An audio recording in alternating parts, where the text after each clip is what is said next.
Let's get right into it.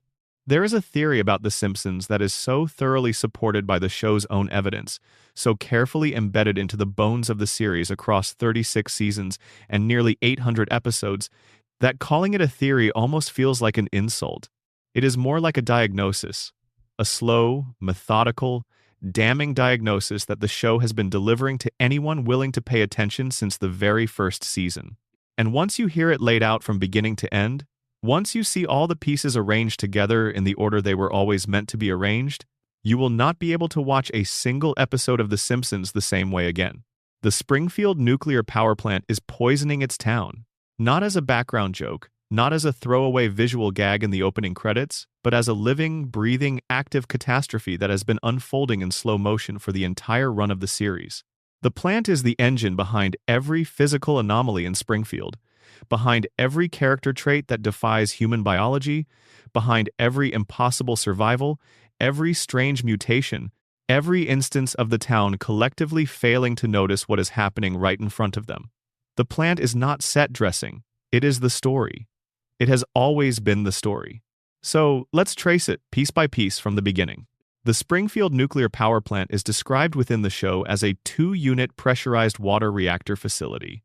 It is the primary and essentially sole source of electrical power for the entire town and its surrounding areas.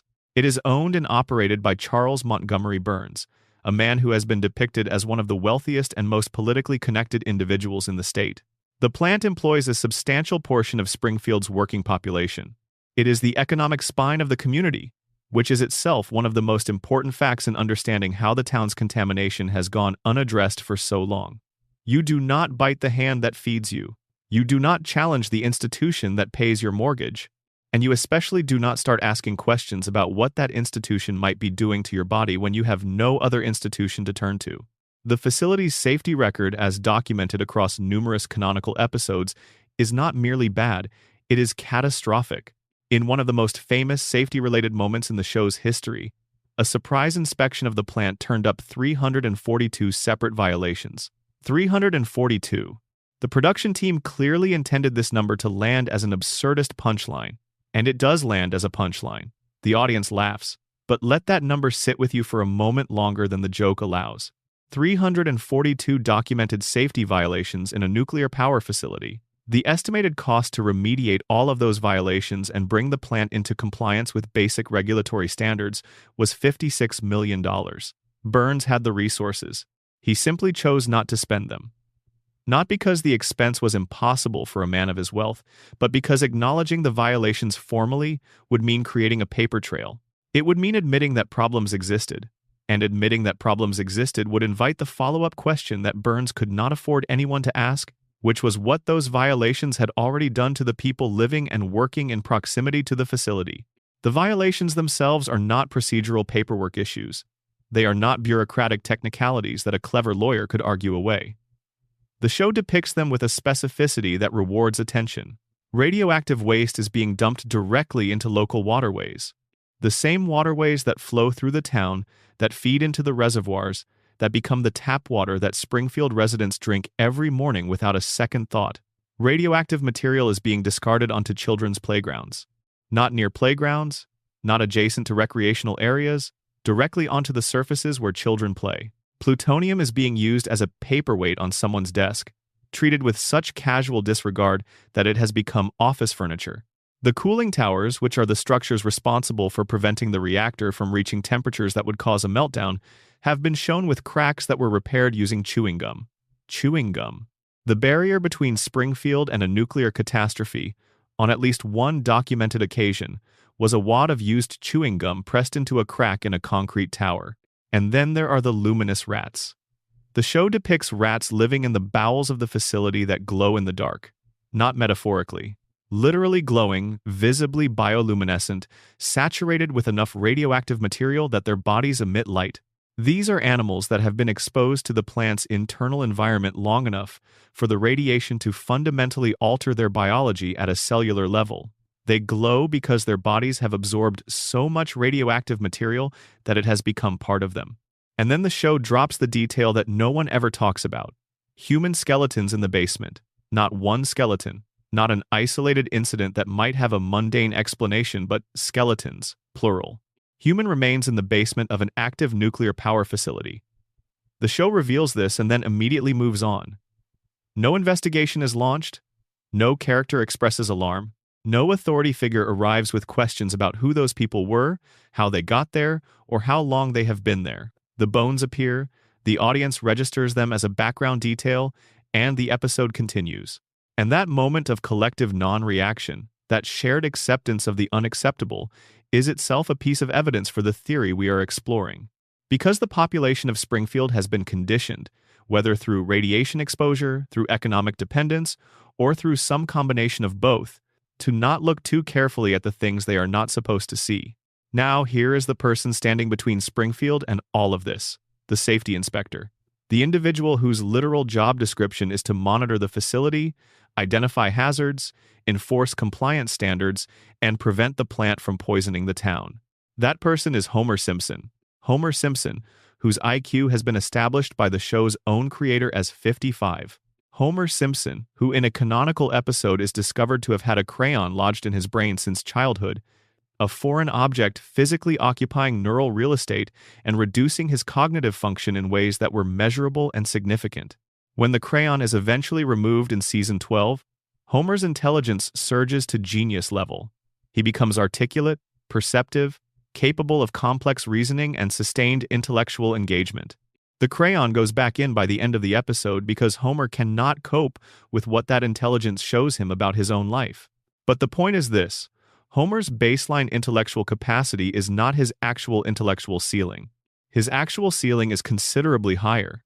The crayon, the radiation, the decades of living in a chemically contaminated environment have collectively suppressed a mind that was capable of more. And the version of Homer that shows up to work at the nuclear plant every day, the Homer who falls asleep at his safety monitoring console, who eats donuts during meltdown warnings, who once triggered a nuclear incident by throwing a donut into the reactor core to see what would happen, that Homer is not the product of genetics.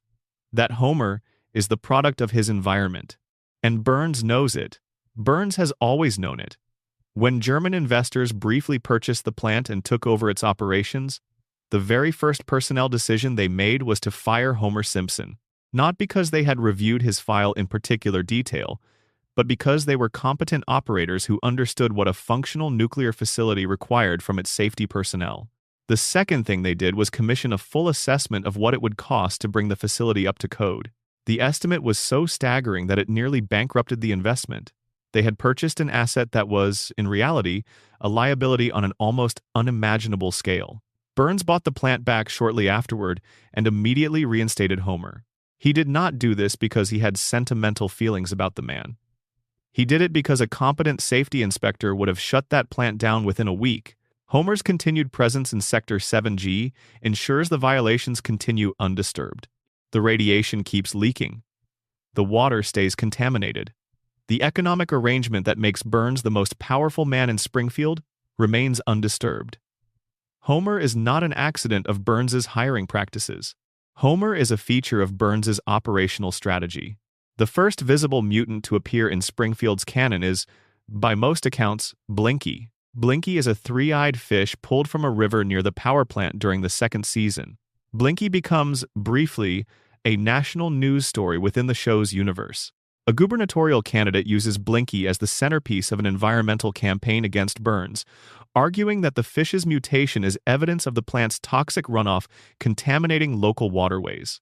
Burns, facing genuine political pressure for possibly the first and only time in the series, is forced to sit down at a formal dinner and eat Blinky on live television to demonstrate that the fish is harmless and perfectly safe for human consumption. He takes a single bite, the cameras roll, the audience watches, and then the moment passes. The election moves on. The fish is forgotten. Nobody conducts a study of the river. Nobody tests the water supply. Nobody organizes a community meeting to ask the question that should have been the first question out of every resident's mouth. If the radiation is doing this to the fish, what is it doing to us? That question is never asked aloud in Springfield. But the show answers it anyway, quietly and systematically, over the next 3 decades. Look at the residents of Springfield closely. not as cartoon characters whose visual design can be dismissed as stylistic convention, but as inhabitants of a world that has its own internal logic. Homer Simpson presents with a constellation of physical characteristics that would be deeply alarming in any medical context. A skull shape that does not correspond to standard human cranial anatomy. Eyes that protrude to a degree that suggests some form of chronic intracranial pressure. An overbite severe enough to affect speech and jaw function. And 4 fingers on each hand. That last one is the detail that most people absorb and immediately file under cartoon convention, and understandably so. But the show uses finger count as a deliberate internal consistency marker, and it is worth pausing on. Humans have 5 fingers per hand. Springfield residents have 4. The mathematical difference is 1 finger per hand, 2 fingers total. Every resident of Springfield is missing those 2 fingers. This is not individual variation. This is a population-wide anatomical deviation from standard human biology. Now look at who does not have 4 fingers. Guest characters, outside visitors, people who arrive in Springfield from elsewhere, celebrities appearing as themselves, characters who are established as living outside the town's borders. These characters are routinely drawn with 5 fingers. 5-fingered hands belong to people who do not live in Springfield. 4-fingered hands belong to people who do. The show is drawing you a map. The visual distinction between Springfield residents and everyone else is not stylistic randomness. It is a consistent, episode after episode marker of who has been exposed to Springfield's environment and who has not. The same pattern holds for other physical characteristics. The yellow skin tone that covers every Springfield resident is not present in visiting characters, who are drawn with complexions that more closely approximate realistic human skin tones. The bulging eyes, the severe overbites, the anatomically improbable hair formations that maintain rigid structure without product or support, these traits cluster in the Springfield population and are notably absent in the people who come from outside it. The contamination zone has a visible perimeter. The people inside it look one way, the people outside it look another way, and the show has been maintaining this distinction consistently for 36 years. Marge Simpson presents her own remarkable case. Her hair, which she has worn in the same vertically towering formation for the entirety of the series, should not be physically possible. Hair does not grow upward. Hair does not maintain a rigid vertical tower several feet in height without any structural support or product application. Marge's hair defies the basic physics of keratin protein, and yet it stands. It has always stood. It stood when Marge was a teenager in flashback episodes.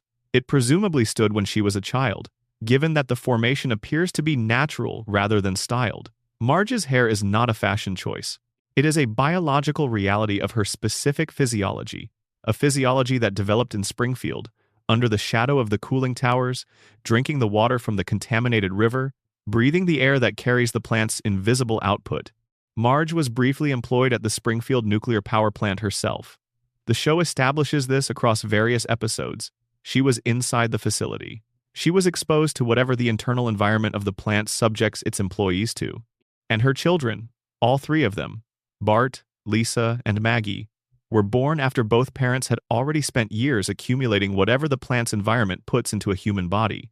Prenatal exposure to whatever compound has been leaking from that facility's cracked cooling towers and compromised containment systems. Raised in Springfield, drinking the water, playing in the parks, going to a school whose playground received radioactive waste dumping according to the facility's own violation records. And every one of those children displays physical characteristics consistent with the population-wide mutation profile. Bart's hair stands in rigid spikes without product. Lisa's hair forms a perfect geometric star field that maintains its shape independently of gravity or styling. Maggie is small, yes.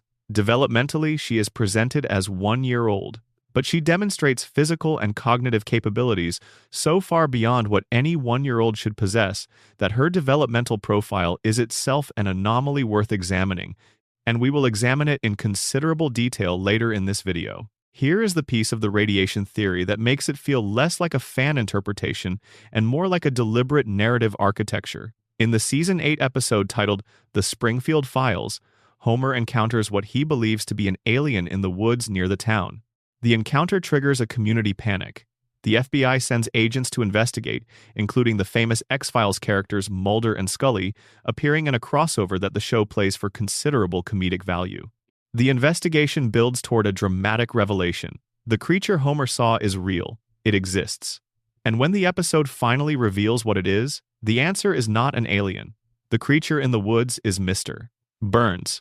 Burns undergoes a weekly medical treatment so extreme, so saturated with pharmaceutical and radiological intervention, that the protocol leaves his entire body glowing with what the show describes as a healthy green luminescence. The treatment is administered on a precise weekly schedule. Without it, Burns dies. With it, he continues to function. But the aftermath of each session leaves him in a dazed, almost euphoric state, stumbling through the woods near the facility in the hours after his appointment. He is so saturated with radiation that he emits visible light. He glows in the dark. That is not a descriptive flourish. Burns's body, having been so thoroughly permeated by radioactive material over the course of his extraordinarily long life, has reached a state where it generates its own visible luminescence. And here is what the Springfield residents do when they encounter this glowing figure in the forest. They do not think of the nuclear power plant that dominates their town's skyline. They do not think of the facility whose violations include luminous rats and radioactive water and cracked cooling towers. Their first and most sustained conclusion is that what Homer saw must be an alien. From outer space. Not radiation, not the plant, an alien. That is the depth of the collective dissociation. The town's population, when confronted with a visibly glowing humanoid figure walking out of the woods near a nuclear facility with 342 safety violations, reaches for an extraterrestrial explanation before it reaches for the obvious one. The Simpsons movie provides the most explicit canonical confirmation of the theory's central premise. In the film, Springfield's environmental contamination reaches a level so severe that the Environmental Protection Agency, a real federal regulatory agency operating within the show's narrative universe, determines that the town poses an unacceptable risk to the surrounding region. Their solution is not remediation. Their solution is containment. They encase the entire town under an enormous glass dome, sealing Springfield off from the rest of the country to prevent its pollution from spreading outward. Think carefully about what that means. The United States government, after evaluating the situation in Springfield, concluded that the appropriate response was not a cleanup operation or a fine or a legal action against the facility. The appropriate response was to physically quarantine the entire town. Springfield was classified as an environmental hazard of sufficient severity that containment was the only viable option. The town is a contamination zone. The federal government said so, officially, within the show's own canon. And the people who are sealed inside the dome when it goes up are the same people who have been drinking the contaminated water and breathing the contaminated air and living in the fallout shadow of those cracked cooling towers for decades. Burns understands all of this. The show makes his awareness explicit across multiple episodes and storylines. He maintains personal physicians. He funds private medical research. He undergoes weekly treatments that represent, by any reasonable description, a sophisticated program of radiation management that keeps his own body's contamination in a controlled and survivable state. Burns understands what radiation does to biological systems at a level of detail that virtually no one else in Springfield possesses, because he is personally dependent on managing those effects in his own body every single week. He knows what his plant is doing to Springfield's water supply. He knows what it is doing to the people who drink that water. He has the resources, the expertise, and the institutional infrastructure to understand the mechanism of harm in considerable detail. And he chooses, repeatedly and deliberately, not to address it, because the contamination serves his interests. A cognitively impaired population is a compliant population. A town too neurologically damaged by chronic radiation exposure to perform sustained critical analysis of their own circumstances is a town that will not organize against its dominant employer. It will not form effective regulatory coalitions. It will not produce the kind of sustained, articulate political pressure that might actually force accountability on a facility with 342 violations. The contamination is not a side effect of Burns's business model. It is arguably a component of it. The crayon in Homer's brain becomes, under this framework, a detail of devastating significance. The question is not what the crayon was doing there. The question is how it stayed there. Homer moved through Springfield's medical infrastructure for his entire childhood, his entire adolescence, his entire adult life. He received medical care in Springfield. He was examined by Springfield doctors, and at no point during any of those examinations did any physician identify the foreign object that was physically occupying space in his skull and measurably reducing his cognitive function. Either the medical community of Springfield is so thoroughly incompetent that a foreign object in a patient's brain escapes detection across decades of routine care, or the medical community of Springfield is compromised. Either they are incapable of finding it, or they are choosing not to. If Burns's influence extends into the healthcare infrastructure of the town he essentially owns economically, if the doctors of Springfield are operating within a system where their economic survival depends on not asking certain questions about certain patients, then Homer's crayon is not an accident. It is a maintained condition. A man with a foreign object in his brain is a man whose intelligence operates below its actual capacity. A man whose intelligence operates below its actual capacity is a man who will not make the connections that a fully functioning mind might make. He will not notice the pattern that connects his mother's disappearance to his employer. He will not understand the architecture of the system that has been containing him his entire life. He will show up to work at the nuclear plant every morning, fall asleep at the console, wake up with a start, and go home to his family on Evergreen Terrace without ever asking why. The radiation theory does not explain one aspect of Springfield's strangeness. It explains the entire structure of it. The characters do not age because their biology has been fundamentally altered at a cellular level by decades of radiation exposure, and cellular mutation of sufficient depth and consistency could plausibly affect the mechanisms that govern aging. The town resets between episodes because the population's capacity for sustained memory and sequential analysis has been compromised by chronic neurological damage. Homer survives injuries that should kill him because his body has developed, through long exposure to the plant's environment, a tolerance for physical trauma that is itself a kind of mutation. Burns remains alive through his weekly treatments because he is the one person in Springfield who has the resources to manage his own contamination actively, rather than simply absorbing it passively. And nobody in Springfield questions any of this. Not the three-eyed fish, not the glowing employer, not the four fingers, not the yellow skin, not the crayon in the skull. Nobody asks the question because the same contamination that warped their bodies also reached the part of their brains responsible for critical analysis. They cannot ask why they look the way they look. They cannot wonder about the fish or the glowing man in the woods. The plant made sure of that before they were old enough to start wondering. Springfield is not an eccentric cartoon town. It is a contamination zone. Its residents are not quirky characters. They are symptomatic ones. The power plant is not a background element of the show's visual design. It is the cause. It has always been the cause. Every yellow face and bulging eye and four-fingered hand and impossible physical recovery and forgotten catastrophe and community-wide reset, all of it traces back to the same cracked cooling tower, leaking the same invisible material into the same water supply, feeding the same damaged nervous systems that cannot figure out why their fish have 3 eyes and their children were born with 4 fingers instead of 5. The Springfield nuclear power plant is the show. It has always been the show. And everyone inside its shadow will go on not knowing it, because the plant made absolutely certain of that a very long time ago. Drop a comment below telling us what time it is where you are and where in the world you're watching from. And if you want more videos like this one, the subscribe button is right there waiting for you. Now let's go deeper. Let's go further into the radiation theory. Because the surface of it, as compelling as that surface is not where the most interesting material lies. The most interesting material lives in the details the show keeps returning to, episode after episode, season after season, in ways that feel casual but accumulate into something that is anything but.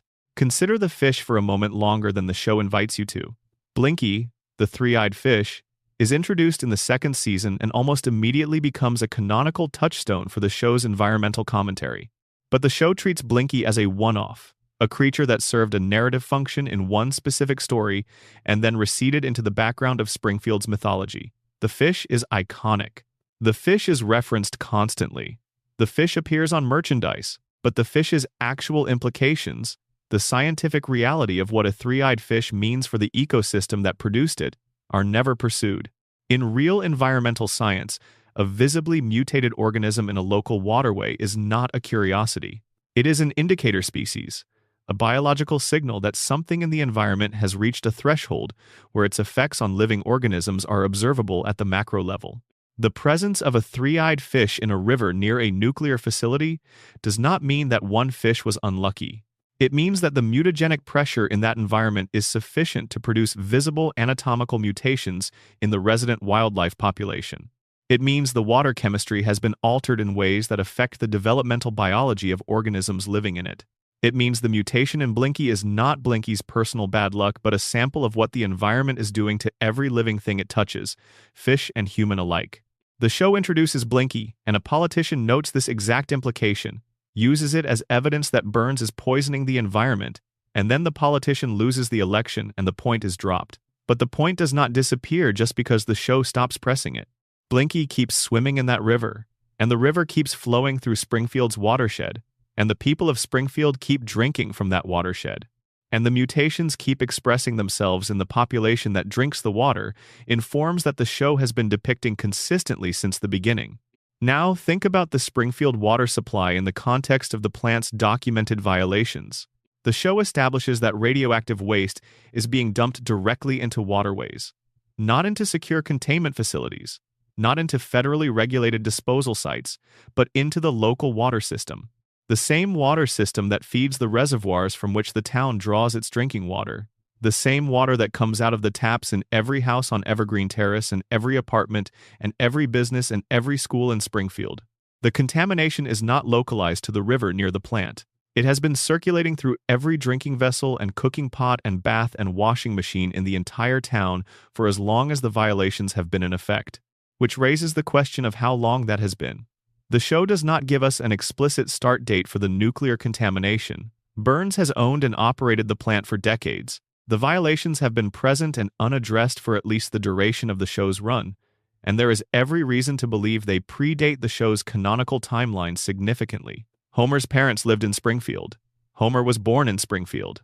If the contamination of the water supply was already active when Homer was born, then his earliest biological development, the cellular programming that established his baseline cognitive and physical characteristics, occurred in an already contaminated environment. He did not move to Springfield and get exposed. He developed inside the exposure from the moment of his first breath. This gives the radiation theory its full explanatory power for Homer's specific cognitive profile. The IQ of 55 that the show's creator attributed to Homer is not the result of adult-onset radiation damage. It is the result of developmental radiation exposure, the kind that affects the formative stages of brain development and establishes patterns that persist throughout a person's life. Homer did not start at a higher cognitive baseline and get reduced to 55.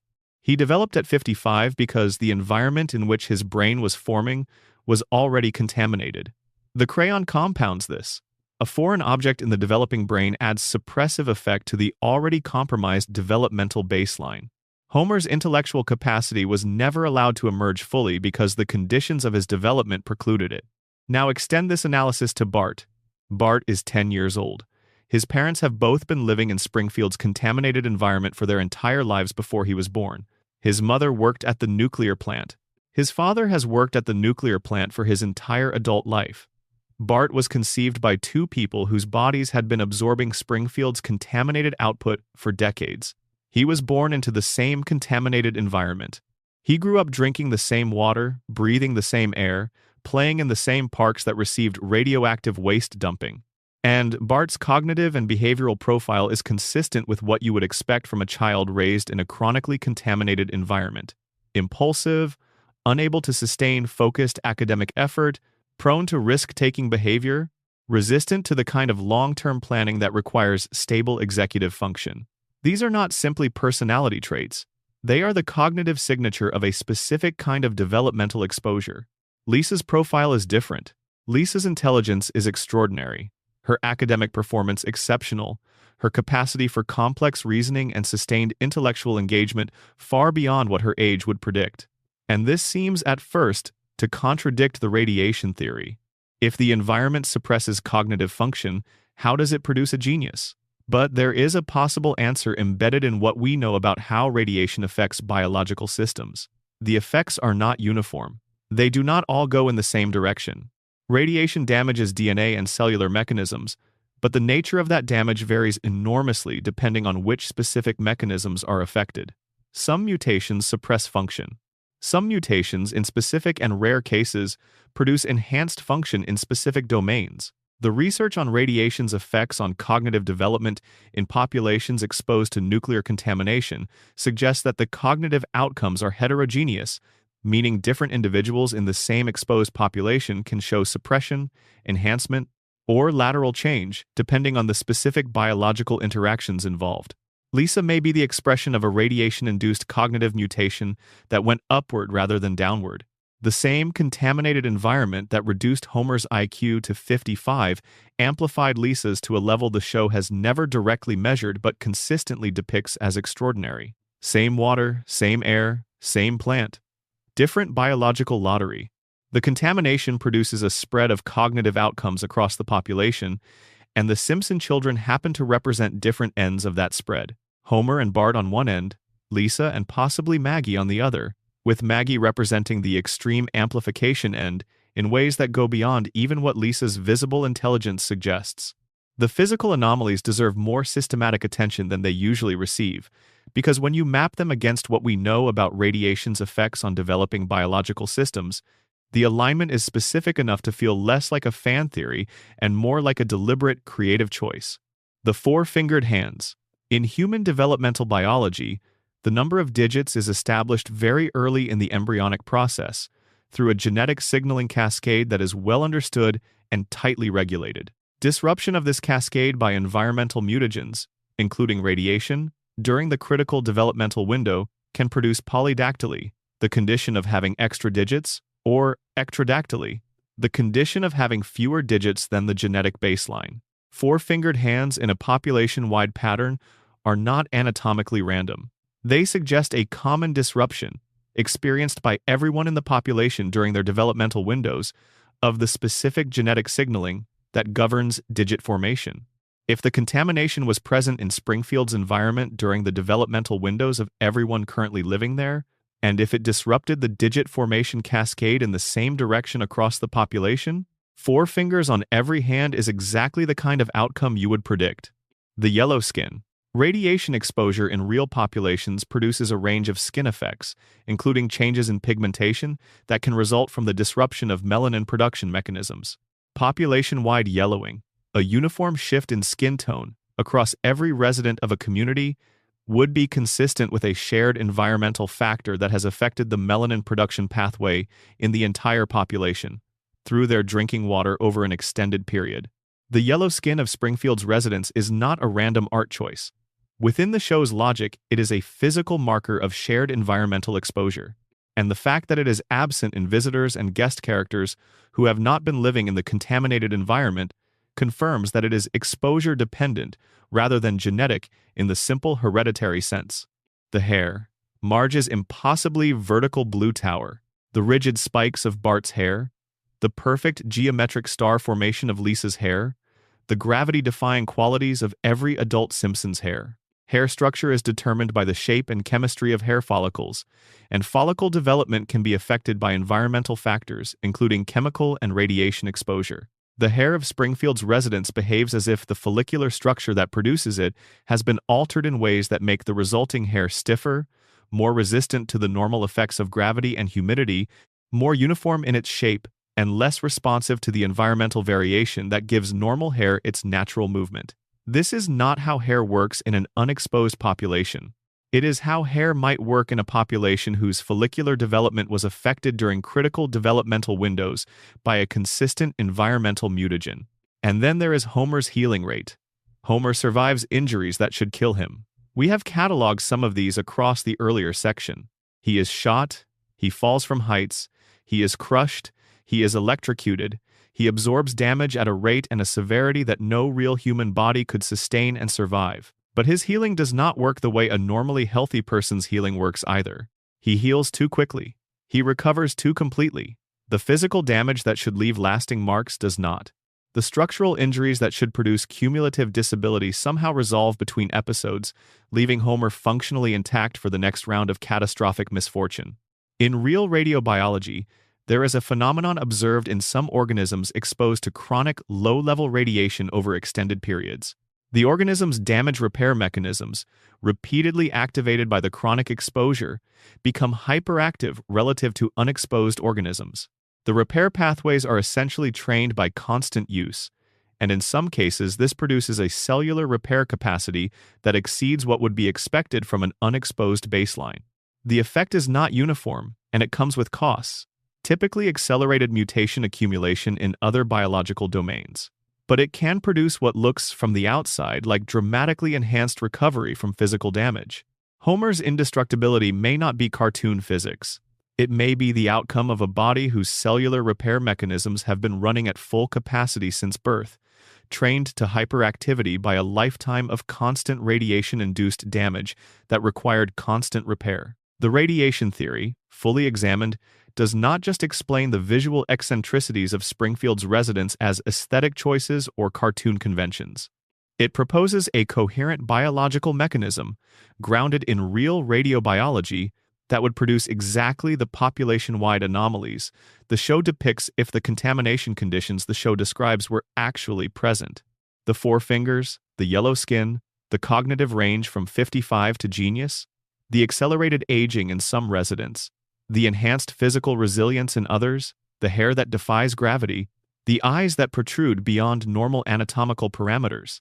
All of it is consistent with what a population subjected to the environmental conditions described in the show's canonical material would look like if those conditions were real.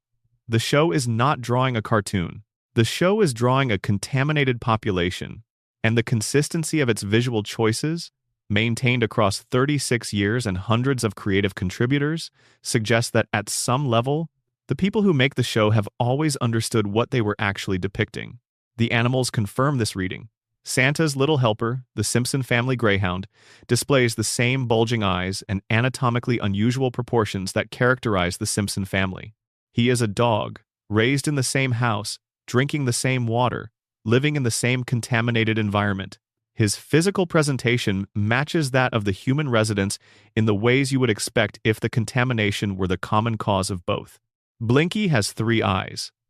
The wildlife of the Springfield environment is demonstrably, canonically, visibly mutated. The show tells you this directly. It shows you a 3-eyed fish and identifies the cause as the plant's runoff. And then it expects you to accept that the same runoff, from the same plant, managed over decades to mutate the local fish population but somehow left the humans who drink from the same water entirely unaffected. The evidence for the radiation theory is not speculative. It is embedded in the show's own canonical material across its entire run. The violations, the fish, the glowing employer, the dome, the cognitive profiles, the physical anomalies, the animal mutations, the persistent refusal of the town to question any of it. All of it is there. All of it has always been there. The theory does not require you to read between the lines.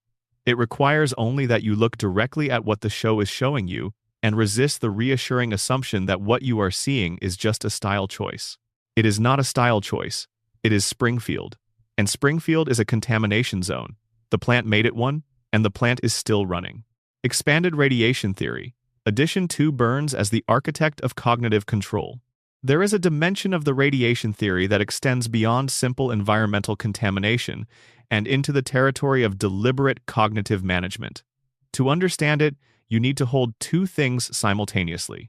Burns is the most strategically sophisticated person in Springfield, and Burns has spent more than a century in proximity to nuclear material, has developed an expert-level understanding of what radiation does to biological systems, and has personal physicians capable of synthesizing experimental treatment protocols that do not exist anywhere in the mainstream medical literature. This is a man who knows, with a precision that nobody else in Springfield can match, exactly what the plant's output is doing to the town's population. He has the data, he has the expertise. He has the institutional resources to analyze the data through a lens of genuine scientific understanding.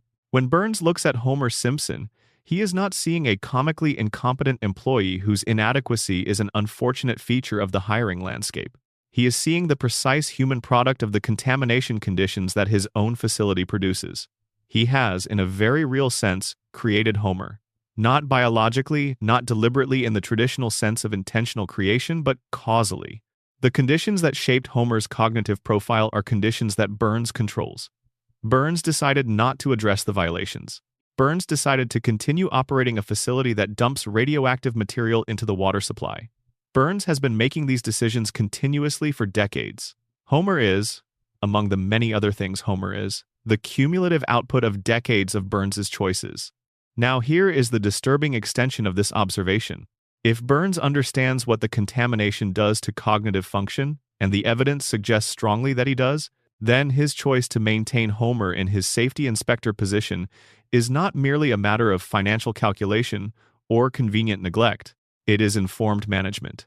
Burns knows that a contamination-impaired safety inspector will not effectively identify or escalate the violations that keep the plant profitable. Burns knows that Homer's specific cognitive profile makes him the ideal combination of technically present and practically invisible in the safety role.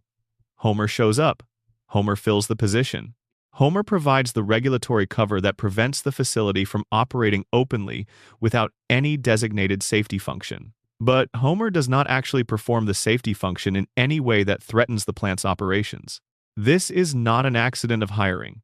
This is the result of a systematic understanding of what the contamination does and the calculated decision to use that knowledge for operational benefit. The plant creates the conditions that produce impaired workers. Burns employs those impaired workers in roles that require impairment to function the way Burns needs them to function. The contamination and the employment are not separate systems. They are components of a single integrated operational strategy, and the community-wide cognitive impairment serves a similar function at a larger scale. A population that cannot perform sustained critical analysis of its own situation, that cannot organize effectively around the recognition of shared harm, that cannot maintain the kind of long-term strategic thinking required to challenge an entrenched economic interest through political or legal mechanisms, is a population that will not successfully dismantle the economic arrangement that depends on their impairment. Burns's monopoly over Springfield's power supply is secured not just by his economic power or his political connections. It is secured by the same material that powers the plant. The contamination is the security system. The cognitive impairment it produces in the population is the most effective possible defense against accountability, because it operates at the level of the mind rather than the level of law or politics. You can challenge a law. You can expose a corrupt politician.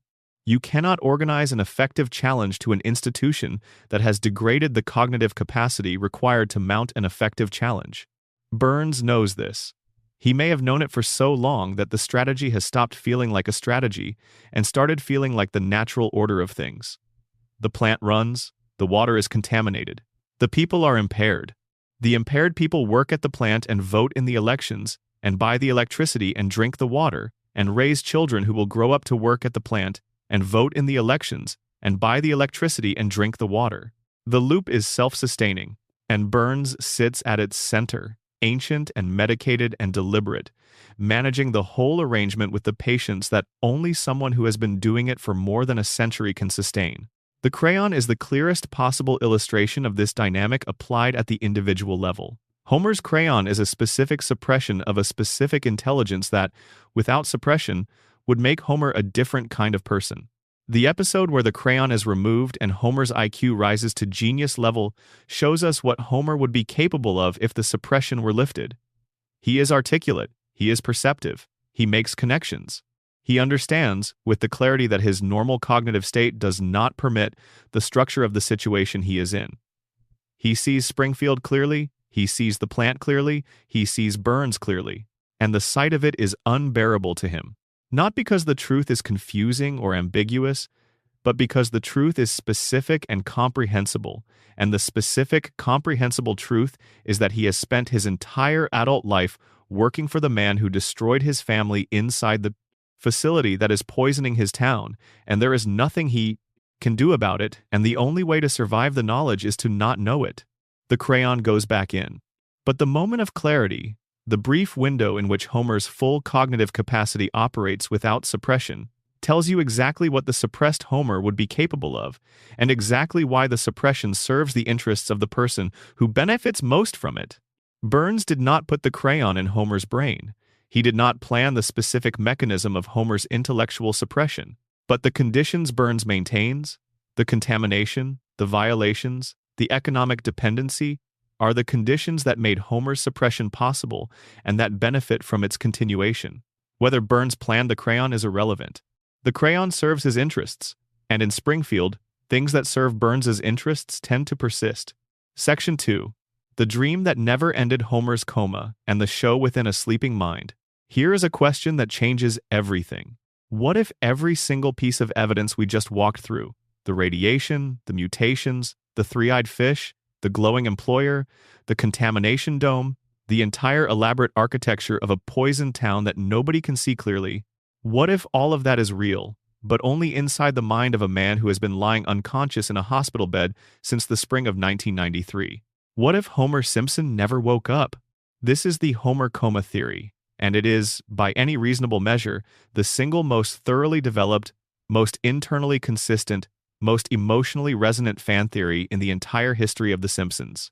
It has been discussed on message boards and Reddit threads and YouTube comment sections for well over a decade. It has been acknowledged, and notably not disproven, by the show's own writing staff. And it does something that no official explanation for the show's structural oddities has ever managed to do. It makes everything make sense, all of it, in one go. Let's establish the canonical event at the center of the theory before we trace its implications outward. On April 1st, 1993, the 18th episode of the show's 4th season aired. The episode was titled So It's Come to This, a Simpsons clip show. The setup is a series of escalating April Fool's Day pranks orchestrated by Bart, each one more elaborate and more dangerous than the last. The final prank involves taking one of Homer's beer cans to an auto body shop and placing it inside an industrial paint shaker, a machine designed to violently agitate sealed containers. Bart loads Homer's beer into the shaker. The machine runs for what appears to be a very long time, and when Homer opens the can later, the resulting explosion is described and depicted as violently enough to send him to the hospital. At the hospital, recovering from the initial injury, Homer notices a vending machine across the room. He climbs out of bed to retrieve a candy bar. The machine topples over and crushes him. Homer Simpson is flattened by a vending machine in a hospital room. He flatlines. He enters a coma. A real coma, not a dream sequence framed as such, not a treehouse of horror fantasy, but a canonical, within the show's actual continuity coma that lasts for 7 weeks of in-story time. And when he wakes up, because the show tells you he wakes up, there is a tearful bedside confession from Bart and a comedic resurgence from Homer and a round of family laughter, and then the episode ends. Except for one detail in the episode's final moments that the show slides past so smoothly that most viewers absorb it and move on without fully registering its implications. Homer lost 5% of his brain function during the coma. 5% of his brain function is simply gone, destroyed, permanently and irreversibly absent. And Homer's response to learning this is to laugh. He tells the family he does not quite understand why he is laughing.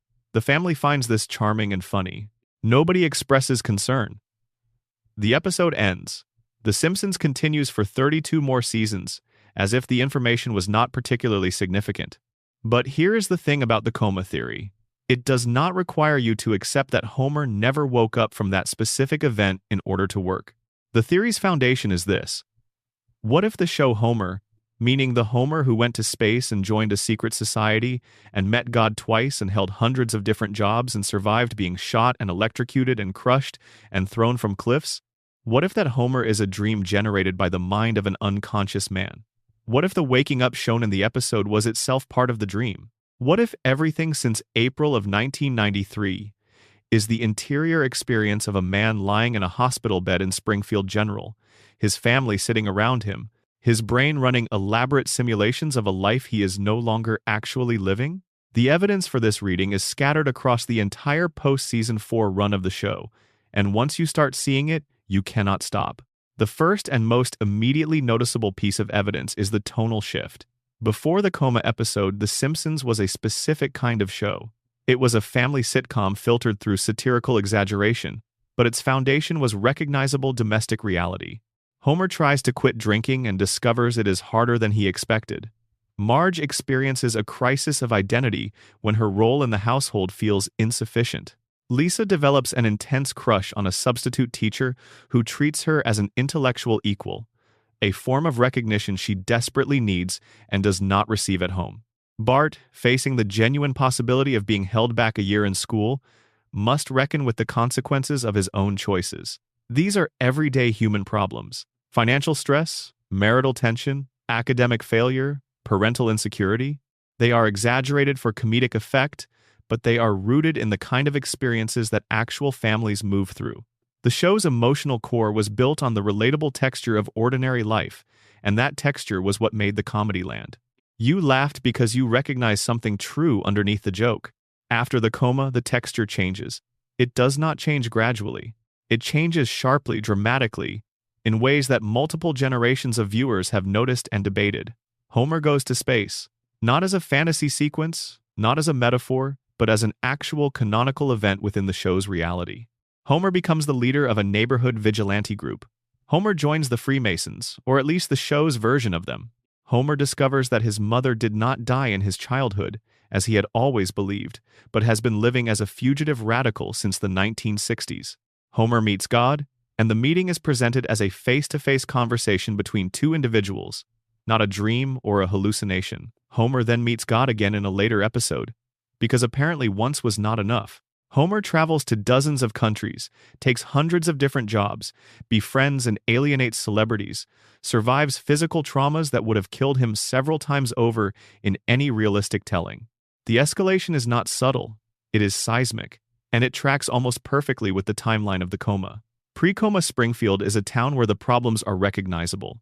Post-coma Springfield is a town where anything can happen and often does, where the laws of physics are suggestions, where consequences evaporate between episodes, where the world seems to bend around Homer in whatever direction the current plot requires. The theory argues that this is not a creative decline. This is a representation of what happens to a dreaming mind over time. In the early stages of a coma dream, the brain draws on its clearest, most recently encoded memories. It produces experiences that feel grounded and coherent because the memories feeding the simulation are fresh. As the coma continues, as the brain slowly loses access to recent information and begins to run on older and more fragmented memory banks, the simulation becomes less coherent. The rules become softer. The events become stranger. The world the dreamer inhabits starts to feel less like a place and more like a feeling, assembled from emotional associations rather than rational sequence. And Homer's coma dream, according to this theory, becomes progressively less tethered to reality with each passing season, because Homer's brain is progressively losing its ability to maintain a coherent simulation. The later the season, the stranger the events, the more surreal and consequence-free and physically impossible the storylines. The deterioration of the show's grounded quality is not a writing room losing interest in storytelling discipline. It is the gradual degradation of a sleeping man's ability to hold his dream together. Now, here is the detail that, depending on your tolerance for coincidence, either cinches the theory or stands as a remarkable piece of narrative happenstance. 6 months before the coma episode aired, in the Season 4 premiere, Homer has a conversation with God. The episode is called Homer the Heretic, and it is considered one of the show's finest hours. In it, Homer decides to stop attending church and spends his Sunday mornings at home, eventually falling asleep on the couch and having what is depicted as a genuine encounter with the divine. He and God talk. The conversation is warm, conversational, mutually respectful. And during that conversation, God tells Homer that the meaning of life will be revealed to him eventually. Not now, God says, but soon. Homer's time is coming. 6 months later, Homer is in a coma. Read that sequence without the assumption that it is a throwaway theological gag. God tells Homer that his time is nearly up. 6 months pass. Homer flatlines in a hospital room. The timeline matches. The show presented what can be read, in retrospect, as a prophecy. And the prophesied event arrived on schedule. Homer's conscious life, his waking experience of the world, ended in April of 1993.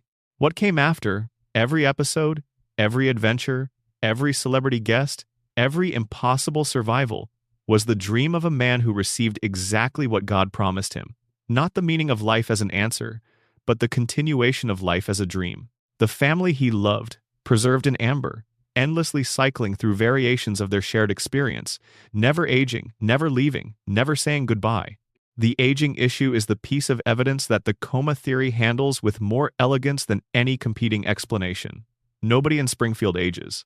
This is the defining structural characteristic of the show's reality, more fundamental than any plot point or character dynamic. Bart was 10 years old when the show premiered in 1989. He is 10 years old right now. Lisa was 8. She is 8. Maggie was 1. Homer and Marge were in their mid-30s. The years have passed in the real world, 36 of them, and the Simpsons family has not aged a single day. Every theory about the show eventually has to answer for this. The radiation theory proposes that cellular mutation could disrupt the biological mechanisms of aging. There is a certain internal logic to this, and it has some supporting evidence in the show's own depiction of Burns's extended lifespan.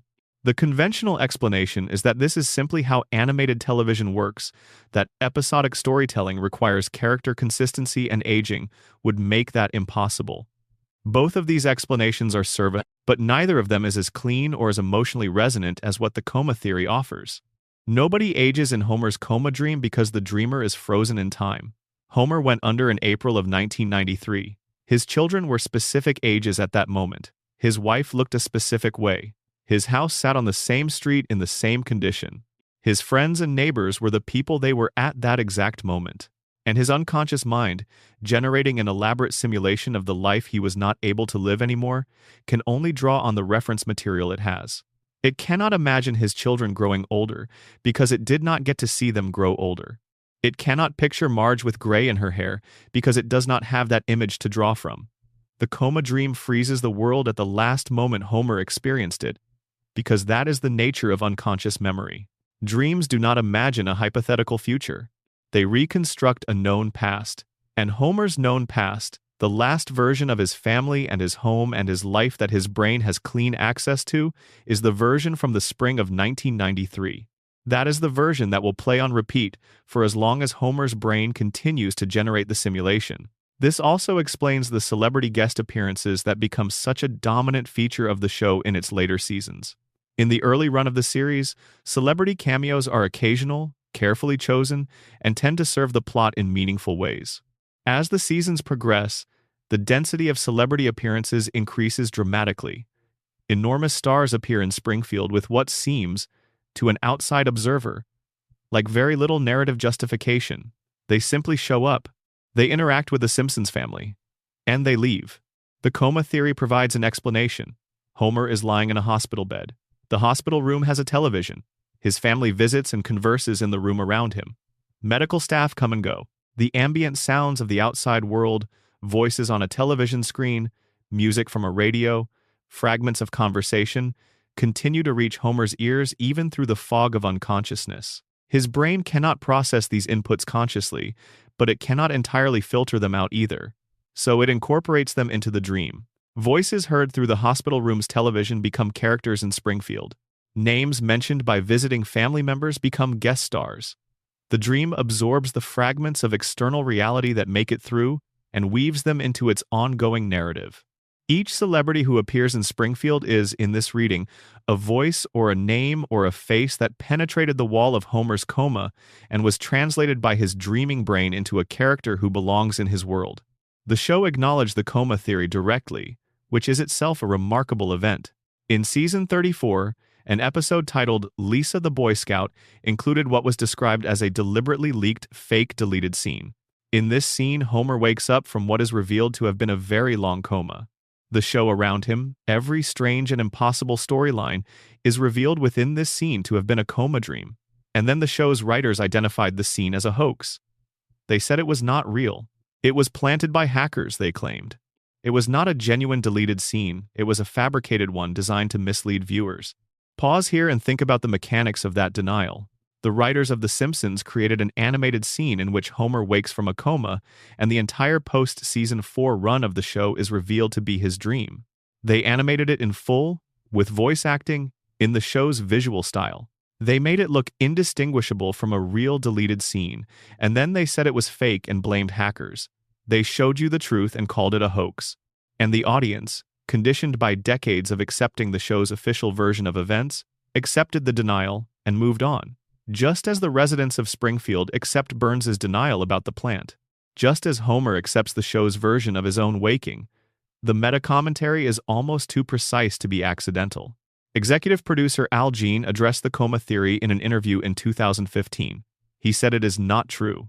He said it was fan speculation without basis in the show's actual creative intentions. But here is what Al Jean's denial does not address. He does not explain the tonal shift after season 4. He does not explain why God told Homer his time was coming 6 months before the coma. He does not explain the aging freeze. He does not explain why the show has become progressively more surreal and consequence-free with each passing season, following exactly the trajectory you would predict from a dream generated by a deteriorating brain. He says it is not true. The interviewer moves on. The theory remains standing because nobody has actually dislodged it. Here is the piece of the coma theory that lingers after everything else has been said and processed. If Homer Simpson has been unconscious since April of 1993, if every episode since that date is a dream being generated by a sleeping man in a hospital bed, then the emotional core of The Simpsons is not comedy. It is something much older and much sadder than comedy. It is a love story about loss, about a man who cannot reach the people he loves most, so he dreams them instead.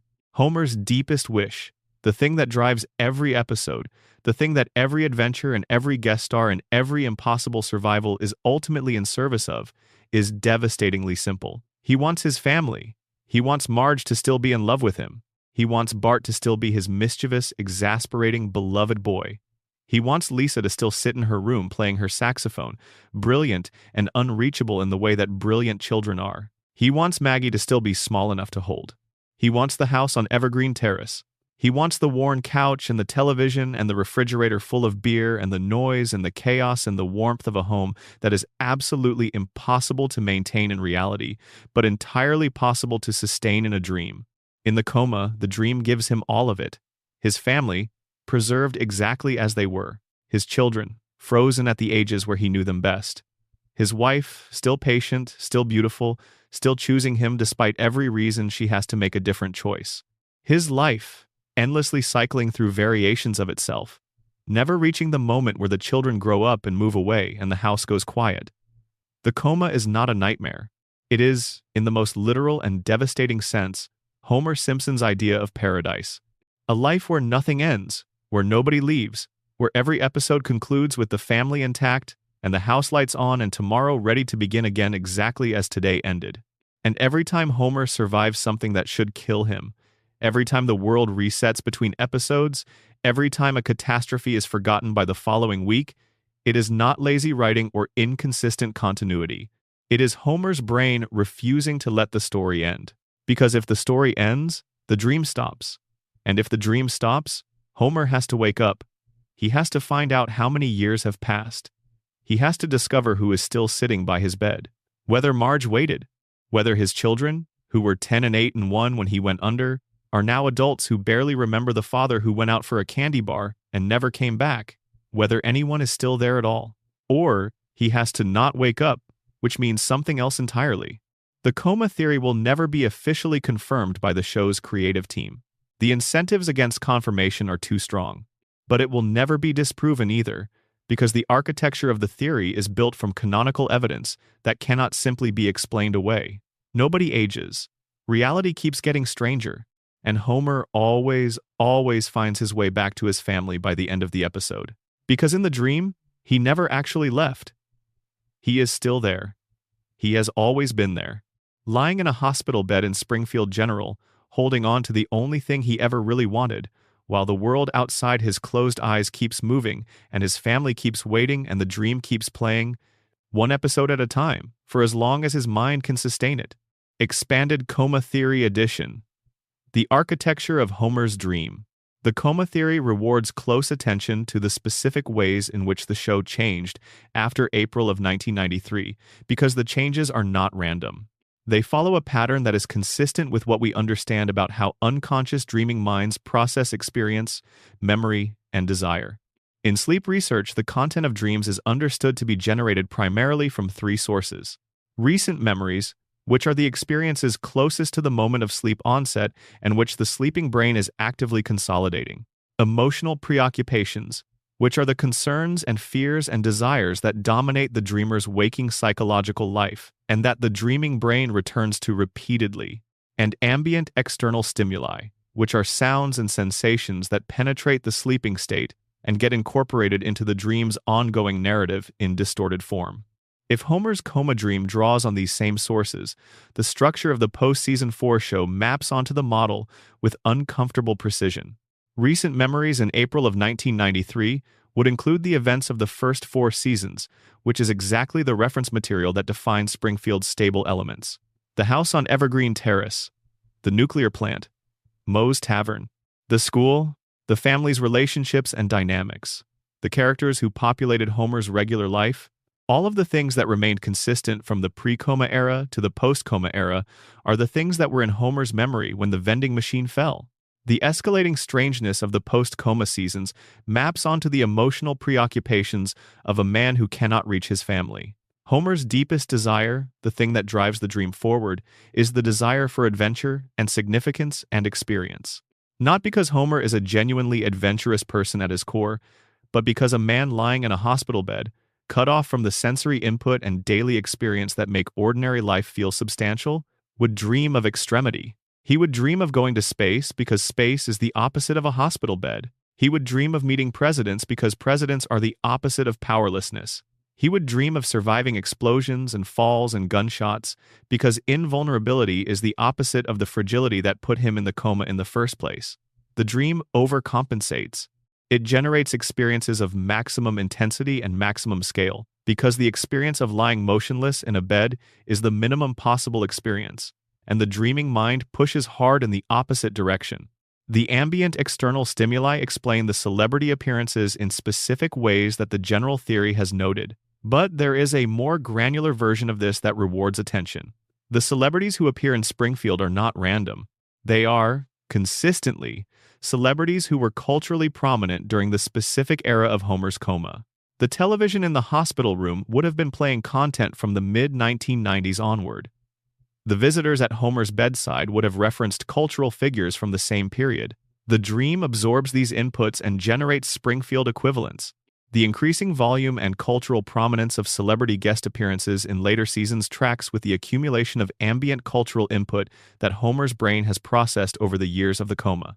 More time in the coma means more ambient material to draw from, which means more celebrity characters appearing in Springfield's dream landscape.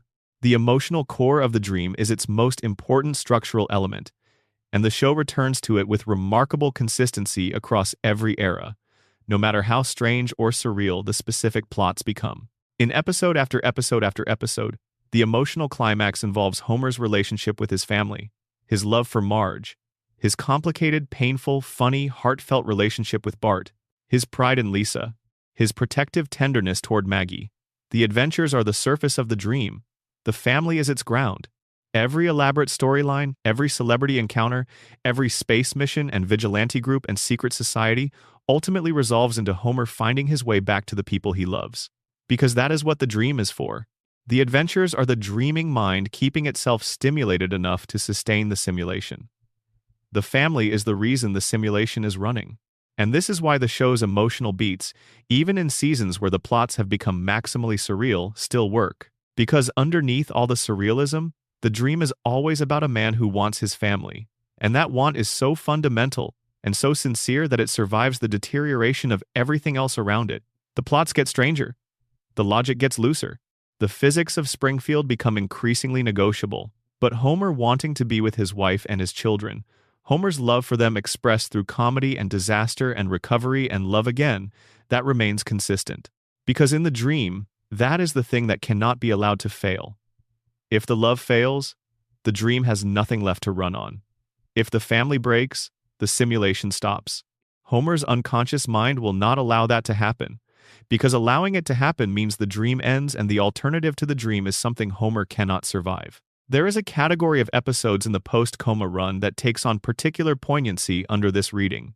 The episodes where Homer and Marge's marriage is in genuine crisis, where the possibility of their separation or divorce is treated as a real narrative threat. Where Marge's patience appears to reach a genuine limit, these episodes always resolve the same way. Marge stays, the marriage holds. Homer does something, says something, becomes something in the final act that reminds Marge of why she chose him and makes her choose him again. The resolution is not always narratively earned in a sophisticated dramatic sense. Sometimes it is fairly convenient. Sometimes the obstacle to the marriage's survival dissolves in ways that feel slightly too clean. But that cleanness, that tendency for the marriage crisis episodes to resolve in Homer's favor, is not bad writing. In the context of the coma theory, it is the dreaming mind refusing to generate the outcome it cannot survive. Homer's unconscious brain cannot dream Marge leaving. It does not have the internal resources to sustain a simulation in which she goes. So the episodes always resolve the same way. The threat is real enough to generate dramatic tension, which the dreaming mind needs for narrative stimulation. But the resolution always returns Marge to Homer, because the dream exists for the purpose of giving Homer his family, and the dream cannot be allowed to take his family away. This applies to Bart as well. The episodes in which Bart and Homer's relationship is genuinely in crisis, where Bart's resentment of his father reaches a level that threatens the warmth of their connection, always resolve into a moment of genuine emotional contact between them. Homer and Bart finding each other, across the chasm of their many differences and their mutual exasperation, is a narrative recurring structure that the show returns to reliably. The dreaming mind generates the conflict because conflict is what makes the reconciliation feel earned. But the reconciliation always comes, because in the dream, Homer and Bart always find each other eventually. They have to. The alternative is not available in the universe the dream is constructing. The show's treatment of death is one of the coma theory's subtler supporting pieces of evidence. Minor characters die in the show and stay dead. Maud Flanders is a clear example. Her death in season 11 has stuck. She has not returned. The show treats her death as permanent, as a real loss that has ongoing narrative consequences for Ned and his sons. But characters who are emotionally central to Homer's family dynamic do not die. They are threatened with death repeatedly. They are placed in situations where death seems imminent, but they survive, always. Homer himself survives, as we have noted, damage that should kill him. Marge survives. Bart survives. Lisa survives. Maggie survives. The dream cannot kill the people it exists to preserve. Minor characters, background figures, characters who are not part of the core emotional content of what Homer's unconscious mind is trying to maintain, these can die and stay dead. The dream does not need to preserve them. But the 5 people whose faces Homer last saw before the vending machine fell are completely protected within the simulation. The dream has one function: keep them alive, keep them together, keep them unchanged. And it performs that function, episode after episode, with a reliability that defies both cartoon physics and real-world probability, because the function is not subject to the kind of narrative variation that would allow it to fail. Expanded Burns, Immortality Edition, The Family Behind the Man. There is a dimension of Burns's extraordinary lifespan that the show has sketched only in outline, but that rewards serious examination. The question of whether Burns is unique in his longevity, or whether the Burns family has historically employed strategies for extending the lifespans of its patriarchs, is one that the show raises implicitly through its depiction of the family's historical continuity and then deliberately never answers. What we know is this: the Burns family wealth is genuinely ancient by American standards. The show has established that the fortune predates institutions that most Americans think of as foundational. The family was wealthy in the Gilded Age. It was wealthy during the Industrial Revolution. It was wealthy in the eras before those. The show does not map the full genealogy of the Burns dynasty with explicit detail, but the picture that emerges from scattered references across different episodes is one of a family whose economic and political influence has been continuous across an unusually long span of American history. Continuous wealth across multiple generations is not the default outcome of inherited fortune in any society. The historical research on multi-generational wealth is clear on this point. Most large fortunes disperse across generations. Heirs multiply, assets divide, investment decisions fail, political landscapes shift, regulatory environments change.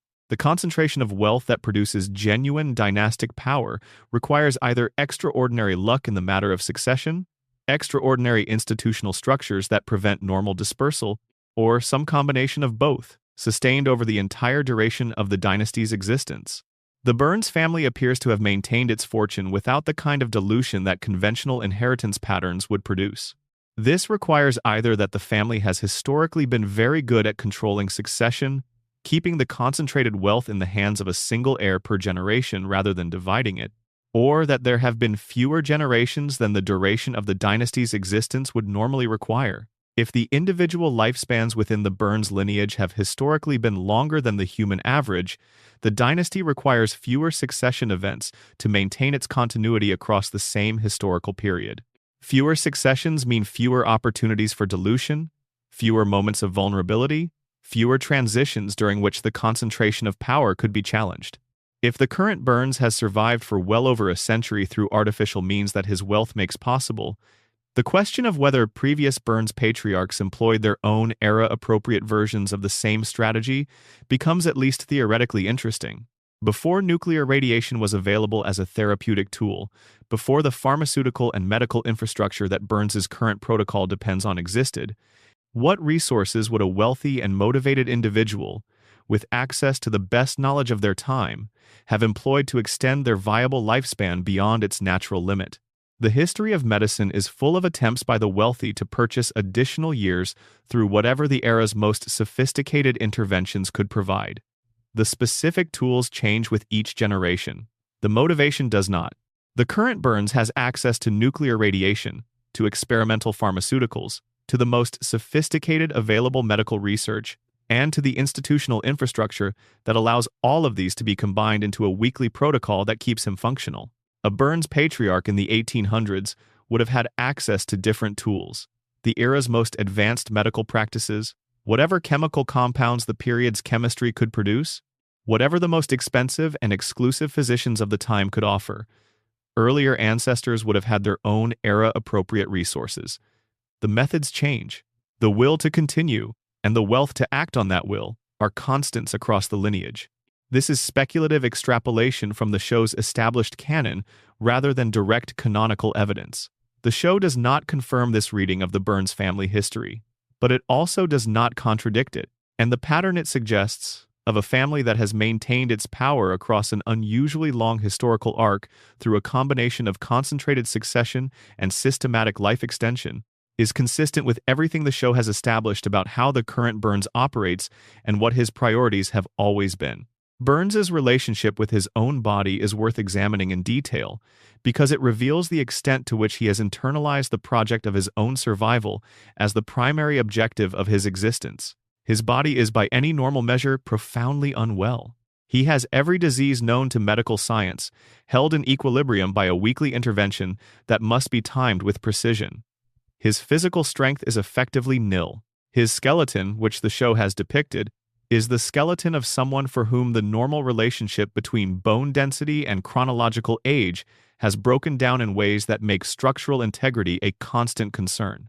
He cannot sustain significant physical activity. He cannot tolerate substantial variations in temperature or atmospheric pressure. He moves through the world with the careful deliberateness of someone who knows that any misstep could disrupt the delicate biological balance that his life depends on. And yet he functions. He runs a corporation. He makes strategic decisions with long-term consequences. He manages relationships and political alliances and financial arrangements that require the kind of sustained attention and forward planning that most people his biological age, let alone his chronological age, cannot maintain. Burns's mind is his actual survival organ. His body is the delivery mechanism for his mind, and his extraordinary resource investment in maintaining that delivery mechanism is entirely in service of preserving the mind that runs the operation. He does not care about his body except insofar as his body is what houses the strategic intelligence that has been building and maintaining the Burns empire for more than a century. Keep the body running long enough for the mind to continue its work. That is the entire function of the weekly treatments, of Smithers's vigilant schedule management, of the private physicians, and the experimental protocols and the vast resource expenditure that Burns directs toward his own biological continuation. Smithers's role in this is the key to understanding the entire Burns operation. Without Smithers, Burns dies within a week. Not metaphorically, not as an expression of emotional dependence, but literally and physiologically within 7 days. The treatments miss. The diseases break from equilibrium. The cascade begins. And Burns, for all his strategic sophistication and all his accumulated power and all the institutional infrastructure he has spent a century building is simply gone. The empire continues, presumably, though without Burns's specific intelligence directing it, likely in ways he would find considerably less satisfying than the way he has been directing it. But Burns himself is gone. This means that Smithers is, in the most fundamental possible sense, the most powerful person in Burns's world. Not powerful in the conventional sense of economic or political power. Powerful in the irreducible biological sense of being the person whose continued presence is the condition for Burns's continued existence. Smithers can kill Burns simply by leaving. No weapon required. No confrontation necessary. Simply remove himself from the situation and wait 7 days. Burns's own biology does the rest. And Smithers does not do this. He has had every reason to do it across the show's run. He has been mistreated, overlooked, had his emotional needs repeatedly disregarded, been fired and rehired, and taken for granted in ways that would test the loyalty of any person. And he stays, every time. He stays because he loves Burns, in whatever complicated way that love has developed and been sustained across decades of an extraordinarily asymmetric relationship. But he also stays because he understands, at a level of clarity that very few people in his position would maintain, exactly what his departure would produce. And Smithers, for all his longing and all his frustration, cannot bring himself to be the instrument of that production. He is too close. He has been too close for too long. The man he would be killing by leaving is not just his employer. He is, in the most consuming and disturbing sense, the organizing principle of Smithers's existence. And you cannot walk away from the organizing principle of your existence without becoming a different person entirely. Smithers does not know how to be that different person, so he stays, and Burns lives, and the loop continues, one treatment cycle at a time, for as long as the arrangement holds. Section 3. The case that was never really closed. Who actually shot Mr. Burns? Before you say Maggie, stay with me for a moment. Yes, the show told us it was Maggie. Season 7, Episode 1, Who Shot Mr. Burns Part 2. Baby did it, case closed. The gun went off, Burns got hit, an infant was identified as the shooter, a judge determined that no legal consequences could be applied to a person who was not yet walking reliably, and the town of Springfield moved on. The official verdict is in the record. The matter is settled, except the matter is not settled, and the more carefully you examine the evidence, the more you suspect that the official verdict was not arrived at through careful detective work, but through a combination of convenient narrative closure, a victim who may have had his own reasons for pointing at the least legally accountable person in the room, and a body of physical evidence that does not, on close inspection, actually support the conclusion it is supposed to support. Let's go back to the beginning of the whole event, because context matters here. The summer of 1995 was, in a very specific way, a cultural moment. The Simpsons had been on the air for 5.5 seasons. It was the most popular show on television.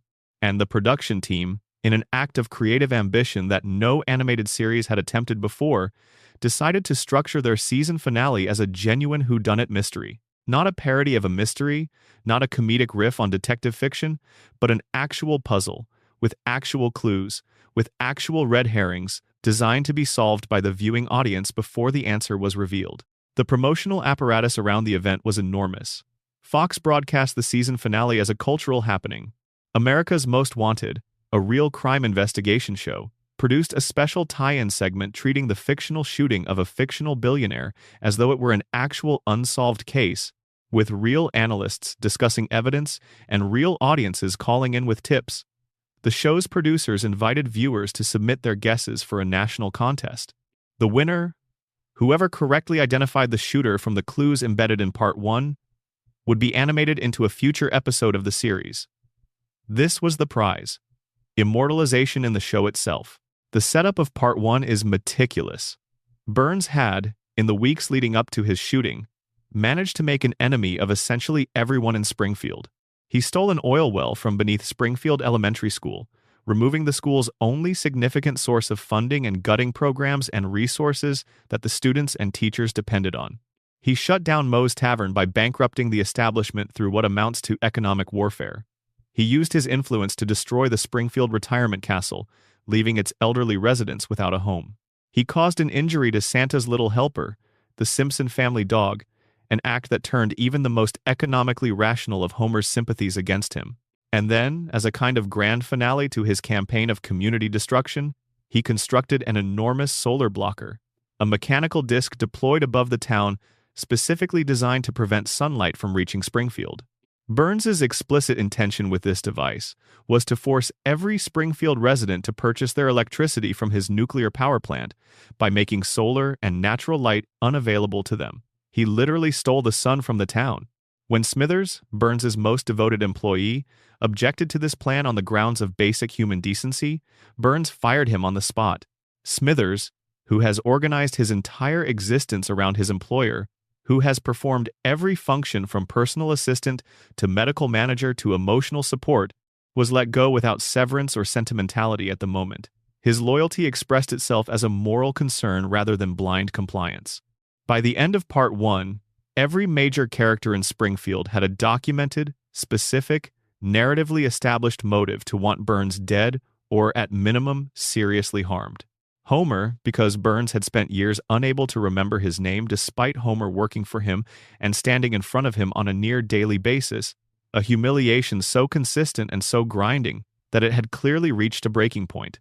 Bart and Lisa, because the school whose oil was stolen had lost its music program and its funding for extracurricular activities. Grandpa Simpson, because the retirement home was destroyed. Groundskeeper Willie, because his job was lost. Tito Puente, the musician, because the arts budget cut eliminated his involvement with the school.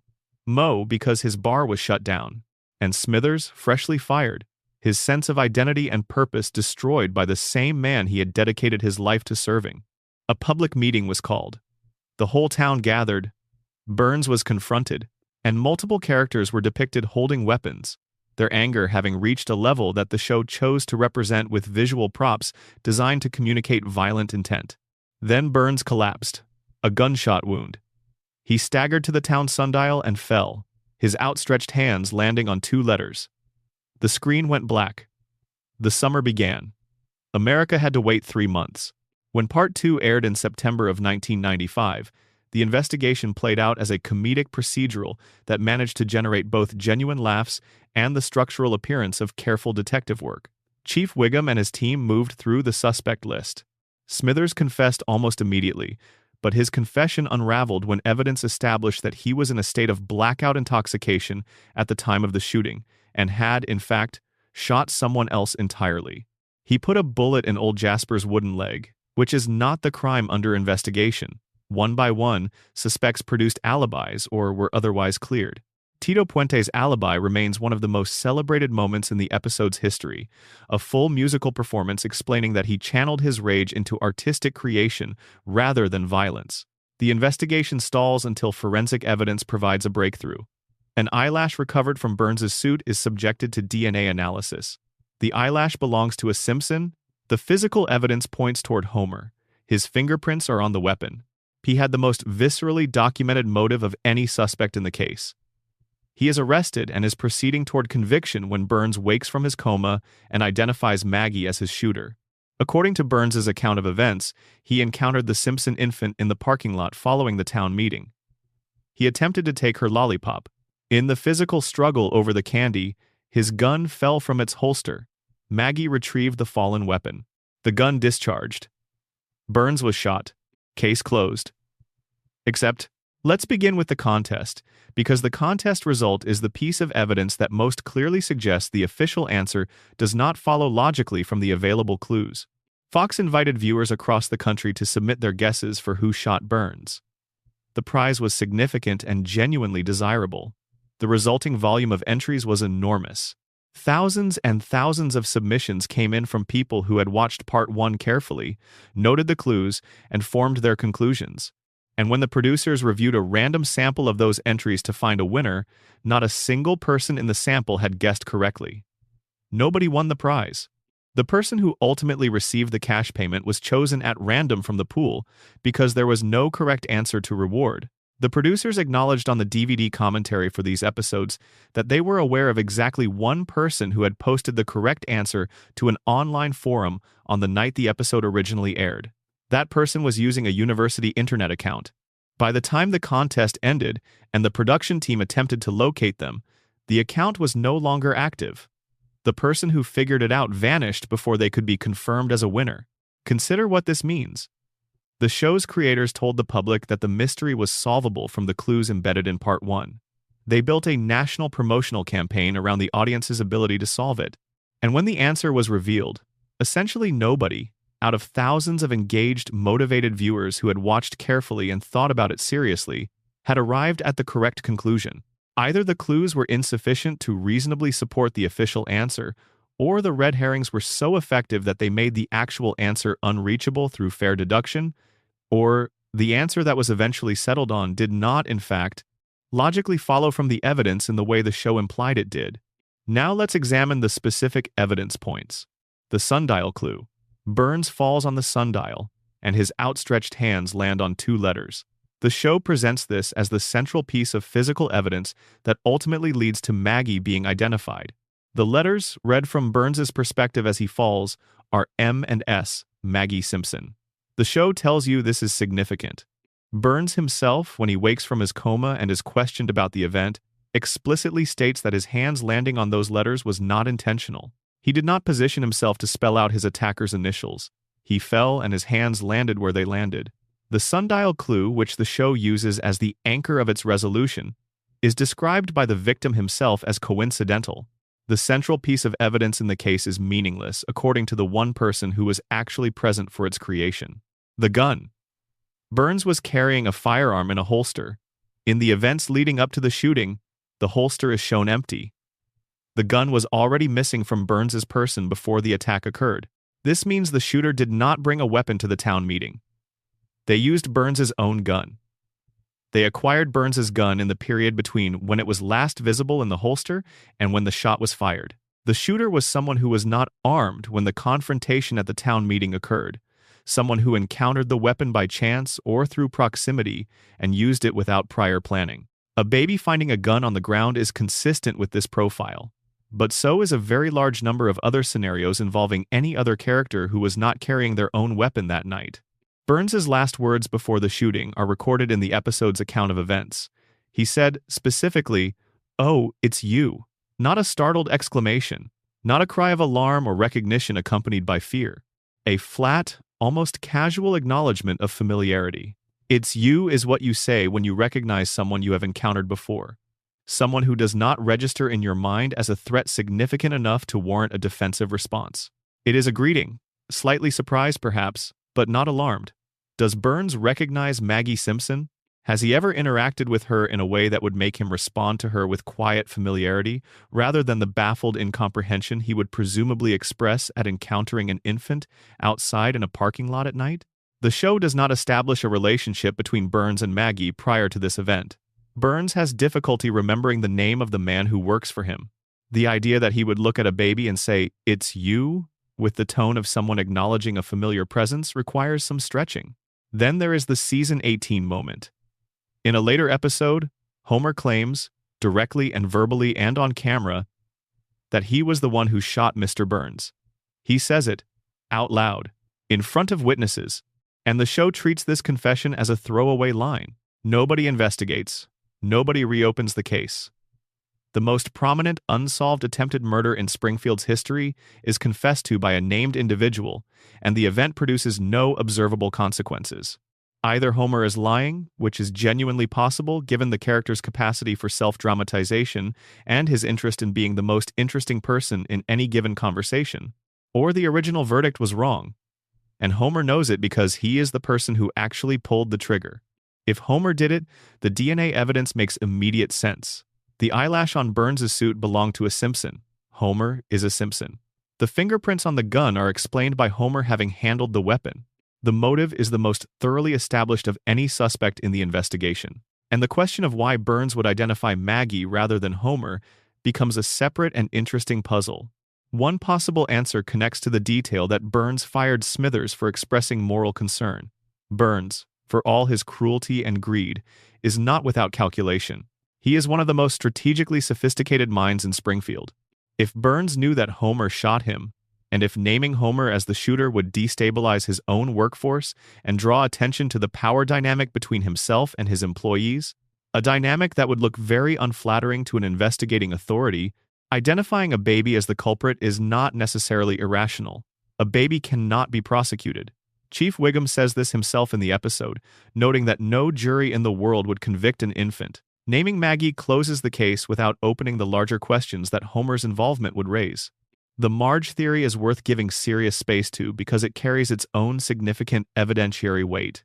There is a Reddit analysis that has circulated widely in Simpsons fan communities that argues Marge was the actual shooter, and the case it makes is compelling on several fronts. Marge watched Burns destroy her children's school. She watched him injure her family's dog. She watched him attempt to plunge the entire town into artificial darkness to consolidate his economic control over a population that already had no real alternative. Marge is, in the show's own consistent characterization, someone whose patience has limits. The show has depicted Marge's breaking points before. They arrive quietly, without dramatic escalation, and they are absolute when they come. The piece of evidence this theory leans on most heavily is an earlier episode in which Burns becomes infatuated with Marge. He develops what can reasonably be described as an obsession, pursuing her with the focused attention that Burns typically reserves for acquisitions he wants. And this, the theorist argues, is the reason Burns does not name Marge as his shooter when he wakes from his coma. He recognizes her, he knows who shot him, and he protects her. Because the woman he has pursued romantically, however delusionally, is the one person in Springfield that Burns cannot bring himself to send to prison. He takes the bullet, wakes up, looks around the room, and names the most legally insulated person he can reach for. Maggie, the infant. Untouchable by design, the alternate endings produced by the writing team add another layer to the evidentiary picture. A complete alternate conclusion to the mystery was written, voiced, animated, and finished, in which Smithers is revealed as the shooter. This ending exists in full. It was shown in a clip show episode where Troy McClure dismisses it as a storyline that was abandoned because it would have required ignoring the DNA evidence pointing to a Simpson, which McClure describes as, in his words, downright nutty.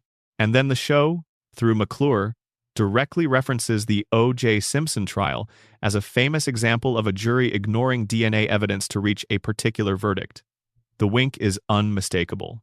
The show is telling you that the official narrative is not automatically the true one, simply because it is the official narrative.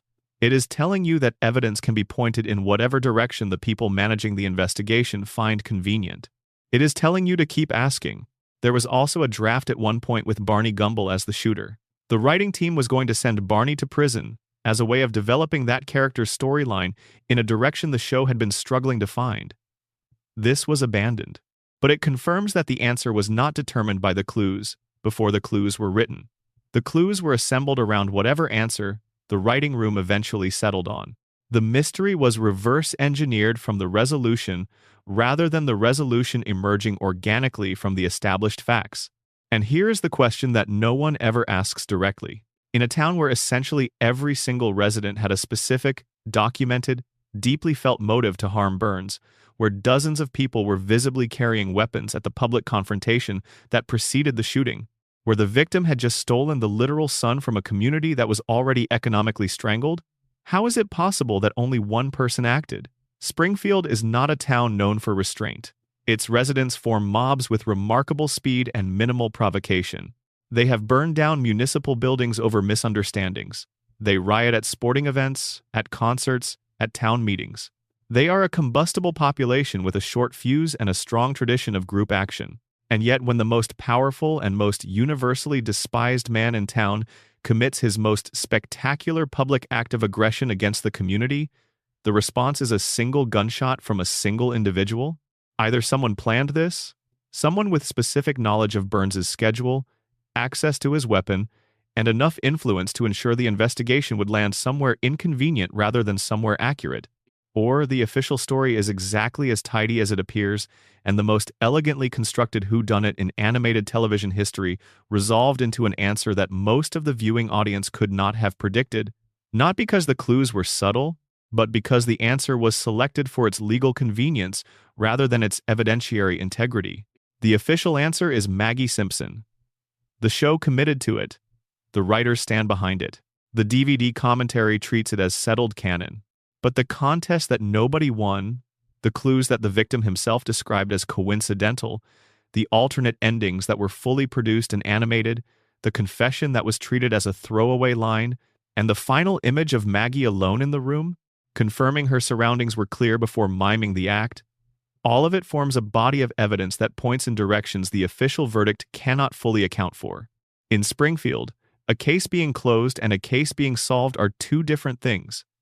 The file on the Burns shooting was closed in September of 1995.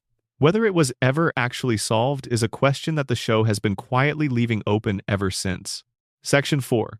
The Man Who Is Too Expensive to Die, Mr. Burns and the Architecture of Immortality.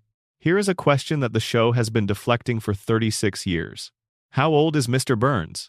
Not as an abstract curiosity, not as a quick laugh about his obvious antiquity, as a genuine question with genuine implications that the show's own canonical material has established and then consistently refused to fully address.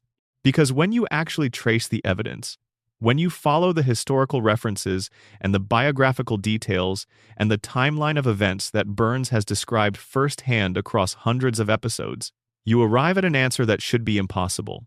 And then you ask the follow-up question of how he is still alive, and the answer you find to that one is more disturbing than the first.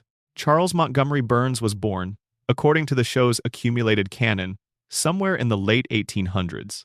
The most conservative reading of his various historical references places his birth in the 1880-something range. More liberal interpretations of the available biographical details could place it earlier. He has described personal memories from before the turn of the 20th century as first-hand experiences, events he witnessed or participated in rather than events he learned about from history. He attended Yale. He served in World War II, in a capacity that the show characterizes as morally ambiguous at best and actively villainous at worst. He stole a $1 trillion bill from the United States government during the war and concealed it for decades. He has described the Gilded Age, the era of Rockefeller and Carnegie and J.P. Morgan, not as a chapter of history he studied, but as a period he experienced directly. He knew Howard Hughes. He has referenced interactions with historical figures who died in eras that most of the show's audience only encounters in textbooks. By the most conservative accounting, Burns is well over 100 years old.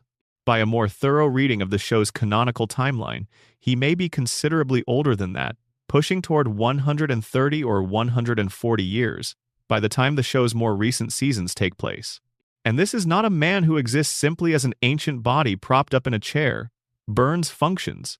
He runs a multi-billion-dollar corporation with active strategic intelligence.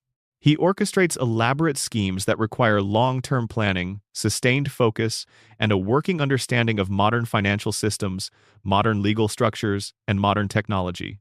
His body is frail, certainly. His physical strength is so minimal that a strong wind seems capable of threatening his stability, but his mind is the opposite of frail.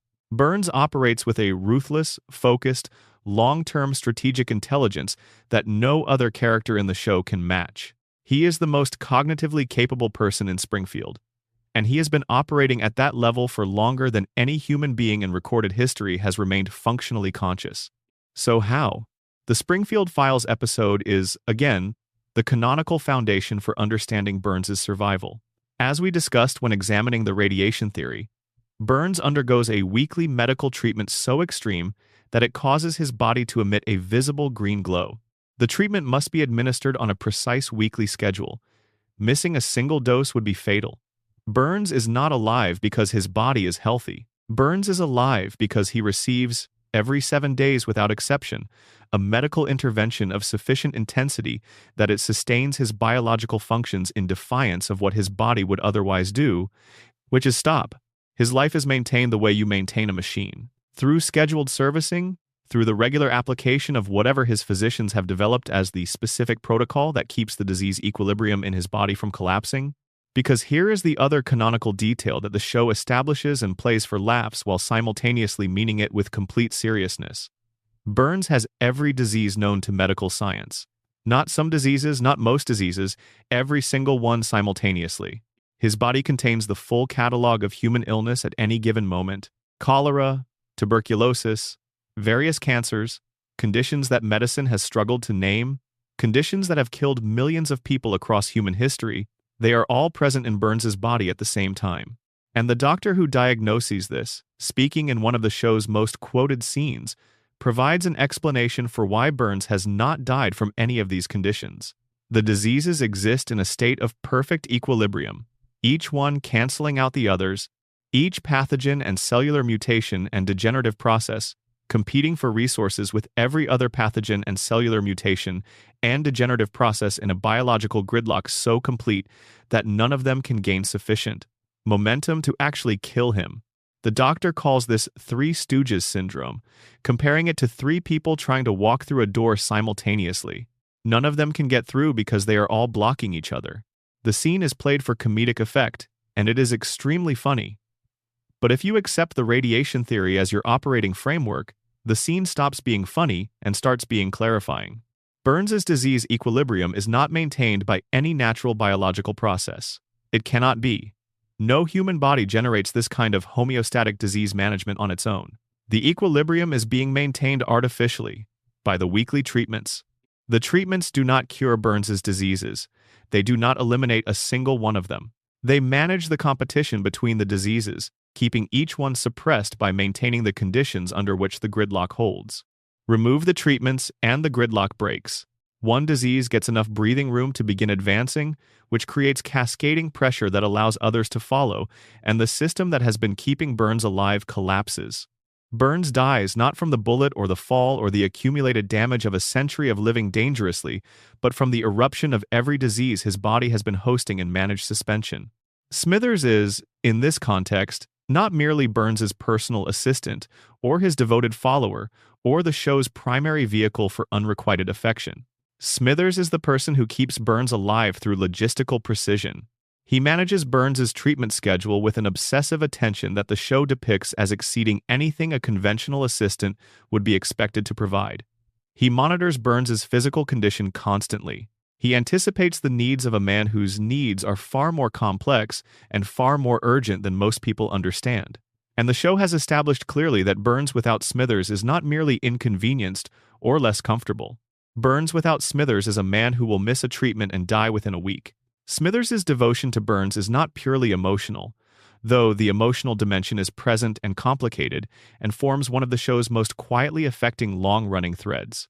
Smithers' devotion is also functional. He knows that the moment he leaves, the schedule breaks, and the man he has spent his life serving dies from the accumulated weight of every illness in the known medical canon erupting simultaneously.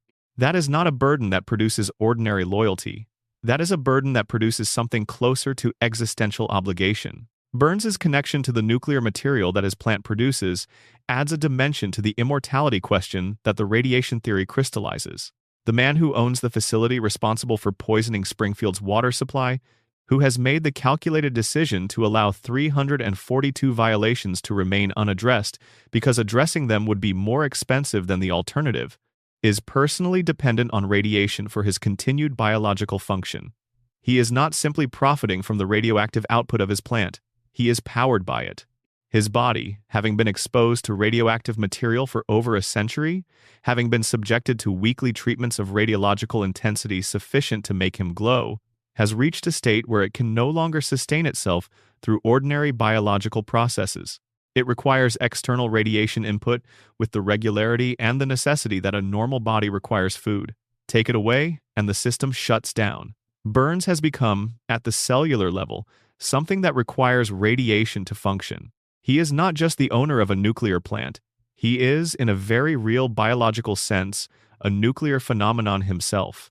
This creates a closed loop that has its own terrible elegance. Burns's plant leaks radiation into Springfield's environment, which damages the town's population in measurable ways.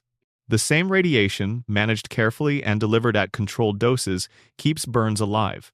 The poison that is slowly destroying the people of Springfield is the same substance that is allowing the man responsible for their exposure to continue existing. The contamination and the immortality are two sides of the same material process. Springfield pays for Burns's survival with its collective health. And Burns, who understands this better than anyone, continues to operate the plant, continues to allow the violations, continues to ensure the contamination persists because the contamination serves his interests in multiple directions simultaneously. Burns's relationship with historical events is its own kind of evidence for the depth of his longevity. The show has depicted him referencing personal involvement in events spanning from the late 19th century through the present day. His family's wealth, the Burns dynasty that the show has sketched across multiple episodes, predates institutions that most Americans think of as very old. The Burns family fortune was old when the Civil War was happening. It was established and compounding when the Industrial Revolution was still in the process of reshaping the American economy. The show has not mapped the full history of the Burns lineage with explicit detail, but it has established enough that the picture is clear. This is wealth of a kind that does not accumulate in a single lifetime. It accumulates across generations, through mechanisms that ordinary people do not have access to, through influence over institutions and governments, and regulatory frameworks that most people experience as fixed and neutral, but that are, in reality, shaped continuously by the concentrated application of economic power. And the question that the show has never addressed directly is whether Burns is unique within his own lineage.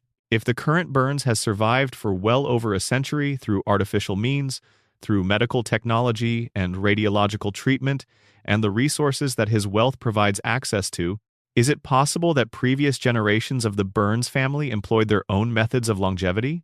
Before nuclear radiation was available as a therapeutic tool, before modern medicine had developed the pharmaceutical sophistication that Burns's weekly treatments presumably require, what did the Burns family use? The show does not answer this.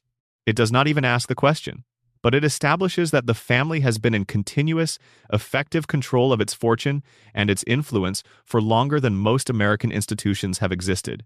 That kind of continuity requires something more than ordinary succession.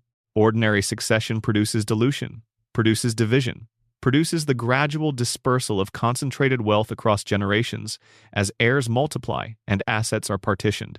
The Burns dynasty does not appear to have experienced this, which suggests either extraordinary luck in the matter of heirs and succession, or extraordinary measures taken to ensure that the continuity of control was never genuinely interrupted.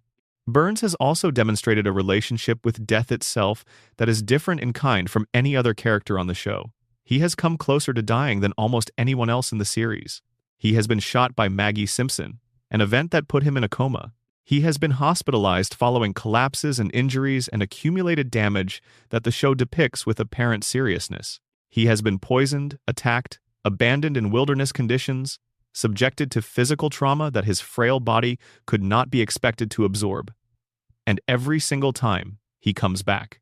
Not through the cartoon physics that allow Homer to walk away from falls that should be fatal. Burns's returns are infrastructure-mediated. Each time his body fails, the machinery of his wealth activates. The physicians are called. The treatments are administered.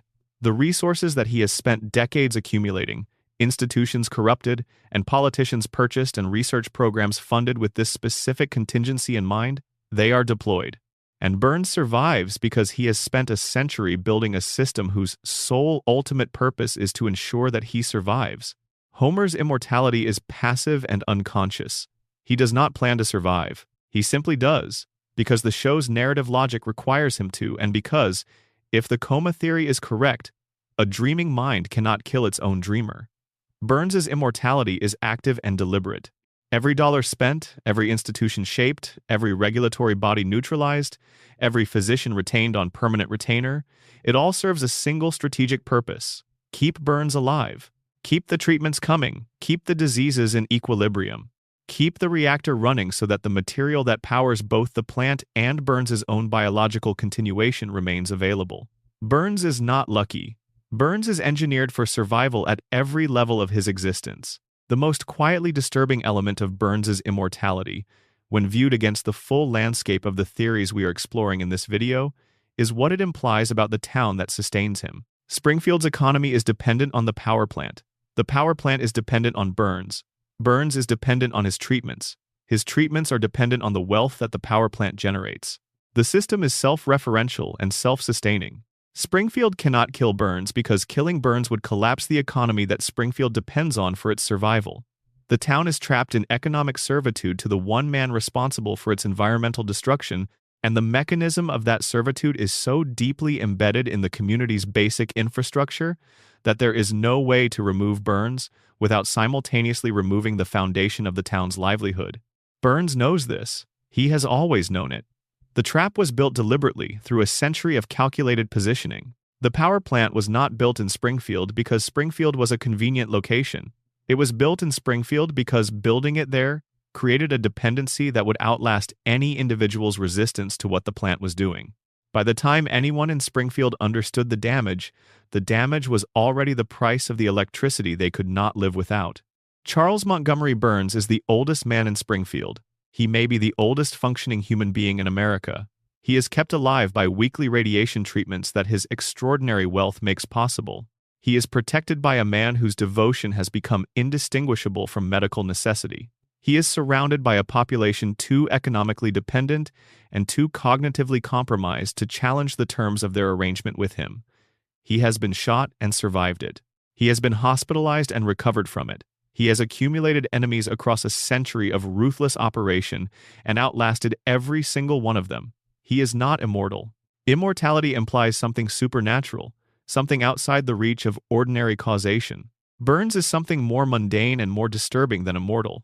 He is a man who has spent so long and so much and so systematically on the project of his own survival that death has simply not yet been able to find a way through the defenses he has constructed. And as long as the treatments hold, as long as Smithers manages the schedule, as long as the plant keeps running and the money keeps flowing and the people of Springfield keep accepting the terms of their arrangement without asking too carefully about what those terms actually cost them, Burns will continue, not forever, but for a very long time, long enough to make the distinction feel academic. Springfield will keep paying the bill. It always has. It always will. Because in the town underneath those cracked cooling towers, the man who built the system is also the man who keeps the lights on. And in the dark, you do not ask too many questions about the source of the light. Section 5. The quietest genius in Springfield, Maggie Simpson, and the power of deliberate silence. She has not said a word in 36 years. She cannot walk reliably. She communicates primarily through pacifier manipulation and expressive eyes and occasional pointed gestures that her family routinely interprets as random infant behavior. She is, according to every developmental benchmark the show acknowledges, 1 year old. She has been 1 year old since the series premiered in 1989. 1 year old, unable to form sentences, dependent on adults for basic physical care, silent in a household that generates noise on an almost industrial scale. And she is almost certainly the most capable, most intelligent, and most strategically sophisticated person on Evergreen Terrace, possibly in all of Springfield. Let's start with what Maggie has actually done. Not what the family thinks she has done or what the show frames as accidental or what the other characters observe and immediately explain away as baby behavior. What has Maggie actually, demonstrably, canonically accomplished? She shot a man. Whether or not she is the one who actually pulled the trigger in the Burns incident, as we have already examined in considerable detail, the show places her at the scene of the town's most dramatic crime. She was there. And the aftermath, the specific physical behavior she exhibits in the episode's final shot, tells you something about what was in her mind when she was there. After every other character has left the room, Maggie looks around. Carefully. Deliberately. She scans her environment, confirms that she is alone, that no one is observing her, and only then does she move her pacifier in a motion that precisely mimics the action of pulling a trigger. She reenacts the shooting in private, after verifying her privacy. Break that sequence of behavior down into its component cognitive requirements. She needs situational awareness to know that she was previously in the presence of others and is now alone. She needs memory of the specific physical event she witnessed or participated in. She needs an understanding that performing this action in front of witnesses would carry consequences that performing it alone would not. She needs impulse control sufficient to wait until the conditions are appropriate before expressing herself. And she needs the motor control to execute the specific mimicry deliberately rather than reflexively. Every one of these cognitive requirements exceeds what developmental psychology would predict for a 12-month-old child. Every single one. The sequence is not infant behavior. It is the behavior of someone who understands cause and effect, who understands social observation and consequence, and who has made a calculated decision about when and where it is safe to reveal what she knows. The Longest Daycare is the most concentrated demonstration of Maggie's capabilities available in the show's canon. This theatrical short was released in 2012, screened before Ice Age, Continental Drift in cinemas, and was nominated for an Academy Award for Best Animated Short Film. It runs for approximately 7 minutes. In those 7 minutes, Maggie accomplishes more than most of the adult characters in the show manage across entire seasons. The premise is straightforward in outline and extraordinary in execution. Maggie is dropped off at the Ayn Rand School for Tots, a daycare facility run with the kind of ruthless efficiency that the joke in the name implies. Children are sorted, monitored, managed, and subjected to a systematic routine that strips them of individual expression and treats them as variables to be controlled. Maggie enters this environment, takes stock of it, identifies its rules and its rhythms, and begins operating within her assessment of those rules and rhythms immediately. She notices a caterpillar on the verge of metamorphosis, recognizes its vulnerability, and decides to protect it. A larger, more aggressive baby named Gerald identifies the same caterpillar and decides to destroy it. What follows is a sustained sequence of problem-solving, tactical improvisation, and environmental navigation that, if performed by an adult in a professional context, would be described as excellent crisis management. Maggie identifies the threat, assesses the resources available to her, constructs a plan, executes that plan in stages, adapts when individual components of the plan encounter resistance, and ultimately achieves her objective, releasing the butterfly into the outside world where it is safe from Gerald's destructive impulses. She does all of this while dealing with the physical limitations of a 1-year-old's body. She falls, she stumbles, she crawls when her legs fail to sustain her movement. Her physical capability does not match her cognitive capability, and the gap between what her mind is attempting and what her body can execute is one of the short's most affecting narrative tensions. But she succeeds. Her decision-making is essentially flawless throughout. Every choice she makes is the right one. Every adaptation to changed circumstances is immediate and correct. She is operating, in a very literal sense, at a cognitive level that her body cannot keep up with. The show has measured Maggie's intelligence directly on multiple occasions, and the results are consistently striking. Different episodes establish different specific parameters, because the show's relationship with continuity is the kind that the floating timeline makes inevitable. But the theme is always the same. Maggie's cognitive measurements are extraordinary, off the charts, in some cases. Beyond what standardized testing was designed to capture, the show plays these revelations as quick gags and moves on, because the narrative structure does not accommodate the sustained examination of an infant's extraordinary intelligence without disrupting the family dynamic that the show's comedy depends on. But the pattern accumulates regardless. Maggie is not a normal baby. Her cognitive profile is not within the normal developmental range. The show has told you this repeatedly, and then it has told you the family isn't paying enough attention to notice.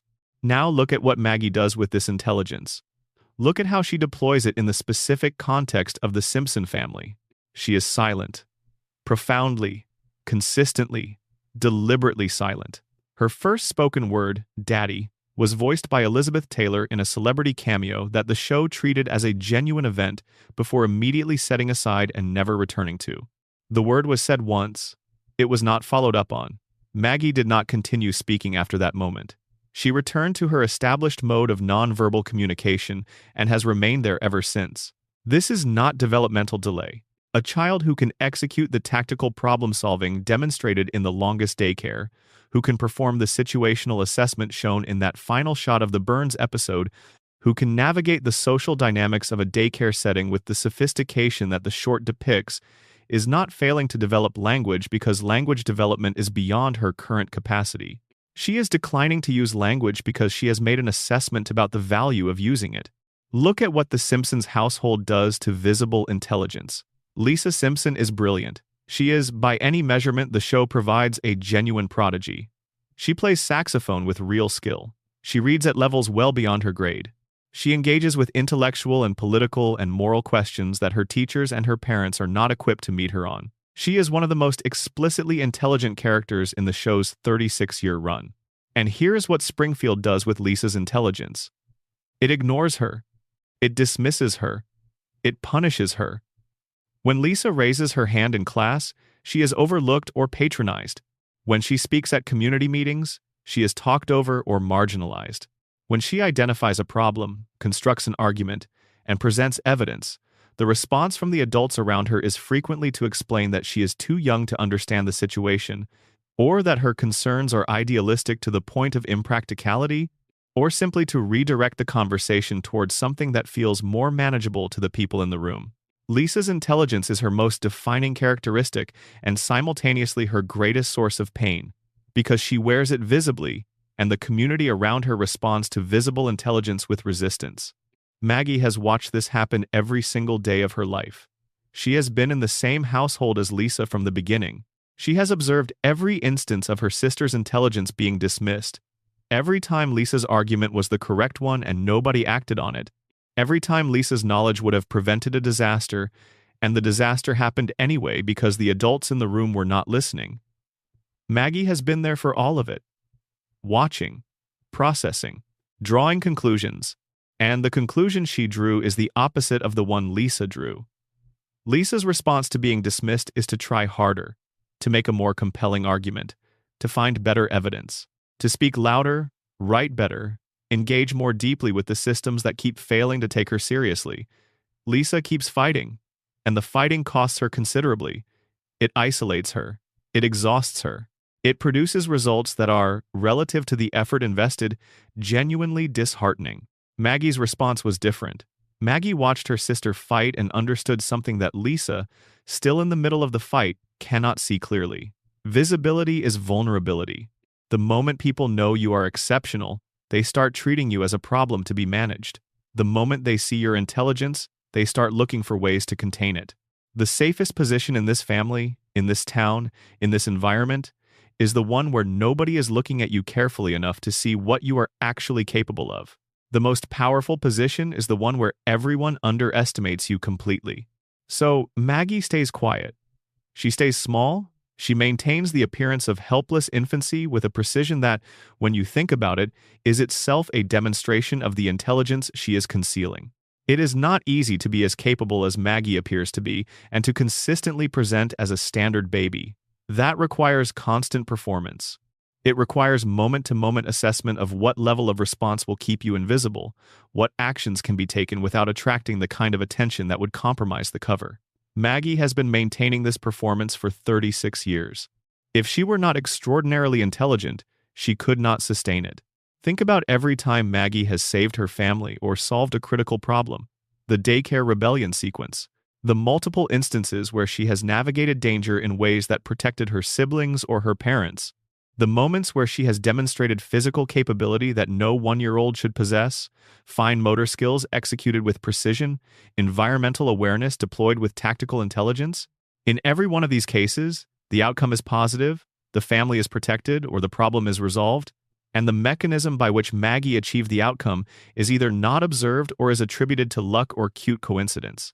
She saves the day and gets credit for nothing. She demonstrates genius-level problem-solving and everyone coos at the adorable baby. Her invisibility is so complete that her most remarkable accomplishments disappear into the background noise of family life. And she allows this. She does not correct the record. She does not signal her understanding or her awareness or her capability in ways that would prompt her family to look at her more carefully. She takes the pacifier out of her mouth, looks around to confirm she is alone, reenacts the most significant event she has witnessed, and then puts the pacifier back in private, where no one can see. Now connect this to the radiation theory. If the Springfield environment generates biological mutations in its population, and if those mutations affect different individuals differently depending on their genetic predisposition and their specific exposure profile, then Maggie represents one extreme of the mutation spectrum while Homer represents the other. Homer's radiation exposure over the course of his life has suppressed his cognitive function to the point of clinical disability. The man is not naturally this limited.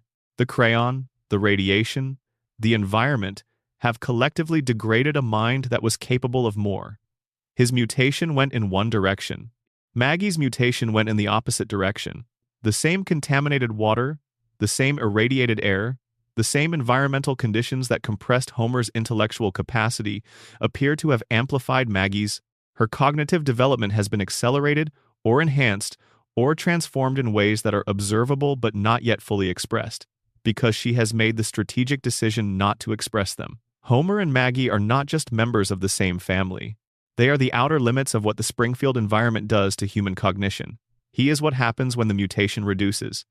She is what happens when it multiplies. And if the coma theory is the lens you are using, Maggie's extraordinary capability takes on a different and more emotionally devastating coloring. If Homer is dreaming, if every episode since 1993 is the production of an unconscious father's mind trying to maintain a simulation of the family he loves, then Maggie's genius is not a mutation or a developmental anomaly. It is a father's wish. Homer cannot see Maggie grow up. He cannot watch her learn to walk and talk and become whatever person she would become in the years he has been absent from her waking life. He cannot be there for her milestones. He cannot know who she is. So in the dream, he makes her extraordinary. He gives her the kind of intelligence that does not need time to develop, that is present fully formed, that transcends the limitations of her physical age. He makes her capable of protecting herself, because in the dream, he cannot protect her in person. He makes her, in ways the show does not say out loud but depicts consistently, invincible. Because a man lying in a coma cannot stop worrying about his 1-year-old daughter. He cannot stop wondering if she is safe, if she is developing, if she is going to be okay without him there. And the only answer his unconscious mind can provide is to make her, in the space of the dream, more than okay. To make her extraordinary. To give her capabilities that no actual 1-year-old possesses, because the alternative, dreaming her as a genuinely vulnerable infant who needs him and does not have him, is a horror he cannot sustain. In the waking world of Springfield, whatever portion of it is not Homer's dream, the theory about Maggie remains. She watches everything. She understands everything.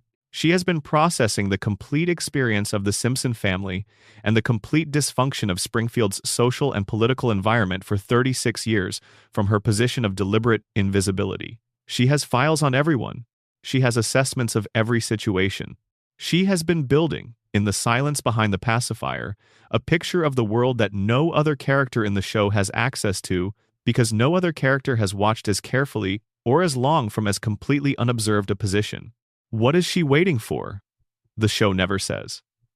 Maggie's endgame is the only truly unresolved question in the Simpson family. Every other character has been mapped. Homer's fate is the coma, or the plant, or the eternal reset. Lisa's fate is the genius who fights and loses and fights again.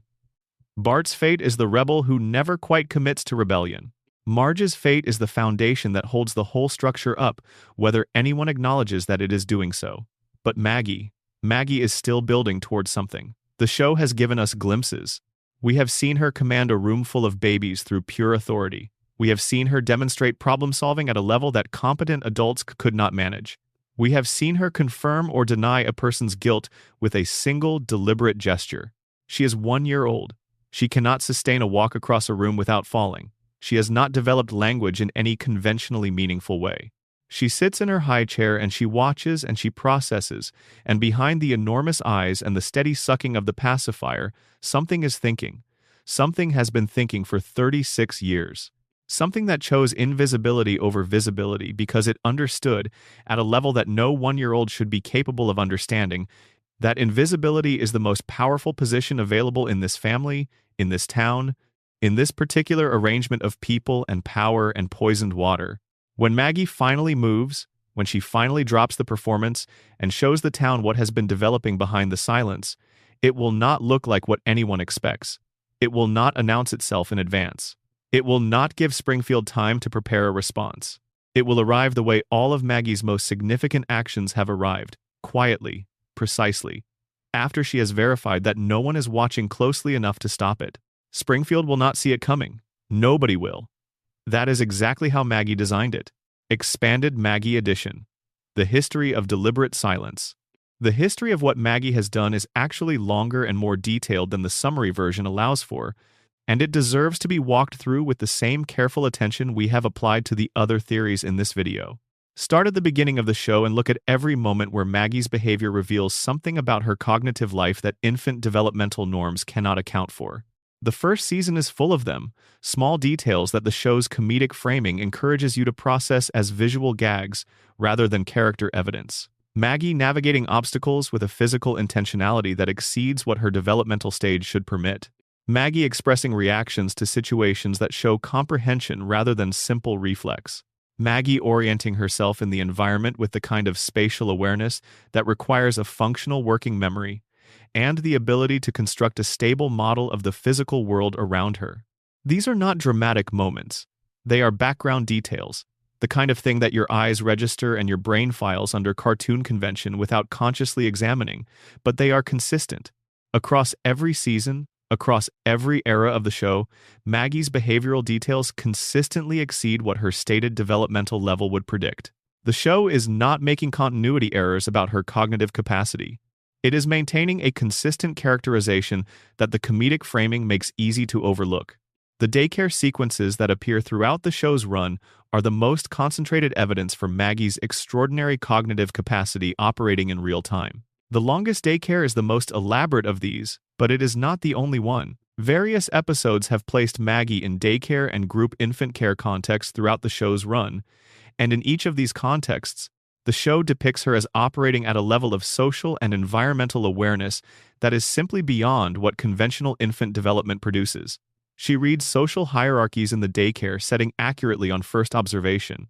She identifies the power dynamics, determines who holds authority, assesses which rules are enforced and which are nominal, and orients her own behavior accordingly. This is sophisticated social cognition. It is the kind of social cognition that developmental psychology would expect from a school-age child, not from an infant who cannot reliably produce words. The Gerald rivalry that runs through multiple appearances of these characters is worth examining in its own right. Gerald, the baby with the monobrow who is depicted as Maggie's persistent antagonist, represents the kind of peer-level challenge that reveals character under pressure. In every confrontation between Maggie and Gerald, the pattern is the same.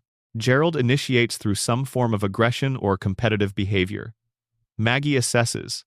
Maggie responds with a countermove that is both situationally appropriate and strategically superior to whatever Gerald attempted. Gerald escalates. Maggie escalates more effectively. The confrontation resolves in Maggie's favor. And then Maggie returns to her baseline presentation of passive infant, the pacifier going back in, the expression returning to neutral, as if the entire episode of strategic engagement did not occur. This pattern is not the pattern of infant behavior. Infants do not exhibit consistent strategic superiority over persistent adversaries. Infants do not return to a deliberate baseline presentation immediately following a successful conflict resolution in ways that suggest the conflict was a departure from a maintained performance rather than a genuine expression of their normal behavioral range. Maggie's returns to infant baseline after each display of extraordinary capability are themselves the most revealing moments, because they show you the choice being made. She is not reverting to her natural state. She is returning to her chosen presentation. The baseline is not her default. The baseline is her costume. Now consider the implications of Maggie maintaining this costume in the context of the specific social environment she occupies. The Simpson household is not a neutral environment for someone with extraordinary cognitive capacity. It is an environment where the social rewards for different behaviors are clearly distributed in patterns that a sufficiently observant person would identify quickly.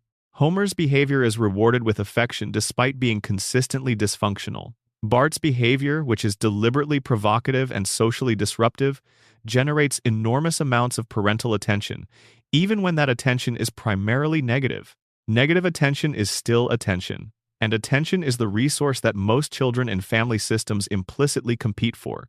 Lisa's behavior, which is the most cognitively sophisticated and socially constructive of the children's behavioral repertoires, consistently generates the least effective returns. Lisa's intelligence earns her isolation from her peers, frustration with a school system not equipped to meet her needs, and the particular loneliness of being the most perceptive person in a room where perception is not the quality being valued. She gets love from her parents, genuine and expressed love, but she does not get the recognition and intellectual engagement that her specific form of intelligence requires. She is the most sophisticated thinker in the household and the most starved for the particular resource that sophisticated thinkers need, which is interlocutors who can genuinely meet them where they are. Maggie has been watching Lisa navigate this situation since birth. She has observed, with extraordinary attentiveness and across a very long continuous timeline, what happens when a member of the Simpson family makes their intelligence visible. And the observation has produced a behavioral strategy that is the logical conclusion of the data. Visible intelligence in this household does not produce the returns it should produce. It produces isolation, frustration, and the specific pain of having your most essential quality consistently undervalued by the people whose valuation matters most to you. The optimal strategy, given these observations, is to not make your intelligence visible. To maintain the presentation that produces the most sustainable social position within the family system, to be the baby who is loved without expectation, protected without demanding performance, included without the cost of visibility. This is a genuinely sophisticated strategic calculation. It requires the ability to model the social system from an external perspective, to assess costs and benefits across behavioral options, to make a long-term commitment to a sustained performance, and to maintain that performance under conditions that would test the resolve of anyone less determined. Maggie has been maintaining this performance for 36 years, across thousands of episodes, in a household with multiple other people who are themselves reasonably observant and who interact with her daily. The performance has held without a visible crack. That is not the accidental outcome of an infant's limited behavioral repertoire. That is the achievement of someone who has decided on a strategy and has committed to it with complete discipline. The one exception, the one moment where the performance breaks and something genuine comes through, is always love. When Maggie responds to her father, when she expresses the specific tenderness she has for Homer that the show depicts consistently across its run, the performance slips. Not dramatically, not in ways that reveal the full extent of what lies behind it, but the warmth is there, genuine and unperformed. The love for Homer is not a part of the costume. It is the thing underneath the costume that the costume exists to protect. And this is the most heartbreaking element of the theory. Maggie's extraordinary intelligence, her strategic silence, her decades of deliberate invisibility, all of it is not primarily in service of some broader ambition or long game plan. It is in service of staying safe in a family she loves. She is invisible because being visible costs too much. She is silent because speaking would change the dynamic she has found that allows her to exist in this family without the specific kind of pain that Lisa's visibility produces. She is protecting herself, yes, but she is also protecting the position that allows her to be close to the people she loves without the cost of being seen clearly by them. That is not a villain's strategy. It is a child's survival mechanism. The most heartbreaking thing about Maggie Simpson is not what she might do someday. It is what she is doing right now. Watching, loving, hiding, and waiting, not for some grand revelation, but for a moment when it is safe to just be who she is, in the family she loves, without anyone having to manage the implications of that. Expanded predictions. Addition the specific cases that defy easy explanation. While the statistical explanation covers most of the prediction phenomenon comfortably, there are specific cases that require a more nuanced examination. Not because they suggest supernatural foreknowledge, but because they reveal something interesting about the specific nature of the creative intelligence at work in the show's writing staff. The Trump escalator scene is the most cited example of this. The year 2000 episode did not merely name Trump as a future president in an abstract way. It depicted him descending an escalator in a specific visual sequence that mirrors, with uncomfortable precision, the visual grammar of his actual campaign announcement in Trump Tower in June of 2015. The descent of the escalator. The crowd below. The specific staging of a celebrity making a public political entrance through a kind of theatrical architecture. The show got this right not just conceptually but visually. And that specificity is harder to account for through pure statistical probability than the conceptual alignment would be. One possible explanation that is more interesting than simple coincidence is that Trump himself had been staging similar theatrical entrances at public events for years before the announcement. The escalator at Trump Tower, the crowd gathered below, the theatrical descent as a form of celebrity to politician transition, this was not invented for the campaign announcement. It was drawn from Trump's existing public persona, his way of entering and commanding spaces that he had been performing publicly for decades. A writing staff paying close attention to Trump's public presentations in the late 90s would have observed this staging aesthetic and incorporated it into the show's satirical depiction because it was already there, already a characteristic element of how Trump performed his public identity. This makes the alignment less miraculous but more revealing. The show was not guessing at what Trump's announcement would look like. It was depicting what Trump's public presence already looked like, and the actual announcement turned out to be an extension of the same aesthetic that had characterized Trump's public appearances for years. The show got it right because the show was accurate about the existing reality, and the existing reality simply continued being what it already was. The Siegfried and Roy tiger attack is a harder case. The show did not merely suggest that a mass animal act might be dangerous. It depicted a white tiger attacking one of the specific performers in that specific act, in a way that aligns closely with the actual event. In 2003, where Roy Horn was critically injured by one of the production's white tigers. The specificity of the animals, the specificity of the performers, the specificity of the manner of the attack, these align in ways that are harder to explain as trend extrapolation. One answer is that the show's creative staff, in researching the Siegfried and Roy act for the satirical episode, encountered existing public discussion of the dangers inherent in working with large predators in performance contexts. Safety experts, animal behavior researchers, and industry insiders had been discussing the risks of the act for years before the actual incident. The specific concern about white tigers, about the particular animals in the act, may have been present in the expert literature that a diligent research effort would have found.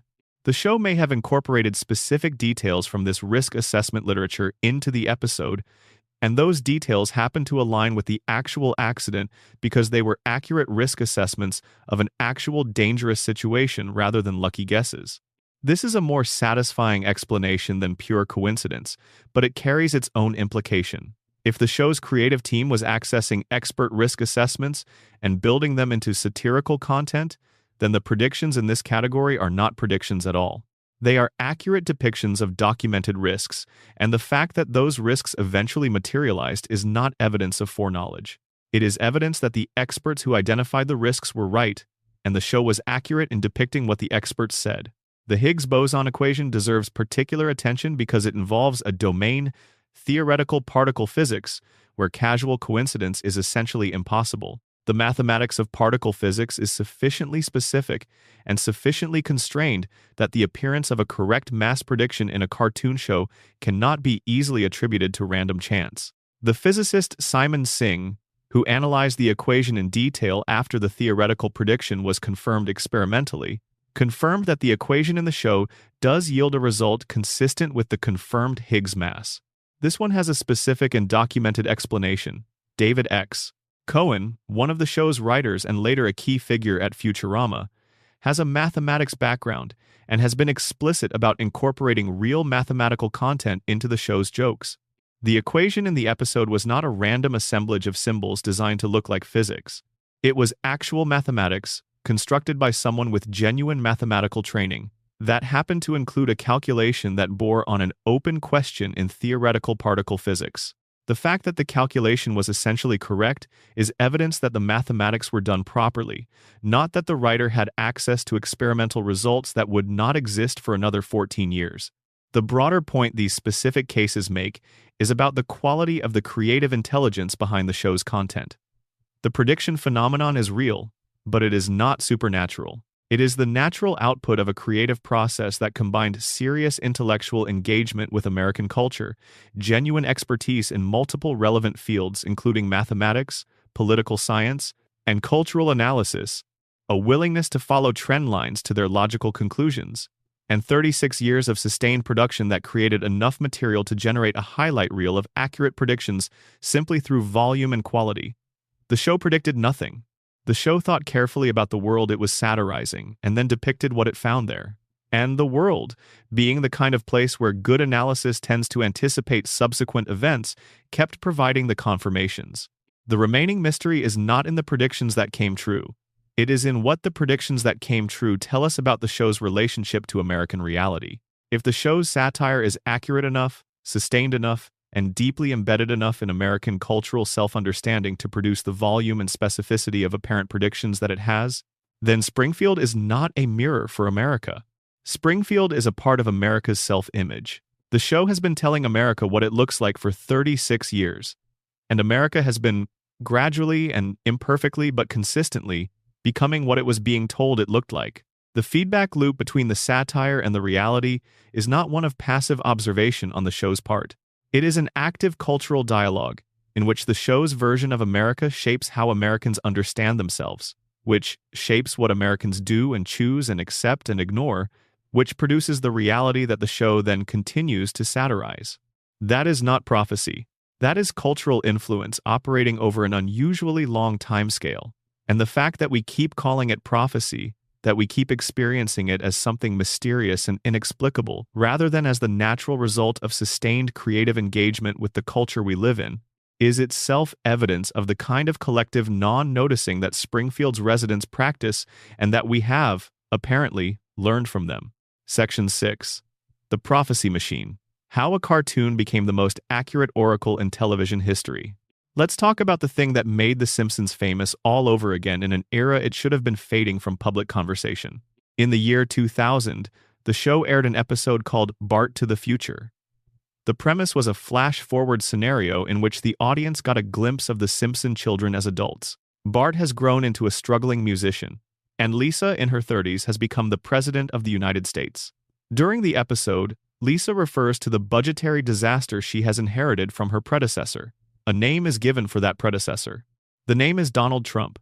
The episode aired in the year 2000. Donald Trump won the presidential election in 2016. 16 years passed between the joke and the reality. When this connection circulated online following Trump's election, the response was somewhere between delighted and unsettled. Screenshots proliferated.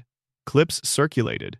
The phrase "The Simpsons predicted it" became a meme that transcended the show's actual fanbase and entered the mainstream cultural conversation in a way that a decades-old animated sitcom has no real business doing. People who had not watched the show in 20 years were sharing clips and asking the same question: how did they know? And the Trump prediction was not a solitary coincidence. The list of things The Simpsons appeared to predict before they happened is genuinely long, and it rewards careful examination. Not because every item on the list is equally compelling, but because the range and the specificity of the accurate predictions, when considered together, produce a picture that feels like something more than random noise. In a 1995 episode, a character is shown using what appears to be a wristwatch communication device, something that functions like a modern smartwatch decades before the technology existed in any commercially available form. In a 1994 episode, Homer goes to space aboard a commercial spacecraft, and his fellow passenger is Buzz Aldrin, a joke that reads as absurdist satire in the context of the time, but feels considerably less absurdist in an era when commercial space tourism is an active and growing industry. In a 1998 episode, Homer is shown working through a mathematical derivation that, according to a physicist named Simon Singh who analyzed it in 2014, appears to predict the mass of the Higgs boson particle within reasonable parameters. The Higgs boson was experimentally confirmed in 2012. The equation in the show preceded the confirmation by 14 years. In a 1999 episode, Homer advances a theory about the shape of the universe, proposing that it might have a toroidal, or donut-shaped, structure. Years after the episode aired, cosmologists analyzing radiation patterns in the cosmic microwave background found data suggesting that the universe might indeed have a toroidal topology. The universe may or may not be shaped like a donut, but Homer Simpson suggested it first. In a 1993 episode, a flu virus originating in Asia reaches Springfield and spreads through the community, triggering panic buying, social disruption, and a frantic search for a vaccine or cure. The episode aired 27 years before the COVID-19 pandemic reshaped daily life across the entire world. And in what feels like either a remarkable piece of layered coincidence or the universe's most elaborate practical joke, during the fictional Springfield outbreak, the townspeople accidentally release a swarm of aggressive insects. The real 2020 pandemic was accompanied, in its early months, by the arrival of Asian giant hornets in the Pacific Northwest, which the media somewhat sensationally branded as murder hornets. The bees in the Springfield episode are not hornets, but they are sufficiently similar to the real-world event that the convergence drew considerable attention. In 1996, the episode Homer Palookaville featured a comedic scenario in which the hip-hop group Cypress Hill accidentally booked the London Symphony Orchestra for a concert while under the influence of various substances, resulting in an absurd crossover performance. In 2024, Cypress Hill performed with the London Symphony Orchestra at the Royal Albert Hall in London. The show depicted this specific collaboration as an absurdist joke in 1996. 28 years later, it happened. In a 1998 episode, the show depicted a scenario in which a massive media corporation acquired the 20th Century Fox Entertainment brand. The episode was itself produced by Fox. Disney completed its acquisition of Fox's entertainment assets in 2019. The show depicted its own parent company being absorbed by an even larger corporation more than 2 decades before the transaction occurred. These are not vague thematic parallels. These are specific, named events and organizations and outcomes that appeared in the show as comedic material and subsequently materialized in reality with enough precision to produce genuine astonishment when the alignment was noticed. So how? The official explanation, offered by people who have actually worked on the show, is statistical. Al Jean, who has served as executive producer across multiple eras of the series and has been involved with the show since its earliest seasons, has addressed the prediction phenomenon directly and dismissed it with characteristic bluntness. His argument is essentially this: if you generate enough content over enough time, some percentage of it will align with future events through sheer probability. The Simpsons has produced approaching 800 episodes over 36 years. Each episode contains dozens of jokes, satirical observations, speculative scenarios, and cultural references.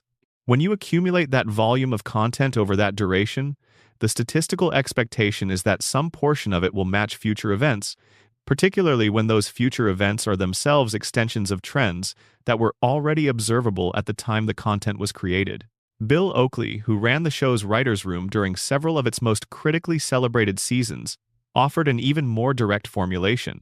He suggested that most of the apparent predictions are simply coincidences made more likely by the show's enormous output, combined with the fact that history tends to repeat itself in ways that make old satirical observations relevant again. Fact-checking organizations that have examined specific prediction claims have consistently found mundane explanations for most of them. The specific cases, the ones that feel most uncanny, typically turn out to be cases where the show was extrapolating from trends that were already clearly in motion at the time the episode was written. The Trump prediction is the cleanest example of this. The show did not peer into the future and see Donald Trump becoming president. The writing staff observed that Trump had been publicly discussing and flirting with a presidential run since at least the late 1980s, that his public persona was already organized around a specific kind of populist celebrity appeal, and that the trajectory of American celebrity culture and political showmanship was moving in a direction that made his eventual candidacy not merely possible but arguably logical. They wrote a joke about the extreme conclusion of that trajectory, and then the trajectory arrived at that conclusion on schedule. That is not prophecy. That is good trend analysis combined with a willingness to push the logic to its absurd endpoint. The same applies to the Disney-Fox merger. Media consolidation was an accelerating and highly visible trend in the entertainment industry throughout the 1990s and 2000s. Larger companies were absorbing smaller ones at a pace that industry observers were actively tracking and writing about. The show wrote a gag about the logical extreme of that consolidation. The extreme arrived as scheduled. The Higgs boson equation is more interesting because it involves mathematical content that is genuinely specific and technical. But the show has always employed a writing staff with an unusual density of advanced academic credentials, including people with backgrounds in mathematics and physics, and the relevant mathematics was not unknown in 1998. It was frontier science, not settled fact, but the theoretical groundwork was available to someone with the right background and the inclination to incorporate it into a comedy script. What is more interesting than any individual prediction, and more interesting than the statistical explanation for the pattern, is the meta-observation about the relationship between the show and the culture that produces and consumes it.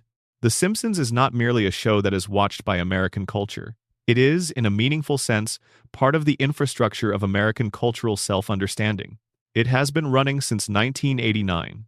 It has been part of the background noise of American life for longer than most of its current audience has been alive. Its jokes have entered the common lexicon in ways that most shows could not even aspire to. Its observations about American politics, economics, social dynamics, and institutional behavior have been processed, repeated, debated, and absorbed by an enormous population across an enormous span of time. The show does not just reflect American culture. After 36 years of continuous operation, it has become part of what shapes that culture. When The Simpsons made a joke in the year 2000 about Donald Trump becoming president, that joke entered the minds of millions of viewers. It became a cultural reference point. It became something people said at parties and quoted online and thought about when Trump's name appeared in news coverage of his subsequent political activities. The joke did not predict the presidency. The joke made the presidency feel familiar before it happened. It primed the cultural imagination, made the idea feel less like an impossible aberration and more like the inevitable punchline of a joke that started 20 years earlier. When the punchline arrived, the audience did not experience shock. They experienced recognition. We have seen this before. The Simpsons already did this. That is not prophecy, that is cultural conditioning. The show has been conditioning its audience's expectations about the direction of American culture for so long and so consistently that when those expectations are fulfilled, the fulfillment feels like confirmation rather than coincidence. Springfield has been a template for thinking about America, and America has gradually come to resemble the template it was measured against.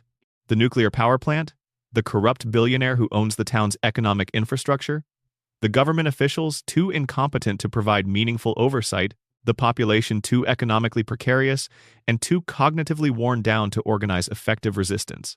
These are not predictions of a future America. The show's creators drew this picture because they were looking at an existing America and simply naming what they saw.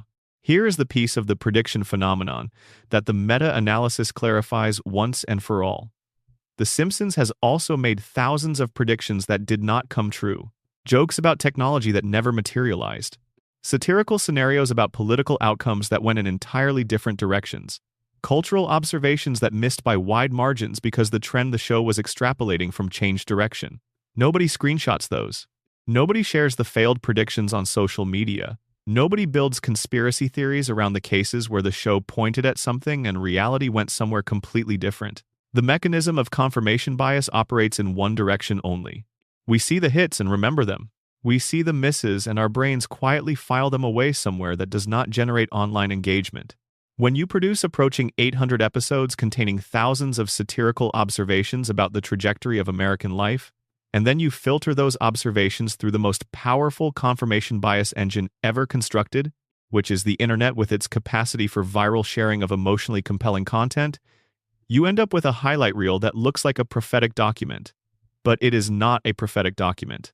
It is a very long, very thoughtful, very sophisticated satirical record of American life, and the hits are the portion of it that happens to have aged well. Except, there are cases where the statistical explanation starts to feel inadequate, cases where the specificity of the alignment between the show and the subsequent reality is precise enough that calling it coincidence requires a higher tolerance for coincidence than most people comfortably possess. The Trump episode did not just identify a celebrity who would run for president. It identified Trump specifically, by name, and depicted him descending an escalator in a sequence that is visually reminiscent of the announcement event he staged in 2015. The Siegfried and Roy episode did not just suggest that exotic animal performers were at risk in their profession. It depicted a white tiger attacking one of the performers in a sequence that aligns with the specific event in 2003. Where Roy Horn was critically injured by one of the act's white tigers. These are not vague thematic overlaps. These are specific visual and narrative details that align with specific subsequent events in ways that the statistical argument covers less comfortably than it covers the broader prediction patterns. The interesting question is not whether The Simpsons is supernaturally prophetic, because it is not, or whether its writing staff has access to some kind of temporal foreknowledge, because they do not. The interesting question is what the alignment between the show's satire and subsequent American reality tells us about the nature of the satire itself. Good satire does not invent futures. It identifies the logic of the present and follows it to its conclusion. The show's writing staff, for most of its history, stocked with highly educated, intellectually ambitious people with deep knowledge of history and political theory and cultural dynamics, has been doing exactly that for 36 years. They are not guessing at where America is going. They are reading where America already is, carefully and without the reassuring blinders that most people apply to their understanding of their own culture. Springfield is not a prediction of where America was heading. Springfield is a portrait of where America already was. The show held up a mirror for 36 years, and we stared into it so long that we started to resemble what we saw. The nuclear plant with its suppressed violations, the billionaire who owns the town's economic future, the regulatory failures, the population too distracted by immediate pressures to focus on systemic problems, the collective agreement to forget catastrophic events and return to normal. These were not warnings about a possible future, they were observations about an existing present. The show wrote it down. America kept being it. And every time reality produced an event that the show had already depicted in satirical form, the audience experienced the disorienting sensation of a joke arriving ahead of its punchline. But the joke was always already about something real. The Simpsons did not predict the future. The Simpsons just refused to look away from the present. And in the long run, that turns out to be more unsettling than any prophecy. Because a prophet you can dismiss. A mirror you cannot. Section 7. The woman who explains everything. Mona Simpson and the conspiracy that broke 3 generations. For the first 6 seasons of The Simpsons, Homer's mother was dead. This was not a dramatic revelation or a mystery being held in reserve for a future storyline. It was simply established fact, delivered in passing, folded into the background of the show's world-building without ceremony. Abe Simpson, Homer's father, told him when Homer was young that his mother had died. He showed Homer a grave.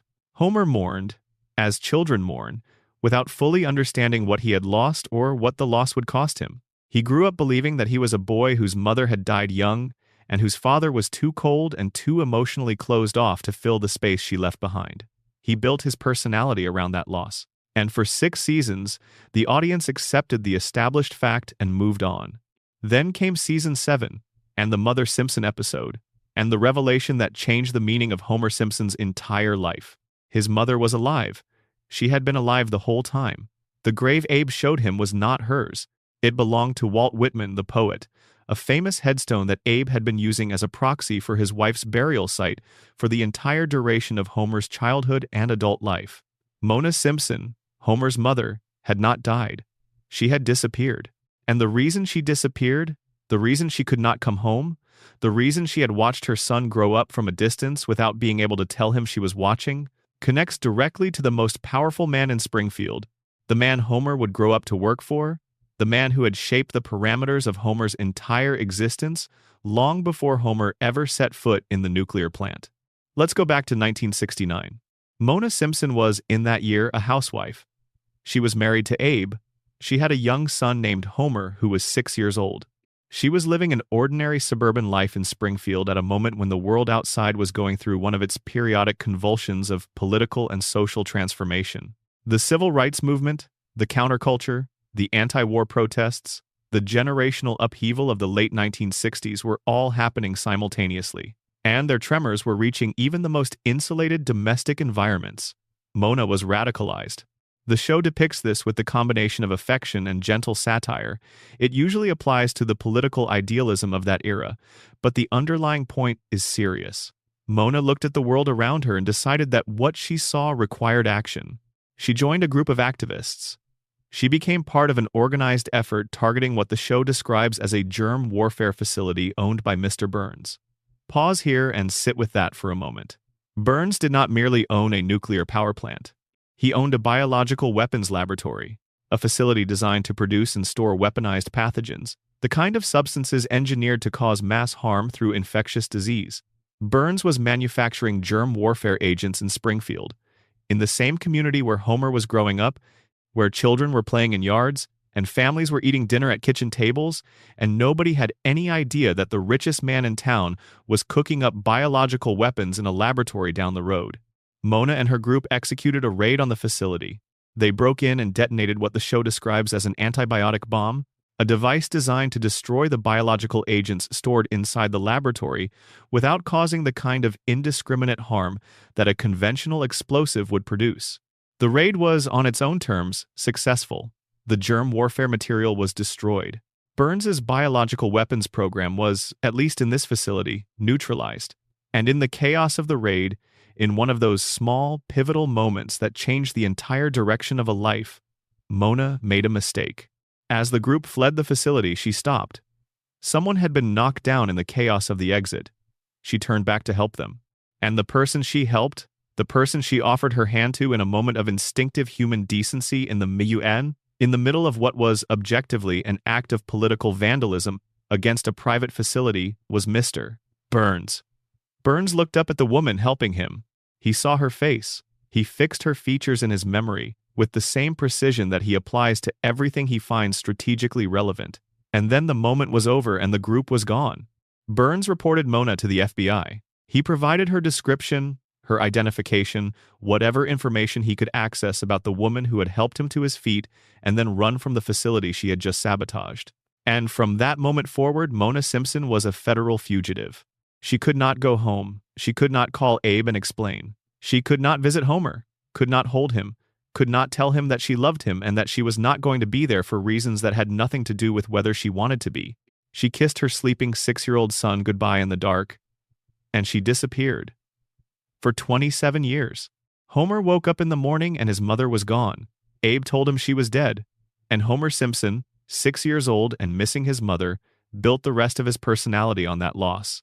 The desperate need for approval, the clinginess, the terror of abandonment, the way he holds on to his family with an intensity that sometimes crosses into desperation, the willingness to endure humiliation and indignity from his employer rather than risk the consequences of pushing back, because pushing back might mean losing the one arrangement that keeps him economically stable, which is the one thing standing between his family and a kind of displacement that, at a psychological level, Homer cannot tolerate. All of it, the entire architecture of Homer's emotional life, traces back to a 6-year-old who woke up one morning and discovered that his mother had gone away. And the man who made that happen was Mr. Burns, the man Homer would grow up to work for, the man who signs Homer's paycheck, the man who cannot remember Homer's name, the man who drives past Homer in his car without recognizing the face of the employee he has seen nearly every workday for decades. Burns destroyed Homer's family when Homer was 6 years old, and 30 years later Homer shows up to work at Burns's facility every morning, falls asleep at the safety console, and goes home at the end of the shift without ever making the connection. This is not played by the show as comedy. The episode that reveals Mona's history is called Mother Simpson, and it is consistently ranked among the greatest single episodes in the show's history, precisely because it handles its material with a weight and an emotional honesty that the show's comedic format does not normally make room for. The scene in which Homer finds his mother at the cemetery, standing at the grave that is supposedly his, is built slowly and played straight. The reunion is earned, and the relationship that develops between them in the episode is warm and genuine and brief, because Burns spots Mona through a cab window within the episode and immediately calls the authorities. The FBI arrives. Mona has to run again. Homer has to say goodbye to his mother for the second time in his life, but this time as an adult who knows why she left and who made her leave. And he returns to work at the plant. He continues reporting to the man who drove his mother away. He does not confront Burns. He does not quit. He does not even seem to fully connect the dots between the billionaire employer he resents but cannot bring himself to challenge and the billionaire antagonist who destroyed his family. Homer is not capable of making that connection. The brain damage, the radiation, the crayon, the accumulated cognitive wear of living in Springfield's contaminated environment for decades have left him unable to perform the kind of sustained causal analysis that would allow him to see the architecture of his own suffering clearly. And that is the conspiracy. Not in the dramatic sense of a secret meeting and a deliberate plot, although there are elements of deliberate action embedded in it, but in the structural sense, Burns did not merely harm Mona Simpson. By harming Mona, by driving her underground when Homer was 6 years old, Burns shaped the entire psychological profile of the man who would grow up to become his nuclear safety inspector. The emotional damage that made Homer who he is, the neediness and the compliance and the terror of loss and the willingness to accept degrading conditions rather than risk disrupting the arrangement that keeps his family together, is damage that Burns's action produced. And the man who produced that damage then hired the damaged man for a job that required maximum compliance and minimum critical analysis. Homer does not work at the nuclear plant because he is unable to find other employment, though his cognitive limitations would make some career paths difficult. Homer works at the nuclear plant because his psychological profile makes him the ideal employee for a facility whose continued operation depends on its safety inspector being unable or unwilling to do his job effectively. The compliance, the passivity, the deep-seated need to be valued by his employer that makes Homer reluctant to push back on anything Burns does or wants, these are not character flaws that Burns exploited opportunistically. They are outcomes that Burns's actions helped produce. Homer's usefulness as an employee is inseparable from Homer's brokenness as a person, and Burns created the conditions for that brokenness before Homer was old enough to understand what was being done to him. The show later reveals another layer to the conspiracy. An episode in a later season establishes that a deal was struck between Burns and Grandpa Simpson at some point in the past. Burns had committed a crime, and Abe discovered it. In exchange for Abe's silence, Burns guaranteed Homer's permanent employment at the plant. Homer would have a job there regardless of his performance, regardless of documented errors, regardless of how many times his incompetence created dangerous situations. The deal protected Homer's position completely. This is why Homer has accumulated 742 documented errors at work without being permanently dismissed. The number is extraordinary. Under normal employment circumstances, a safety inspector at a nuclear facility who generated that volume of errors would have been removed from their position after the first few. The fact that Homer's errors continue and accumulate without consequence is not a cartoon exaggeration of workplace tolerance. It is the expression of a contractual obligation that Burns entered into with Homer's father in exchange for silence about something that would presumably be damaging if it became known. Abe Simpson made a deal with the man who destroyed his family. He accepted, as the price of Burns's guarantee of Homer's employment security, a silence that meant Homer would never know the full truth about his mother's disappearance, about who was responsible for it, or about the mechanism by which his own job was secured. He buried the truth and struck a deal with the enemy.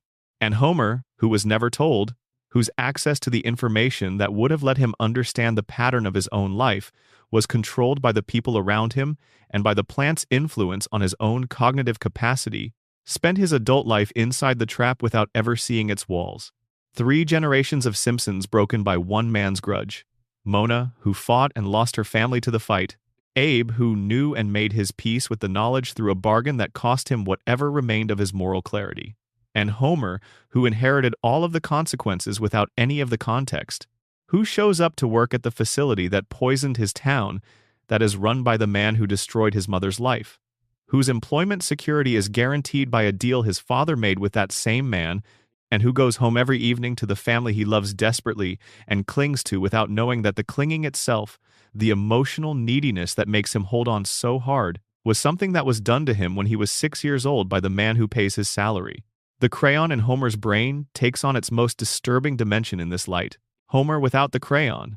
The Homer who emerges briefly in season 12 when the crayon is removed and his IQ surges to genius level, sees Springfield clearly. He understands what is happening around him. He can trace the patterns. And the pattern he sees is his own life. And his own life, when seen clearly and completely, is unbearable. Because the full picture of what has been done to him across 3 generations, the depth of the systematic destruction of his family by one man's economic and political power, is something that the Homer who returns to the crayon cannot carry. He chooses the fog. He chooses not to know. But the choice was never really free. Burns made sure of that when Homer was 6 years old and had just woken up to find his mother gone. Mona Simpson died in a later season. The episode in which she dies is one of the show's most quietly devastating moments. Homer sits beside her. He holds her hand. He watches the mother he barely knew leave him for the final time. And there is no comedy in it. No cutaway gag. No reset before the credits. Just a man and his mother and the weight of 27 years of stolen time, pressing down on both of them as one chapter closes that should never have been interrupted. The Simpsons is a comedy. It will always be described as a comedy. But underneath the gags and the slapstick and the couch jokes, there is a story about a family that was systematically taken apart by one man's power and one town's inability or unwillingness to hold that power accountable. Mona fought and lost everything. Abe made his deal. Homer was the price. And Burns won.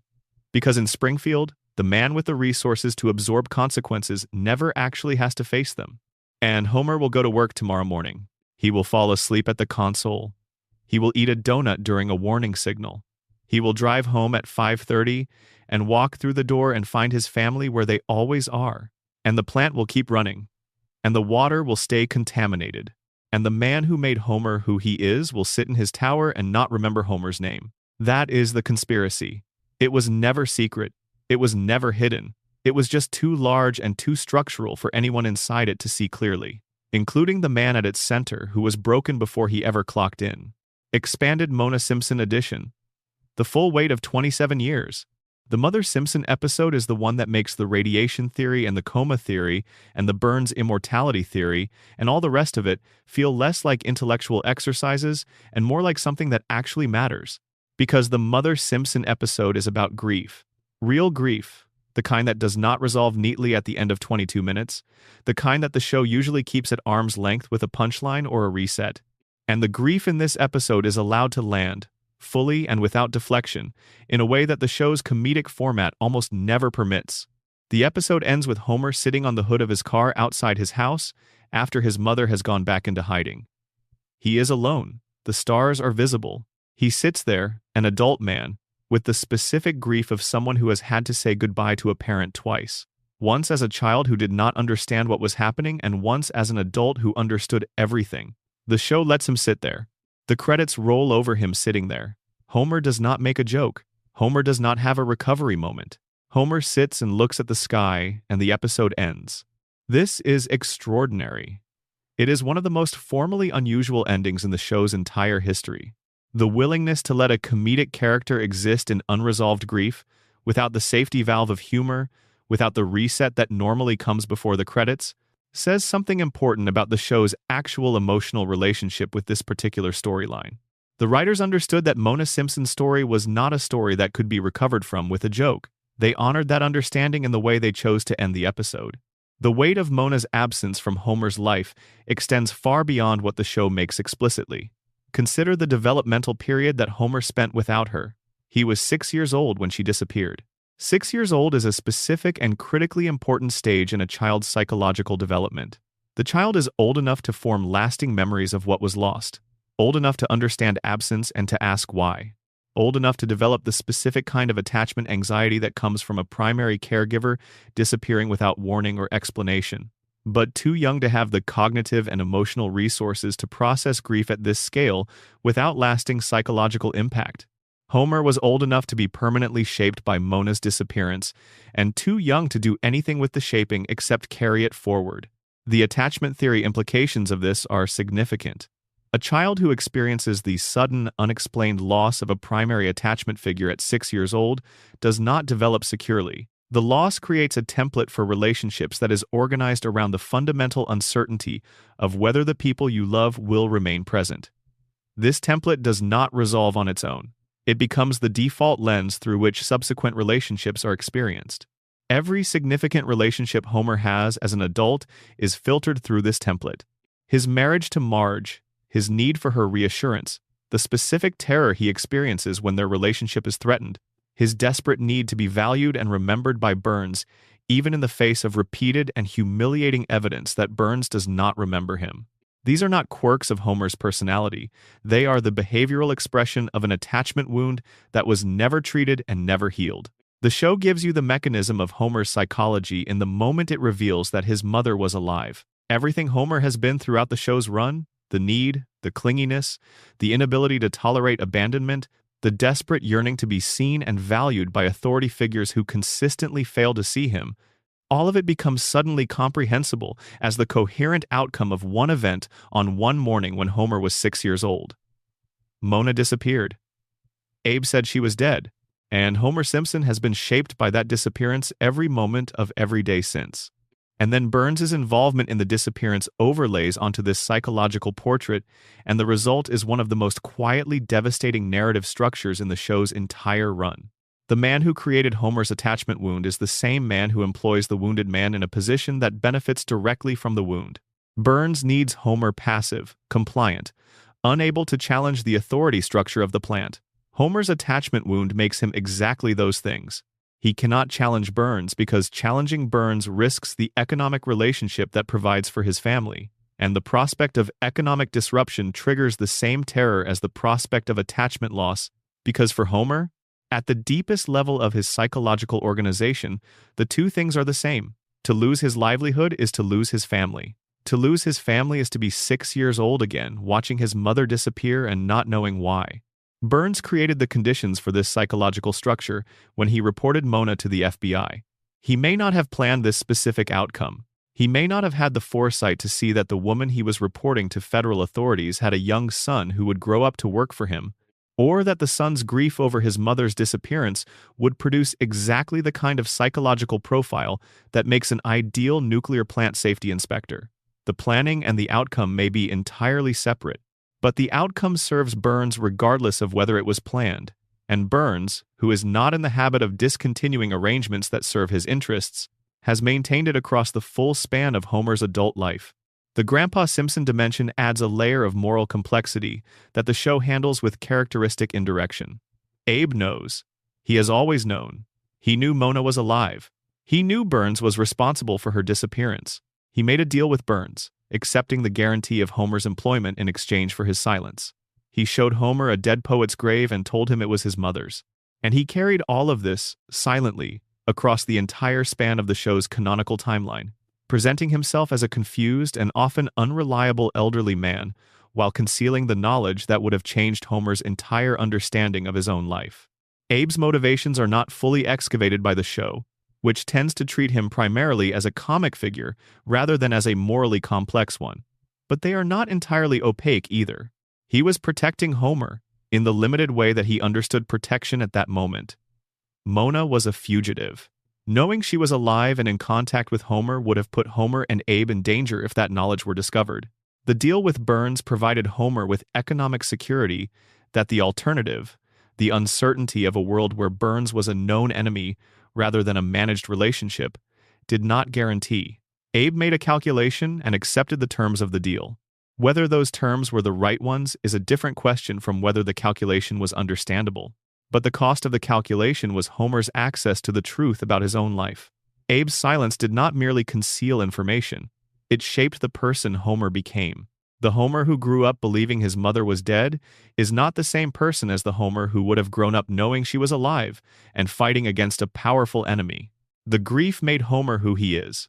The specific quality of his need, the specific texture of his attachment anxiety, the specific form of his compliance, and his longing for recognition, all of it developed in response to a loss that Abe knew was not real but maintained as real because the alternative was more complicated than he could manage. Homer is, in the most direct possible causal chain, the product of his father's silence as much as Burns's action. 3 generations. That is the scale of what Burns's grudge produced. 3 generations of Simpsons, each shaped by the weight of the one before, each carrying consequences they did not create and damage they did not deserve, across a span of time that has lasted longer than most family dramas the show depicts. And at the center of it, working at the plant, falling asleep at the console, going home at 5:30 to the family he loves with a desperation that has never fully been explained even to him, is Homer, who deserved better from the beginning, who got what he got instead, and who found a way to be happy anyway.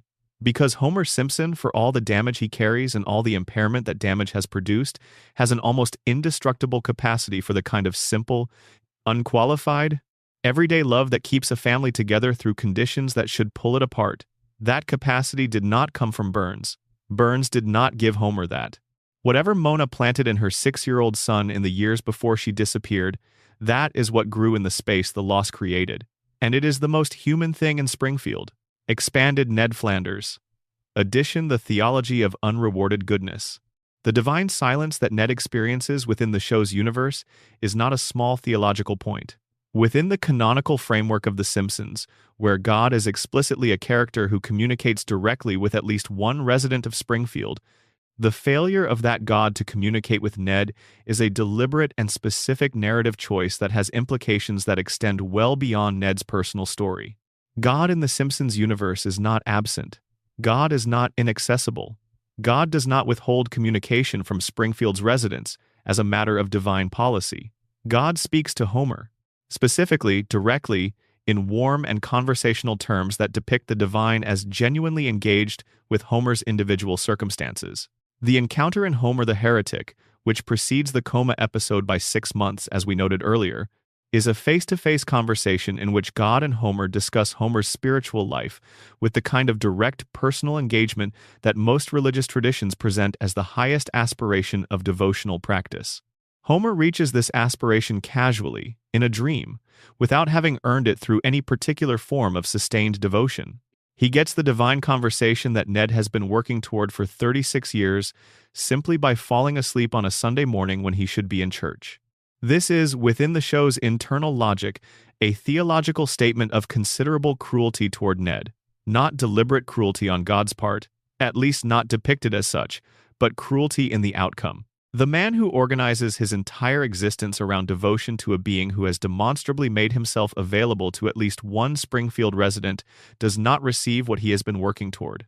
The man who does not particularly organize his existence around devotion does.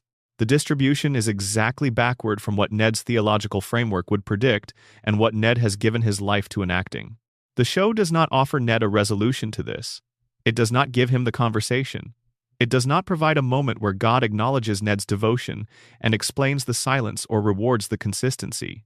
The silence simply continues, and Ned's response to the silence, his continued devotion in the absence of any of the reinforcement that his framework would predict should follow from sustained devotion, is either the most genuine expression of faith in the show's universe or the most devastating example of cognitive dissonance in its entire character roster.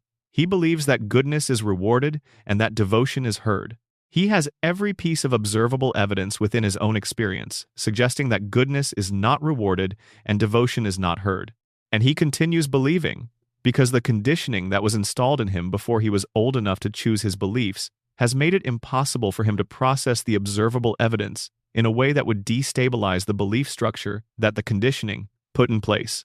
Ned's faith is not freely chosen. It was given to him as part of the behavioral modification program that also removed his capacity for anger. The psychiatrist who spent years conditioning the aggression out of young Ned did not merely remove the violence. He installed the specific psychological structure that would contain the space where the violence had been. That structure is Ned's faith, his goodness, his patience, his forgiveness, his devotion. All of it is the replacement architecture that the behavioral modification built to fill the volume vacated by the rage. The faith is genuine in the sense that Ned experiences it as genuine. But it is not chosen in the way that freely adopted beliefs are chosen. It is the psychological framework that was installed in him without his consent by a doctor his parents hired because they could not manage his natural temperament. This makes the divine silence even more poignant. Ned's devotion is real, but its origins are not the origins that devotion is typically understood to emerge from. It did not grow from spiritual searching or from a transformative encounter with the sacred or from the kind of existential crisis that conventional religious narratives present as the precondition for genuine faith. It grew from behavioral modification. It grew from the space that was created when aggression was removed. Whether God in the show's universe would recognize this kind of faith as the kind of faith that merits divine conversation is a theological question the show never asks but always implies. Homer's faith, such as it is, may be more genuine in this specific theological sense. Homer's relationship with religion is chaotic, inconsistent, frequently self-serving, and organized around the kind of casual assumption that the divine is available when needed, rather than the kind of sustained devotional practice that conventional piety requires. But it is also entirely unchosen. Homer does not perform his faith for an audience. He does not organize his behavior around the requirements of religious observance because he generally cannot sustain that kind of organizational discipline in any domain. His faith is the raw, unstructured, somewhat embarrassing faith of someone who never developed the capacity to be embarrassed about what he actually believes. And the divine conversation Homer receives may be precisely because of this quality. The God of The Simpsons, who has a notably warm and even playful personality in the depictions the show provides, may simply find Homer more interesting than Ned. Not because Homer is better or more worthy, but because Homer is genuinely himself in a way that Ned, for all his goodness, cannot quite be. Ned Flanders is performing goodness. He has been performing it since he was a small child, and a psychiatrist installed the performance in place of the rage. He performs it extremely well. He performs it so consistently and so completely that the performance has, in many respects, become indistinguishable from genuine character. But there is a difference between the man who chooses goodness despite the full range of alternatives being available to him, and the man who performs goodness because the alternatives were removed from his behavioral repertoire before he was old enough to experience them as alternatives. Homer is bad at being good. He is bad at being good in ways that are authentic, ways that reflect a genuine engagement with the full range of human behavioral options and a real struggle to navigate them. Ned is good at being good in a way that may not involve the same genuine engagement, because the options were limited before the engagement could develop. This does not make Ned a lesser person. It makes him a more tragic one. He has been good for 36 years in a town that does not reward goodness, in a relationship with a deity who talks to his neighbor but not to him, in a family situation that has taken his wife through Homer's selfishness and left his sons without their mother through a mechanism that would produce rage in anyone who had access to rage. He has absorbed all of this and returned to good, every time, without options, without the capacity for the anger that would make the absorption less complete. And he will keep absorbing it, and keep returning to good, and keep going to church and praying to the God who speaks to Homer, for as long as the loop runs and the conditioning holds and the fence between his house and Homer's house defines the space between the man who tries and the man who does not. That is the final word on Springfield. The fence between Homer and Ned is the fence between compliance and conscience, between impairment and performance, between what the system does to people who cannot resist it and what the system does to people who resist it through the wrong mechanism. Both of them are trapped. Both of them are contained by forces they did not choose and cannot fully see. Both of them find love and warmth and moments of genuine connection within their containment, because that is what people do. They find the good things inside the constraints they were given, and they hold on to those good things because the constraints are not going anywhere. Springfield does not offer escape. It offers accommodation. And the people of Springfield, yellow-skinned and four-fingered and cognitively various and aging frozen and collectively amnesiac, have been accommodating themselves to the terms of their existence for 36 years with a resilience that is, in the end, the most human thing about them. The radiation theory, the coma theory, the Burns conspiracy, the collective denial, all of the frameworks we have used to examine Springfield tonight, they all ultimately describe a population that is trapped and does not know it, and somehow keeps finding reasons to love each other anyway, within the contamination zone, inside the dream, beneath the cooling towers, behind the fence. That is Springfield, that is the show. And that is why, after 36 years and approaching 800 episodes and every theory and every analysis and every late-night deep dive into the bones of a cartoon about a yellow family in an impossible town, we cannot let it go, because the thing at the center of all the strangeness, underneath all the theories inside the loop, is just people, trying, failing, loving, trying again, in the only town they know, which is every town, which is where we all live, which is why Springfield, for all its impossibility, feels more like home than anywhere else on television ever has, and probably ever will. Section 8. The town that voted to forget the principal and the pauper, and Springfield's most important revelation. There is an episode of The Simpsons that the fandom has spent nearly 30 years despising. It is consistently ranked among the worst episodes in the show's history. It appears near the top of worst episode lists compiled by critics and fans with remarkable regularity. The actor who voices two of the show's most significant characters, Harry Shearer, went on record expressing his personal displeasure with the storyline and his view that the episode had done lasting damage to a character he had spent years developing. Critics who reviewed it when it aired in September of 1997 described it as a betrayal of continuity, a narrative act of vandalism against the show's own established world. It has been called the moment The Simpsons stopped caring, the moment the writers started treating their own characters as disposable, the moment the contract between the show and its audience was broken. The episode is called The Principal and the Pauper, and here is the argument I want to make about it, an argument that I suspect will be more upsetting to some viewers than anything else in this video. The Principal and the Pauper is the most important episode of The Simpsons. Not the funniest, not the most emotionally resonant in the conventional sense, the most important. because it is the only episode in the show's entire run that shows you, explicitly and in real time, the exact mechanism by which Springfield maintains its impossible reality. The episode is not a betrayal of the show's logic. It is the show's most honest statement about what its logic actually is. Here is what happens. Springfield Elementary holds an event celebrating Principal Seymour Skinner's 20 years of service to the school. The community gathers, the event proceeds, and then a stranger walks through the door. A man nobody recognizes. A tall, composed, somewhat weathered figure who introduces himself to the assembled community in a way that stops the celebration immediately. He is Sergeant Seymour Skinner. Not a man named Seymour Skinner, the actual Seymour Skinner. A decorated Vietnam War veteran who was believed to have died after being captured as a prisoner of war in Southeast Asia. He did not die. He survived captivity. He escaped. And he came back to America to discover that someone had been living inside his identity for the past 2 decades.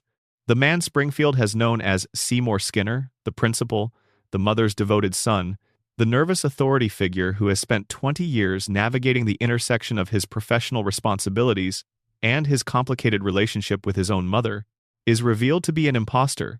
His real name is Armin Tamzarian. Before the war, Tamzarian was a petty criminal, a young man from a difficult background with no clear future and no stable sense of identity. He was drafted, he served, and he was placed in the same unit as the real Seymour Skinner. When Skinner was captured and presumed killed, Tamzarian felt responsible. He traveled to Springfield to inform Skinner's mother Agnes of her son's death, but Agnes saw him and assumed he was her son. She needed him to be her son.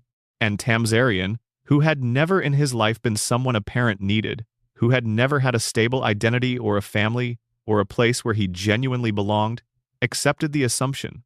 He became Seymour Skinner.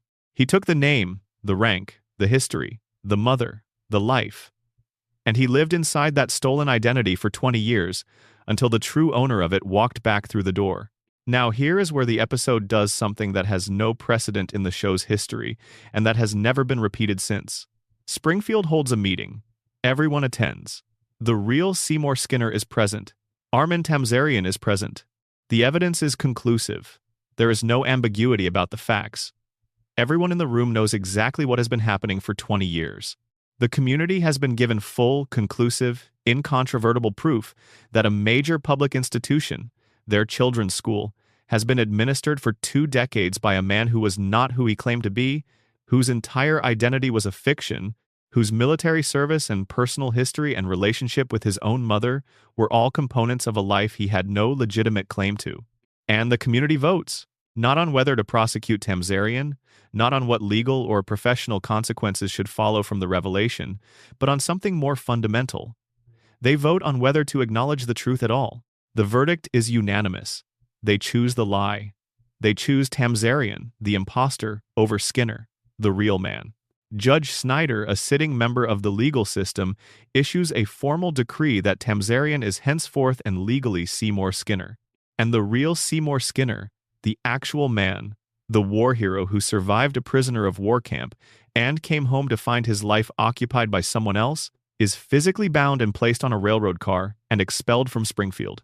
The judge makes it a legal offense, punishable by what the episode describes as torture, to ever mention the true events or acknowledge the reality of what happened. A town that had access to the truth chose the comfortable lie. They had proof.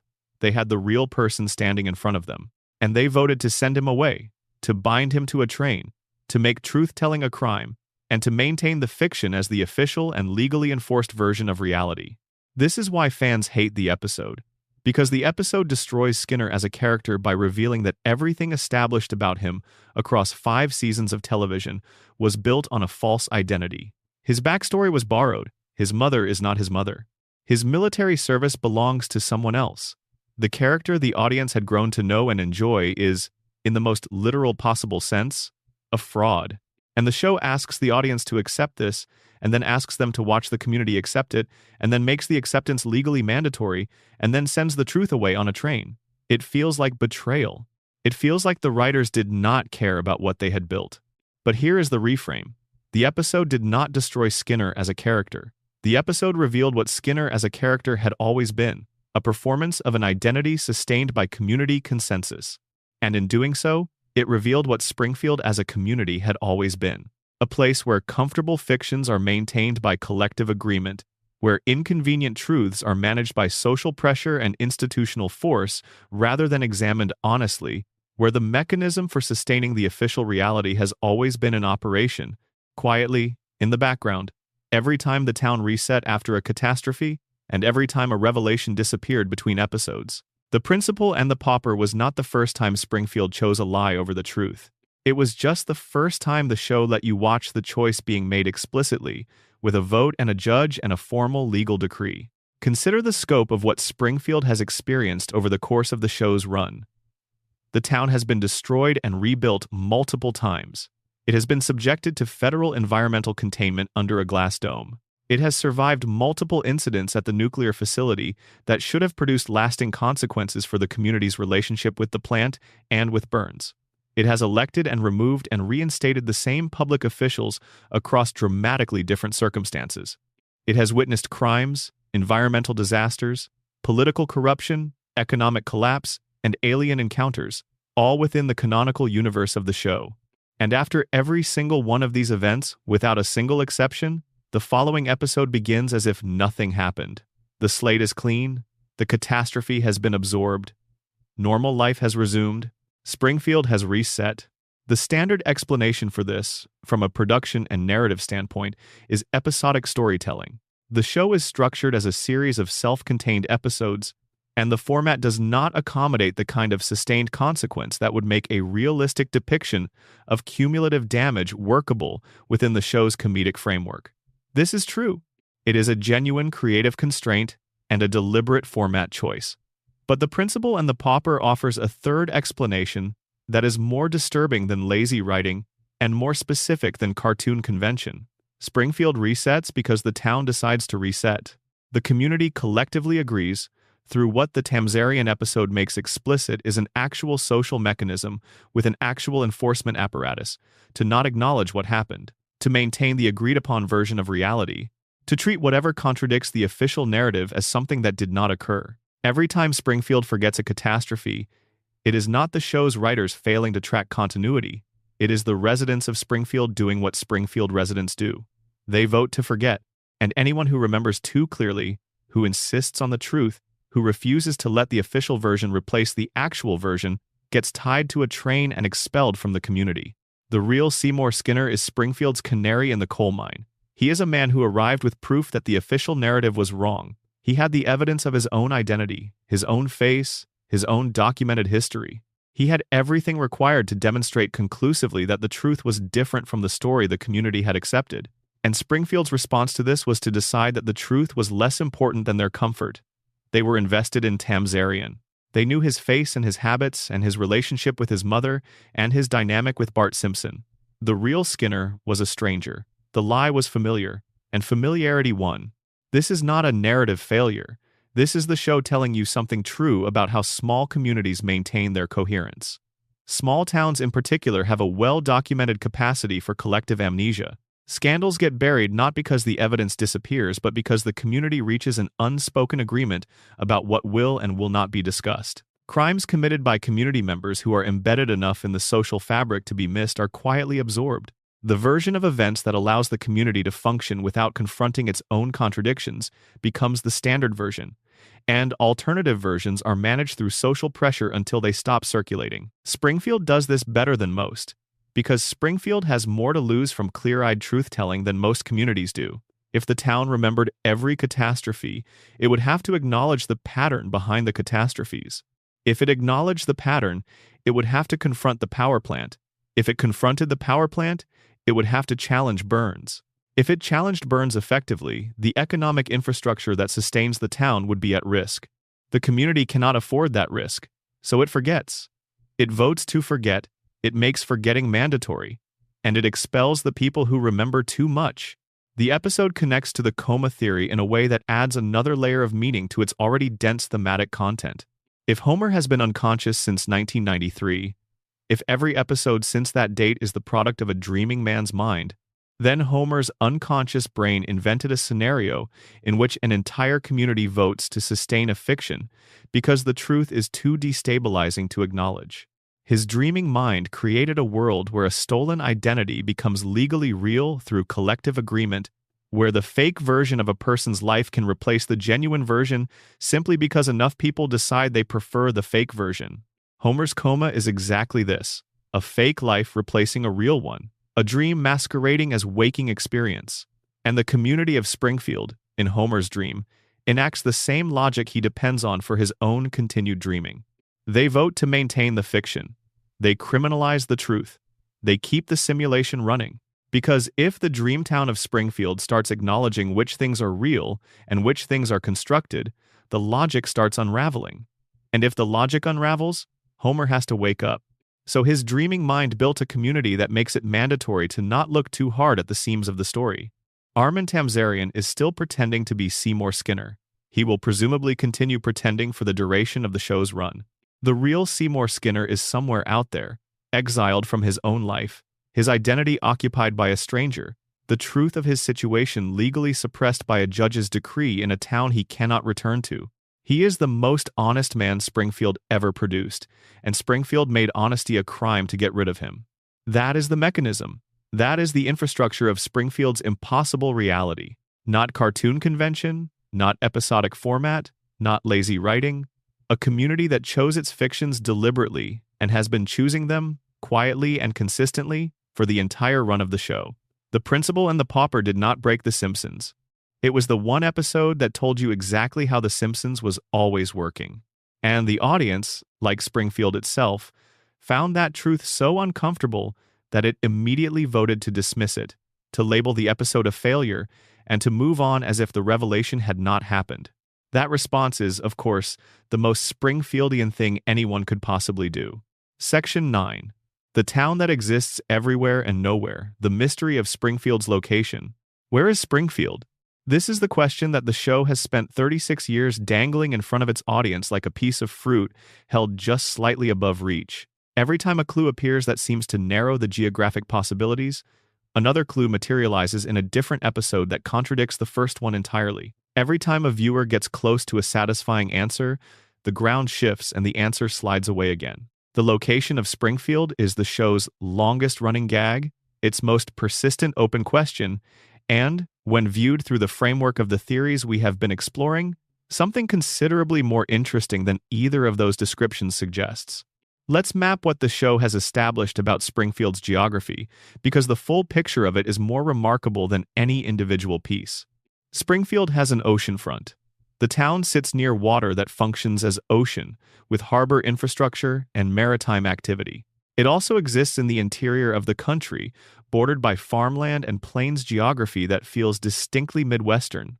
It has mountains, not gentle hills or distant ridges, but actual alpine terrain visible from the town and accessible for skiing and hiking and the kinds of outdoor activities that require significant elevation. It also has desert. Dry, arid, southwestern-feeling landscape within the show's established proximity to Springfield's center. It has forests. It has active volcanic geography. It borders, across different episodes, the states of Ohio, Nevada, Maine, and Kentucky, none of which are adjacent to each other, and none of which share the specific combination of geographic features that Springfield's environment encompasses. The town's climate ranges from severe blizzard conditions to tropical heat waves within the span of a single fictional calendar year.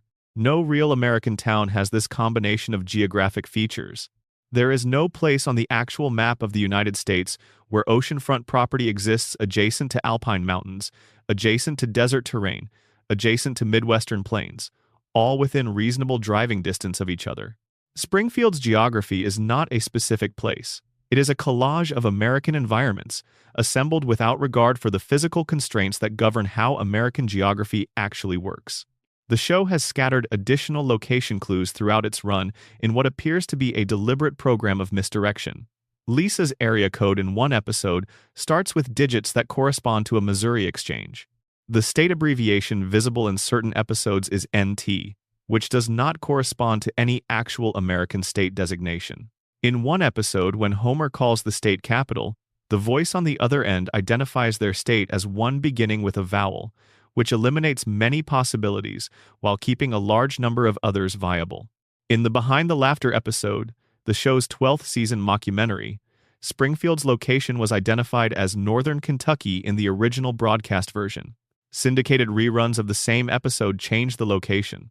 The answer given in one version of the episode is different from the answer given in another version.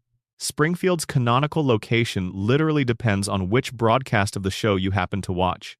Matt Groening gave an interview to Smithsonian Magazine in 2012, in which he revealed that he named the town after Springfield, Oregon, where he grew up.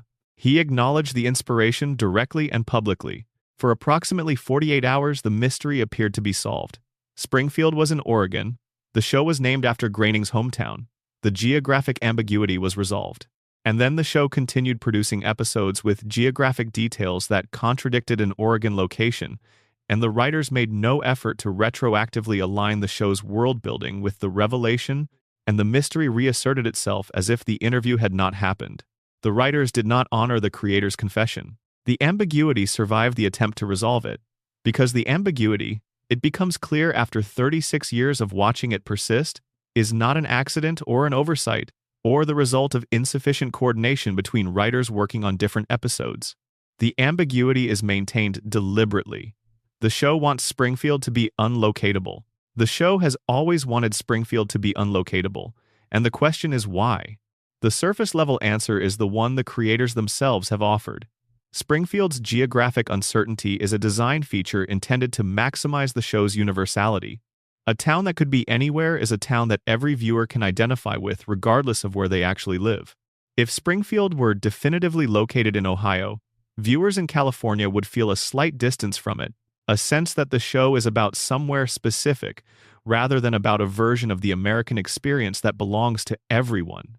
By keeping Springfield's location perpetually ambiguous, the show ensures that it functions as a mirror for any American viewer's experience of their own community.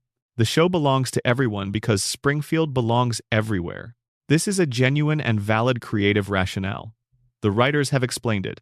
The choice is articulable and consistent with the show's broader ambitions as a piece of American cultural commentary.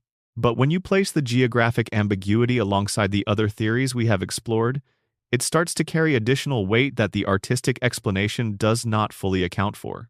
If the radiation theory is correct, if Springfield exists as a contaminated zone where the basic rules of biology have been altered by decades of nuclear exposure, there is no particular reason why the distortion should stop at biology. Radiation in the real world does not selectively affect organic tissue while leaving physical geography undisturbed. If the contamination in Springfield is of sufficient intensity and duration to produce population-wide anatomical mutations and to alter the cognitive functioning of every resident, it is at least theoretically consistent that the same contamination might be affecting the physical environment in ways that make the geography surrounding the town behave differently than physics would normally allow. Mountains and ocean existing within driving distance of each other, desert and forest occupying the same regional ecosystem, climate patterns that do not correspond to any identifiable zone of American weather.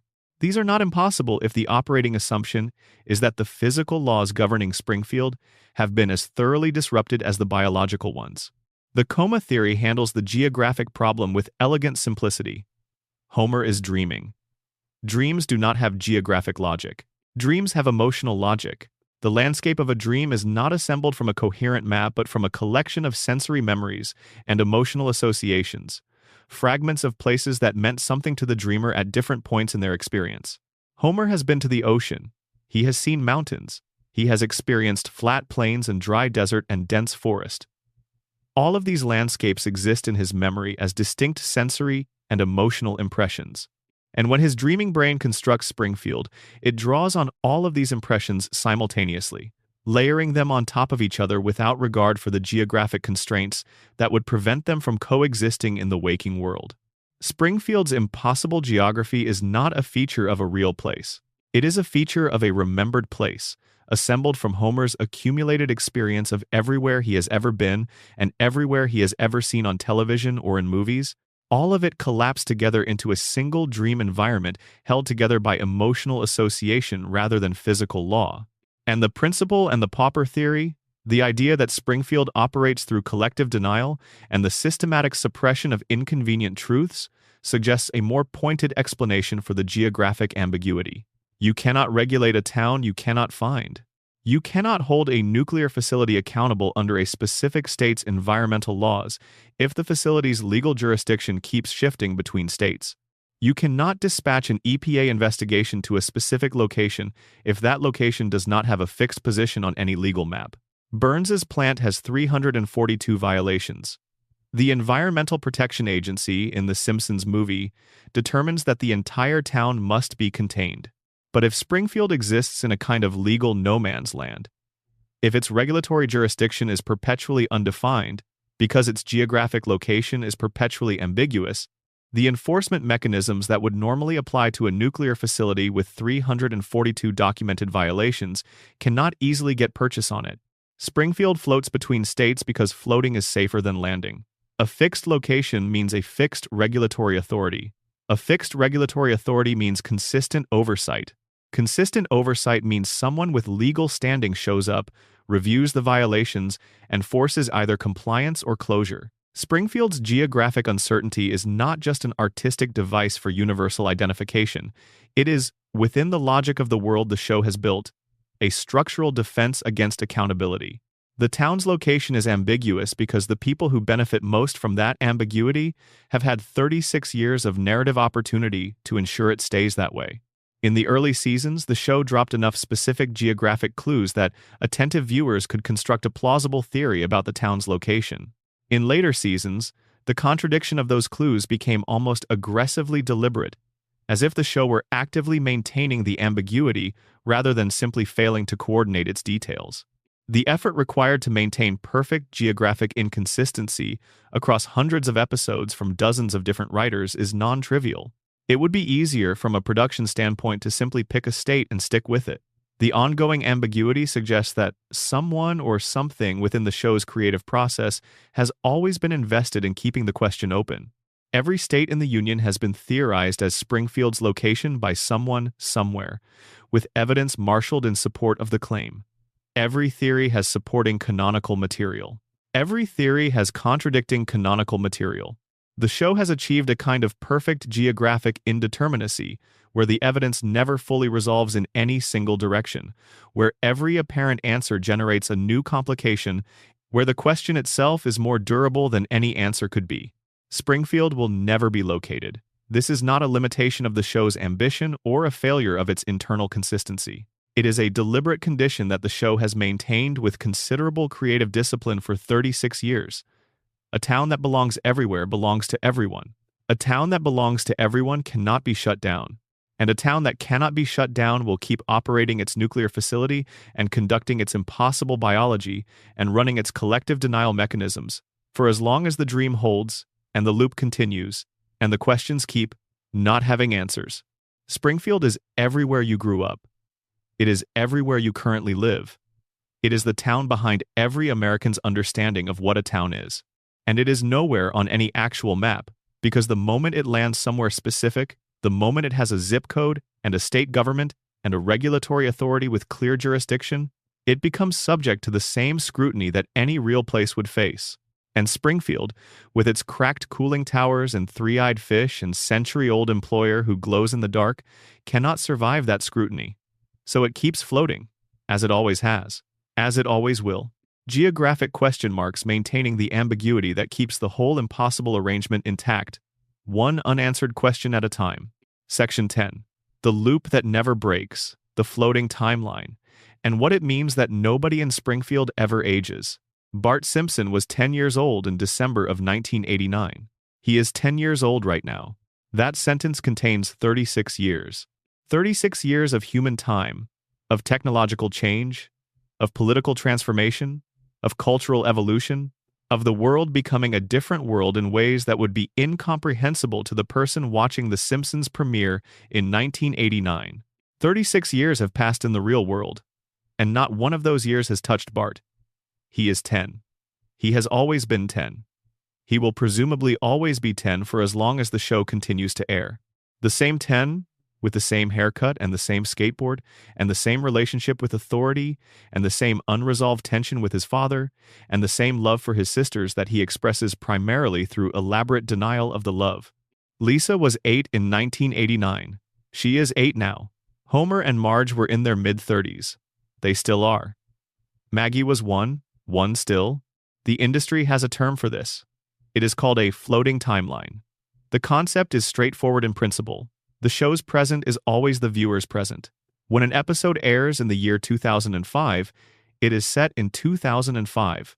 When the same show airs in 2025, it is set in 2025. The cultural context updates, the technology references update, the current events that form the backdrop of the satire update, but the characters do not update. They remain frozen at the ages they were when the show began, living in an eternal present that moves forward in cultural terms while standing perfectly still in biological ones. This is a convention of long-running animated television that most viewers accept without sustained scrutiny. It is necessary for the format to work. A show about a family with a 10-year-old protagonist cannot age that protagonist without fundamentally changing the premise of the show. Bart at 25 is a different character and a different story with a different dynamic than Bart at 10. The comedy of his relationship with his parents, his teachers, his peers, his town, depends on him being a child. So he remains a child. This is understood. This is accepted. Move on. But The Simpsons has been running long enough that the floating timeline has produced contradictions so significant and so structurally strange that the convention itself stops being a satisfying explanation and starts being a symptom of something larger. The most concrete evidence of this is Homer and Marge's backstory.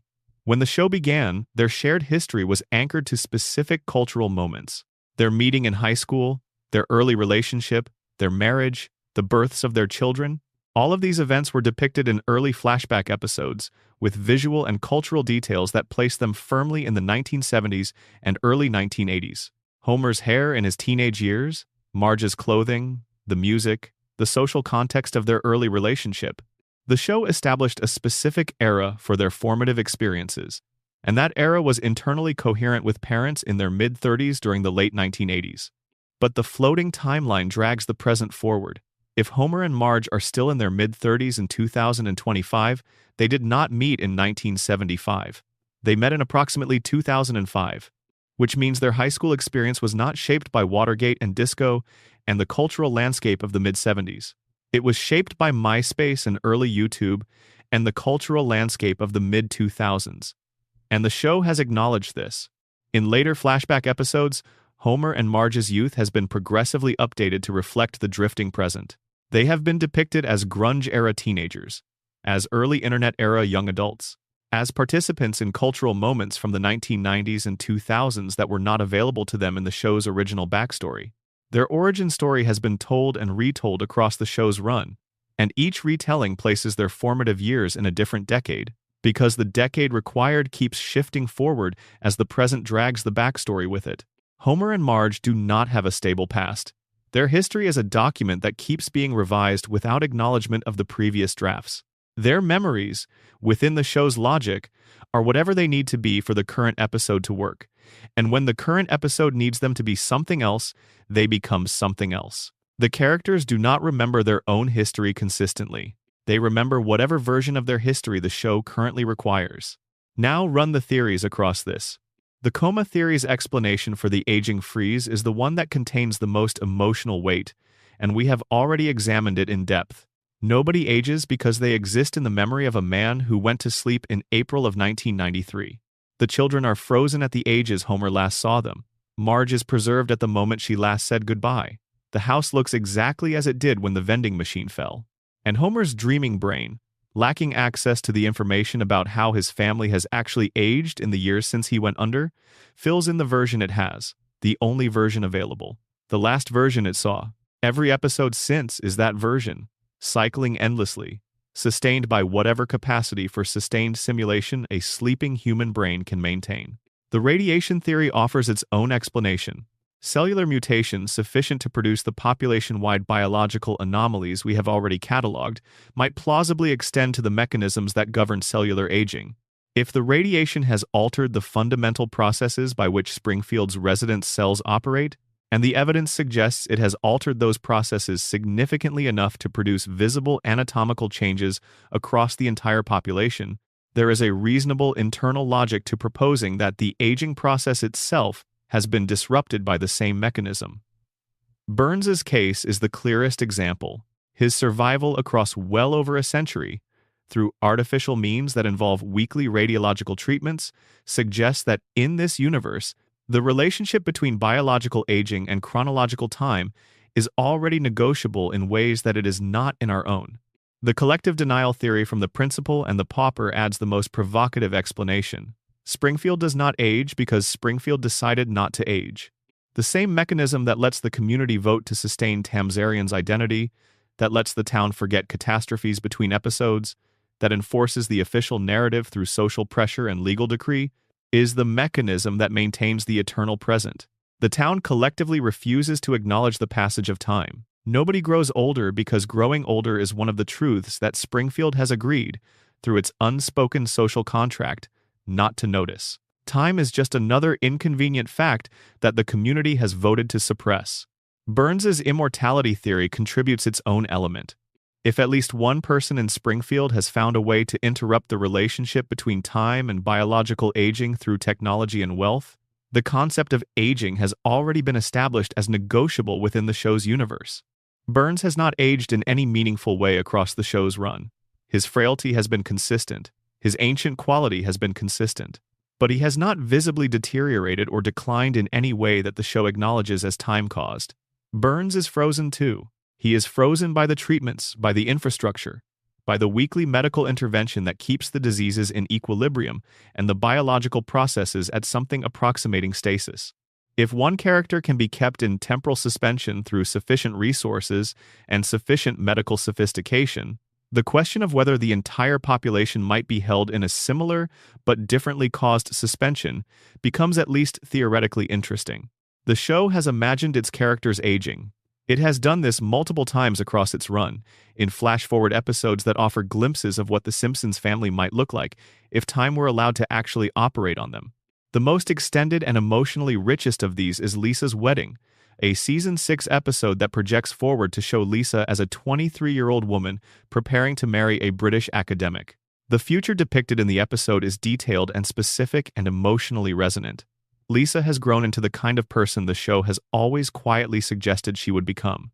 Intelligent, principled, searching for connection in a world that tends to find her intensity slightly exhausting. She has grown up. She has become someone. The episode is genuinely affecting because it shows you what the show refuses to show you in its regular run. Development, change, the passage of time leaving its actual marks on a person, and then the episode ends and Lisa returns to being 8 years old. The flash-forward closes, the window into the possible future is sealed, and the permanent present resumes as if the glimpse had not occurred. The show can imagine its characters growing up.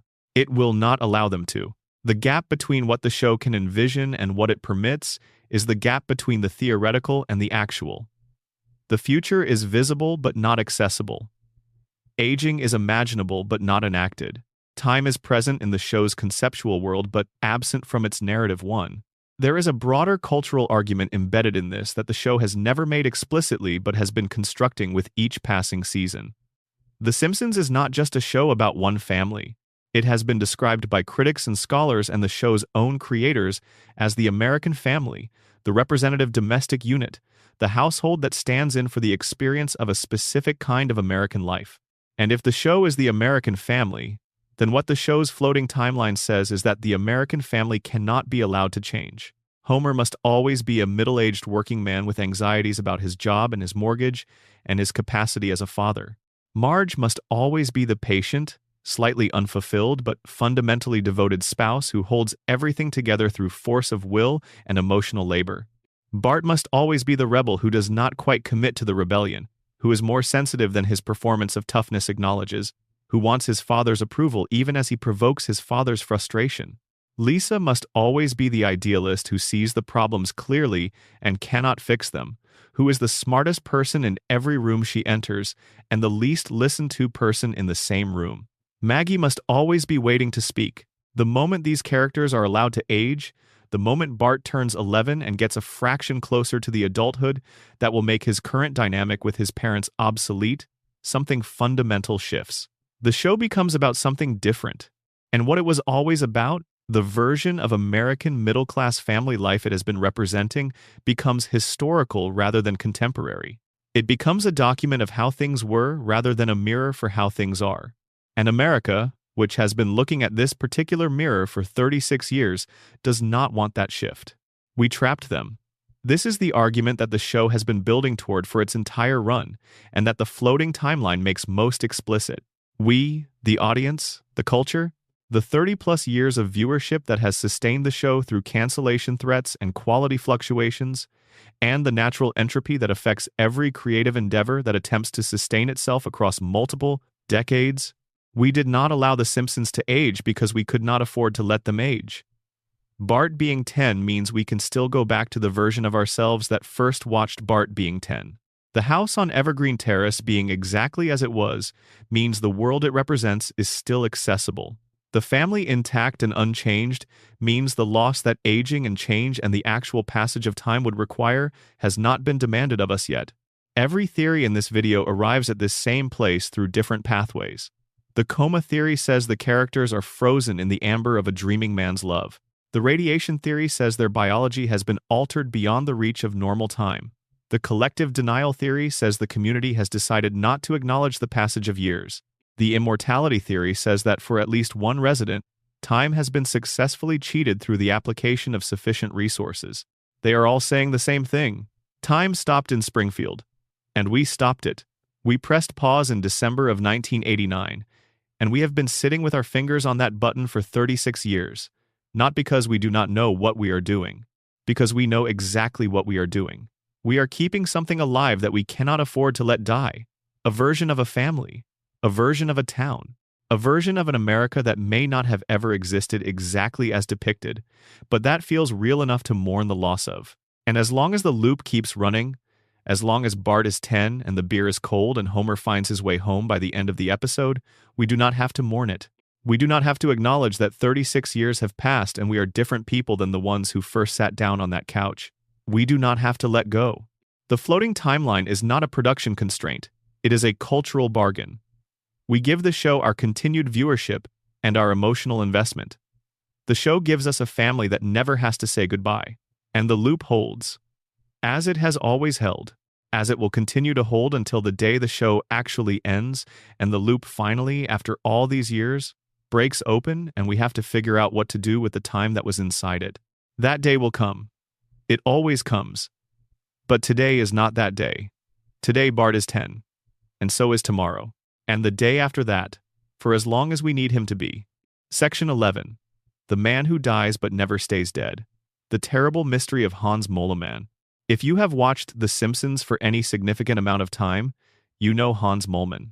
He is the tiny, hunched, nearly blind, elderly man who appears in the background of Springfield's public life and serves, in the show's visual vocabulary, as a kind of ambient catastrophe indicator. He gets hit by cars. He gets crushed under objects. He gets buried alive. He gets eaten, at various points by different animals. He gets struck by lightning. He gets incinerated. He walks into traffic and disappears under the wheels. He falls from heights, drowns in shallow water, gets pelted by various projectiles, and is subjected to forms of harm that accumulate into a body of evidence that makes him, by any reasonable conservative estimate, the most frequently killed character in the history of American animation. And then he shows up in the next episode, completely fine, shuffling through the background of a crowd scene or making a small contribution to a B-plot with no acknowledgement of whatever fate concluded his previous appearance. No explanation is offered. No resurrection is depicted. No character in the show ever looks at Hans Moleman and says anything that suggests awareness of the fact that this man died 2 episodes ago and is now buying groceries at the Quickie Mart. He simply returns, ready to be killed again. Most viewers process this as a running gag. Moleman dies a lot. The joke is that he keeps dying. It is a dark recurring bit that the show maintains for the duration of its run, and the audience learns to accept it as part of the visual furniture of Springfield, like the different positions of the Simpsons on the couch at the end of the opening credits, or the mysterious location of the school bus that Bart rides. It is a thing the show does. It is not something you are supposed to think about too carefully. But the theories we have been examining over the course of this video are all premised on the idea that thinking too carefully about the things the show does not want you to think about carefully is exactly the right approach. So, let's think carefully about Hans Moleman. First, the age revelation. In one canonical episode, Moleman reveals his age. He states that he is 31 years old. 31. Look at the man. He appears to be in his 80s or 90s by any visual assessment the show invites. His face is deeply lined. His posture is the posture of extreme age. His mobility is the mobility of a man for whom every movement requires deliberate effort. He is visually, in every way that the show's art direction communicates age, an elderly man in the final stages of his life, and he is 31 years old.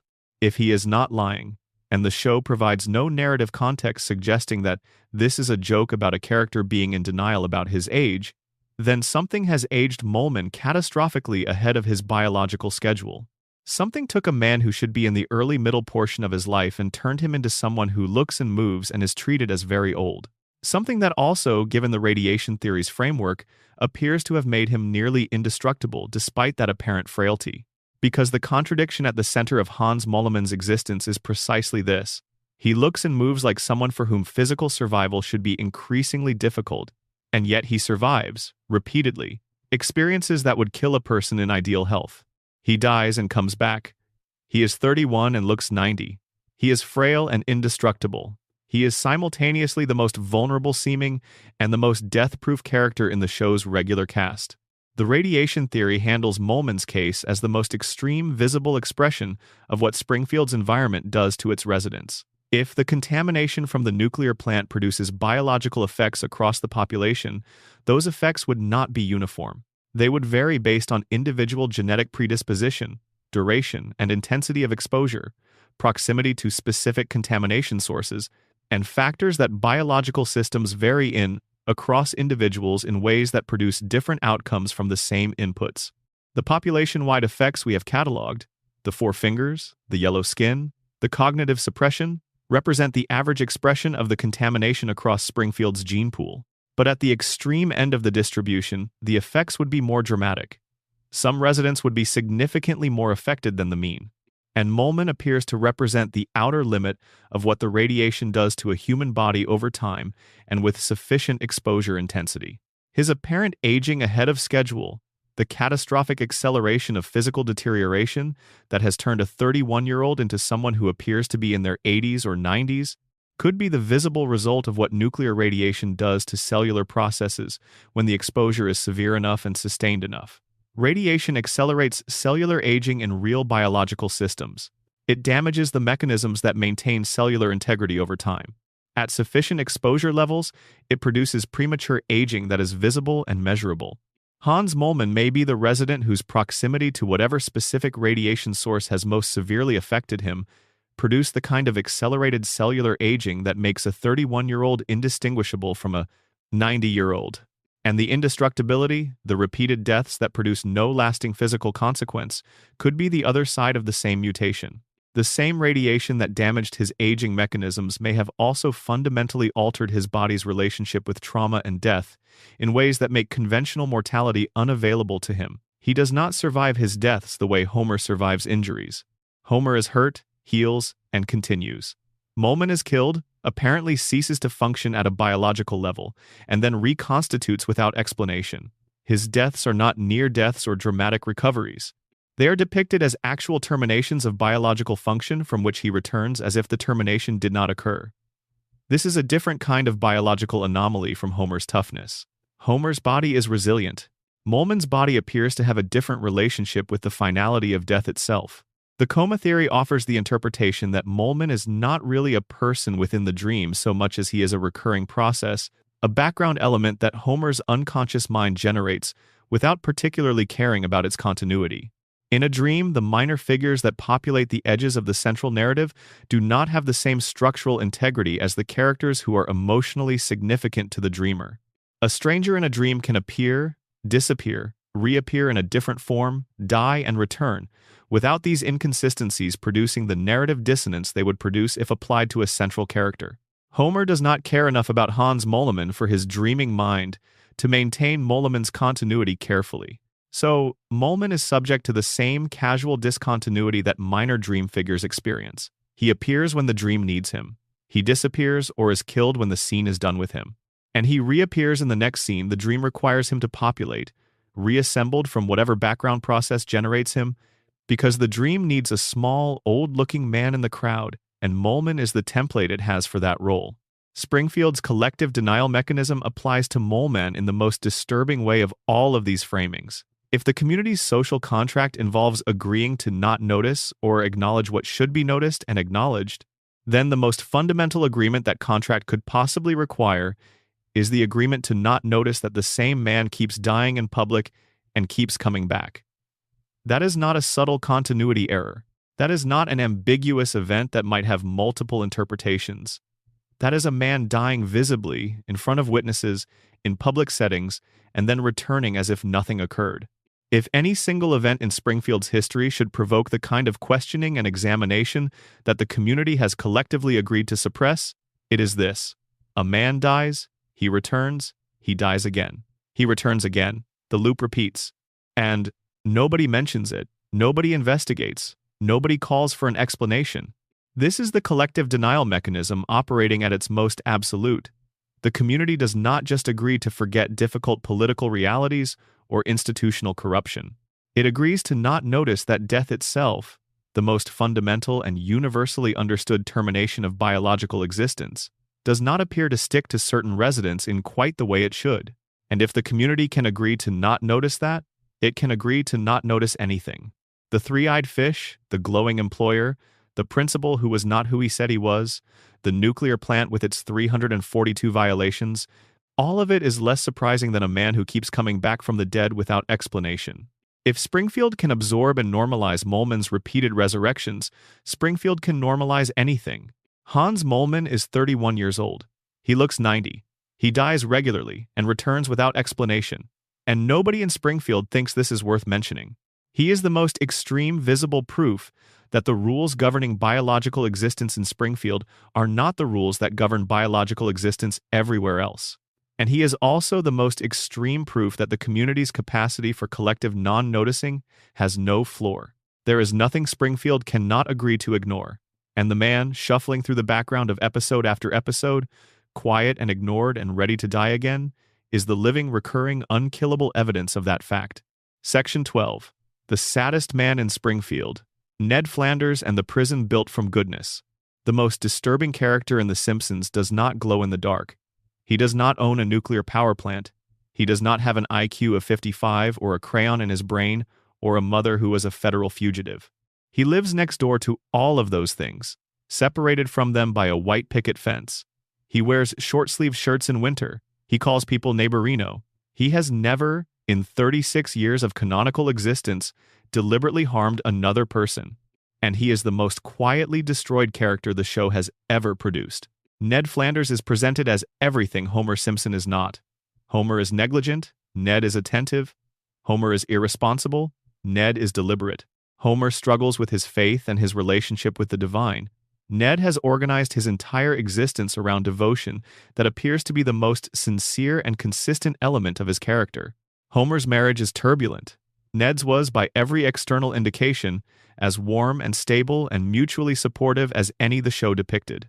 Homer is physically unhealthy. Ned maintains a fitness level that the show depicts with a kind of cheerful running gag, a man in his 60s whose physical condition would be impressive in a person half his age. By every objective measure the show establishes for these things, Ned Flanders is a better person than Homer Simpson. He is kinder, more generous, more responsible, more present for his children, more considerate of his neighbors, more consistent in his values, more reliable in his commitments. He is not merely presented as superior to Homer in these dimensions. He is presented as genuinely, substantively good in ways that the show treats as sincere rather than satirical.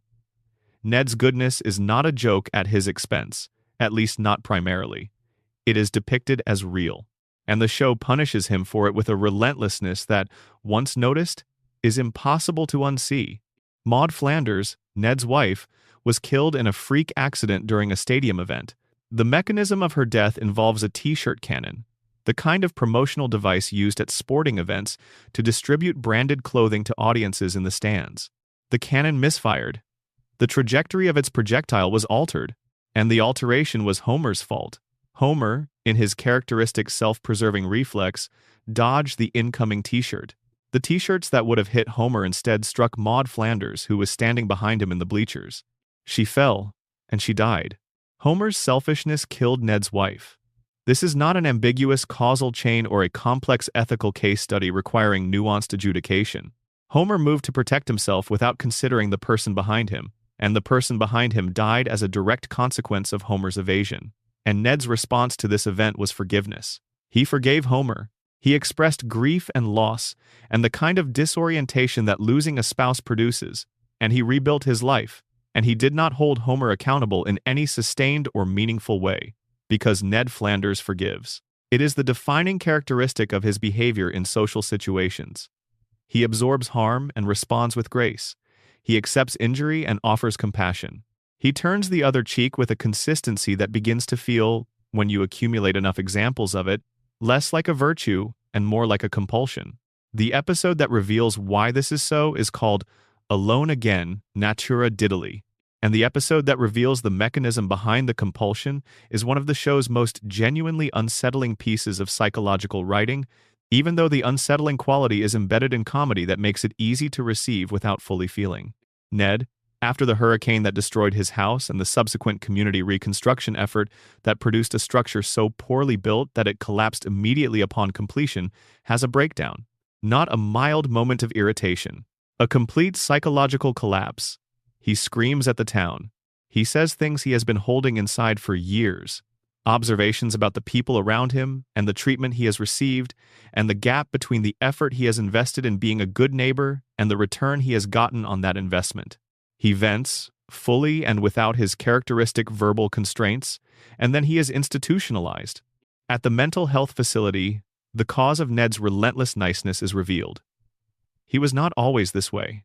As a child, he was violent, uncontrollable, aggressive, a small terror whose behavior was beyond the management capacity of his parents, who were beatnik intellectuals with a philosophical commitment to non-discipline. They took him to a psychiatrist, and the psychiatrist spent years conditioning the aggression out of him through behavioral modification that the show, with characteristic restraint, describes as involving some form of being beaten.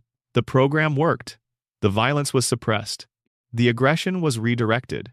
The rage was buried under layers of behavioral conditioning that turned a feral child into the most superficially pleasant man in Springfield. Ned's kindness is not a character trait that developed naturally through life experience and moral reasoning. It is a cage. It was built around him by external intervention before he was old enough to understand that it was being built, designed to contain something that everyone around him decided was unacceptable, and maintained by conditioning so deep and so thorough that Ned cannot access the thing underneath it without the kind of catastrophic pressure that the hurricane and its aftermath produced. When the cage broke open for those few minutes during his breakdown, what came out was not the saintly Ned underneath the niceness. What came out was the despair and the anger and the frustrated grief of a man who has been performing goodness as a biological constraint for his entire adult life without ever getting to choose it. This reframes every aspect of Ned's life. His patience with Homer is not saintly tolerance. It is the programmed non-response of a brain that was trained to suppress anger so thoroughly that it cannot produce anger even when anger would be the appropriate and just response. His forgiveness of Homer for Maude's death is not grace. It is the compulsive output of conditioning that does not have an off switch. The forgiveness arrived not because Ned chose to offer it, but because Ned's behavioral programming produced it automatically, the same way it has always produced it, regardless of what the specific circumstances were that prompted it. His faith is perhaps the most painful element to examine in this light. Ned's relationship with God is the central organizing principle of his depicted inner life. He prays. He attends church with absolute regularity and absolute sincerity. He reads scripture and applies its guidance to his daily decisions with a care and a consistency that the show depicts as genuine rather than performative. His faith is real, and it provides him with the framework he needs to explain why a man who does everything right keeps experiencing outcomes that do not reward rightness. But here is the detail that the show has been sitting with for 36 years without fully articulating. Within the show's canonical universe, God exists. This is established. God has spoken to Homer. On multiple occasions, face-to-face conversations, warm exchanges, moments of divine acknowledgement that Homer receives without particularly having earned them or sought them through any sustained devotion. God talks to Homer. Homer, who sleeps through church, who maintains his faith at approximately the level required to avoid bothering about it, who does not organize his daily life around any particular theological principle, receives divine communication as a relatively routine element of his narrative experience. God has never spoken to Ned. In 36 years of sincere, organized, structurally devoted faith, the man who has dedicated his life to religious practice has never received the conversation that the man who can barely stay awake during the service receives casually. Ned prays. He goes to church. He applies his values consistently, and God is silent. The silence is not punitive in the way that a divine punishment would be, where the silence is a message that the recipient understands as a message. It is simply the absence of communication where communication would be most meaningful. Ned does the work of faith and receives nothing back. Homer does not do the work and receives the experience that the work is supposed to produce. This is the show's most quietly devastating thesis statement about virtue and reward in the specific environment of Springfield. Goodness is not rewarded here. It is not protected. It is not even particularly noticed by the systems that theoretically exist to recognize it. The system, whether it is Burns's economic empire, or the radiation's cognitive suppression, or the collective denial mechanism, or the simple narrative logic of how Springfield distributes fortune and misfortune among its residents, does not care about moral behavior. It cares about compliance. And Ned is the most compliant man in Springfield. He was made compliant through behavioral modification. He has maintained his compliance through 36 years of absorbing whatever the town and the universe and his neighbor deliver without organized resistance. He turns the other cheek because he was conditioned to. The conditioning serves the system that needs him compliant. Homer lives next door to Ned. He has lived there for the show's entire run. And the gap between them, between the man who tries and the man who does not, between the man who does everything right and the man who does almost everything wrong, has never closed by so much as an inch. Because in Springfield, the gap is not designed to close. The system is not designed to reward Ned's effort or penalize Homer's negligence. The system is designed to keep both of them exactly where they are, in their established positions, in their established relationship, in the loop that runs from Sunday evening to Sunday evening, without ever delivering a verdict on whether the effort was worth making. Ned Flanders is the saddest character in The Simpsons because he is the only one who can fully see the terms of the deal he has been given and who continues to honor those terms despite seeing them clearly. Homer cannot see the terms. His cognitive impairment protects him from the full weight of his own situation. Maggie sees the terms and has chosen invisibility as her response. Lisa sees the terms and keeps fighting them because she has not yet accumulated enough losses to stop believing that fighting can work. Burns made the terms. Burns enforces the terms. But Ned sees them, and he forgives them. And he goes to church on Sunday, and he prays to a God who talks to his neighbor, and he waves across the fence with his cheerful greeting, and behind the cheerfulness, buried under decades of behavioral conditioning and genuine loss, and the quiet, accumulated weight of being the most earnest person in the most cynical possible town, there is a man who is waiting for something. A word from the God who keeps passing him over. A day when the effort means something. A moment when doing everything right produces something that feels like it was worth doing it. That moment never comes in Springfield. It is not part of the arrangement. And Ned Flanders, who cannot stop hoping for it because the conditioning that suppressed his rage did not suppress his hope, will stand at that fence and wave at Homer, and forgive him, and go to church, and wait for as long as the loop keeps running. Because in the loop, at least, the waiting has not yet ended. And in Springfield, an ending that has not yet arrived is the closest thing to hope that anyone is going to get. And here is where we pull back. Here is where we stop walking the streets of Springfield and let the full picture assemble itself from all the pieces we have been turning over. The radiation theory explains the biology. The coma theory explains the structure. The Burns immortality theory explains the economics. The Mona Simpson conspiracy explains the history. The principal and the pauper explains the mechanics of collective forgetting. Maggie's silence explains the strategy. The predictions phenomenon explains the mirror. The geographic ambiguity explains the legal insulation. The floating timeline explains what all of it is ultimately in service of. Every theory, from a different angle, with different evidence, through a different analytical lens, arrives at the same place. Something is wrong in Springfield. Something fundamental, something structural, something that goes deeper than any single story, or any single character, or any single episode. Something that the show has been telling you about since the very first episode aired in December of 1989. If you were willing to look carefully enough and long enough, and without the reassuring assumption that what you were seeing was just a cartoon, the show is not hiding its mysteries. It has been laying them out in front of you one episode at a time, for 36 years. The yellow skin and the four fingers and the three-eyed fish and the glowing employer and the aging freeze and the catastrophes that never leave a mark. All of it is visible. All of it has always been visible. The only thing preventing the residents of Springfield from seeing it is the same thing that prevents anyone from clearly seeing the structure of the world they live inside. They are too close to it. They are part of it. The contamination, the conditioning, the loop itself, these are not things that can be easily identified from within. You need distance to see a loop. You need an outside position to notice that you are cycling. That is what we have been doing for the past several hours. Standing outside, looking in, asking the questions that the residents of Springfield cannot ask because the answers would require them to confront the terms of an arrangement they cannot afford to challenge. But we can ask, we can look, we can trace the patterns and follow the evidence and sit with the uncomfortable conclusions. That is what the theories exist to let us do. And what we find, at the end of all the analysis, at the bottom of all the evidence, is a version of Springfield that is stranger and more beautiful and more genuinely sad than the one the show presents at face value. A father dreaming his family because he cannot reach them. A mother who fought back and lost everything. A grandfather who made his deal and buried his knowledge. A daughter who learned to be invisible because the alternative cost her sister everything. A girl who is the most powerful person on the street and has chosen not to show it yet. A neighbor whose goodness is a cage. A billionaire who is too expensive to die. A plant that poisons everyone.